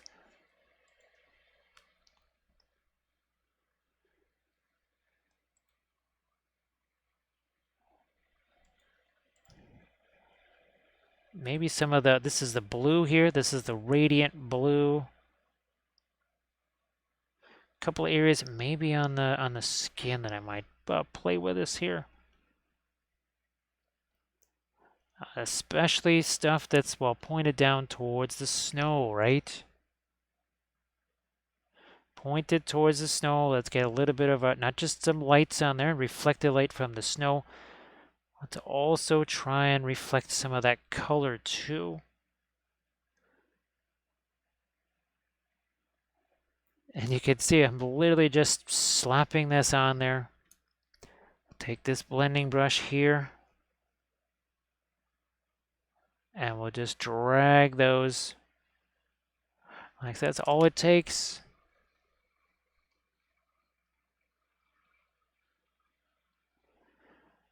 Groovy, I didn't have a chance to really look at it, so that's why I don't know if there's other parts that maybe didn't also print out. It just sort of fell off of the supports. It's a new file from a new guy that I've never used before. So that's the other thing too, is not everybody's supports are done well. Sometimes they're really good, like the Printing Goes Ever On or RM Printable Terrain. Sometimes they're not so great. And with these, I just have to kind of determine, well, am I better off maybe just hollowing out these parts and just doing the supports myself?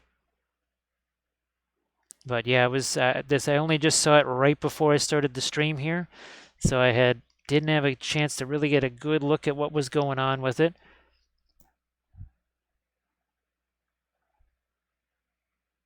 Now it also could be too that as much as I shook up the clear and tried to warm it up,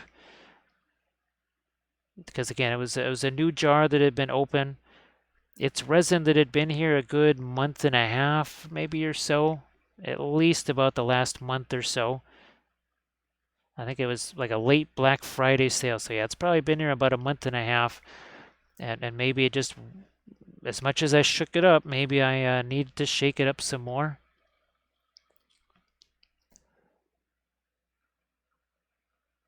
But the other thing too is I want to save that for water effects. The only reason I even used it is because I really wanted to be able to make a overnight print, and I knew that my new jar of smoky black resin wasn't going to be here till, well, today, but now that's here. So we'll be able to go back to our usual smoky black.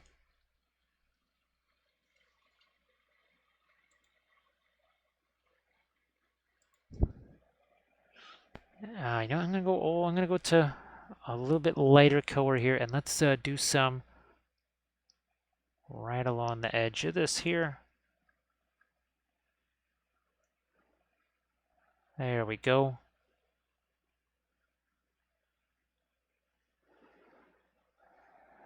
I think we're pretty well set on some of these things. I would like to get a little reflected light onto this piece of armor here, but that's also going to have to be some blind blending down there because you can't even see what I just did. I'm literally just taking this brush with some lighter color on it and just shoving that down here. And we'll do our blendy brush thing. Okay, I'm not really going to focus on maybe areas that you can't see.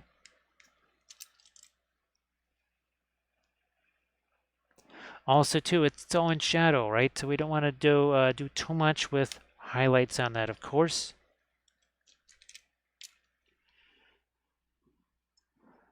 Now I'm going to take away maybe some of the edges. Let me look at what we've got here on some of our other ones where there's, okay, it's about the same then. All right, it's more integrated than I thought it was.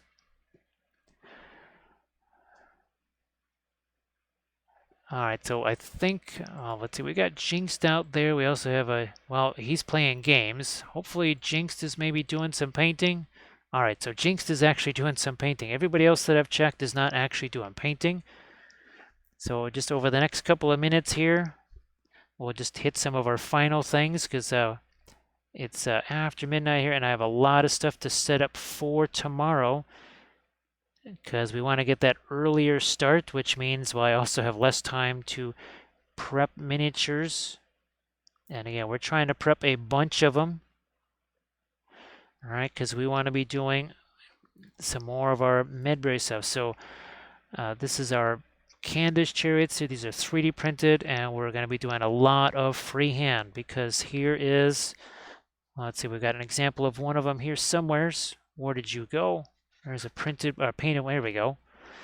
So this is the primary color scheme that we'll be working on. We'll see if we can actually get a torch attached to one of the chariots. That might be hilarious. Have a torch on a chariot. Could be very fun. But that's some of the stuff that we'll be painting tomorrow. And here's the last of our Walrus guys. The last one. Oh, thanks, Aussie. Appreciate that. And Armored Wolf, as always, thanks for doing the moderation thing. That is appreciated. And Bina, so we'll see you tomorrow. Sorry to say hi and bye, but actually it should be a whole different time frame for you if I'm starting at 4:30 tomorrow afternoon, at least somewhere around there, with obviously a little bit of a food break in between too. And thanks, Dano and Bithron. Thank you so much for doing the clips and everything. Also, thanks to everybody for the follows and the bits and the subs. Thanks for the hype train too. So here we're going to get our rate countdown started. And that'll just take about 10, 9 seconds, something like that. So yeah, here we go. Look at this. We've kept our streak of a little bit under 4.5 hours for each of them. So there we go. Let's head on over to our raid now.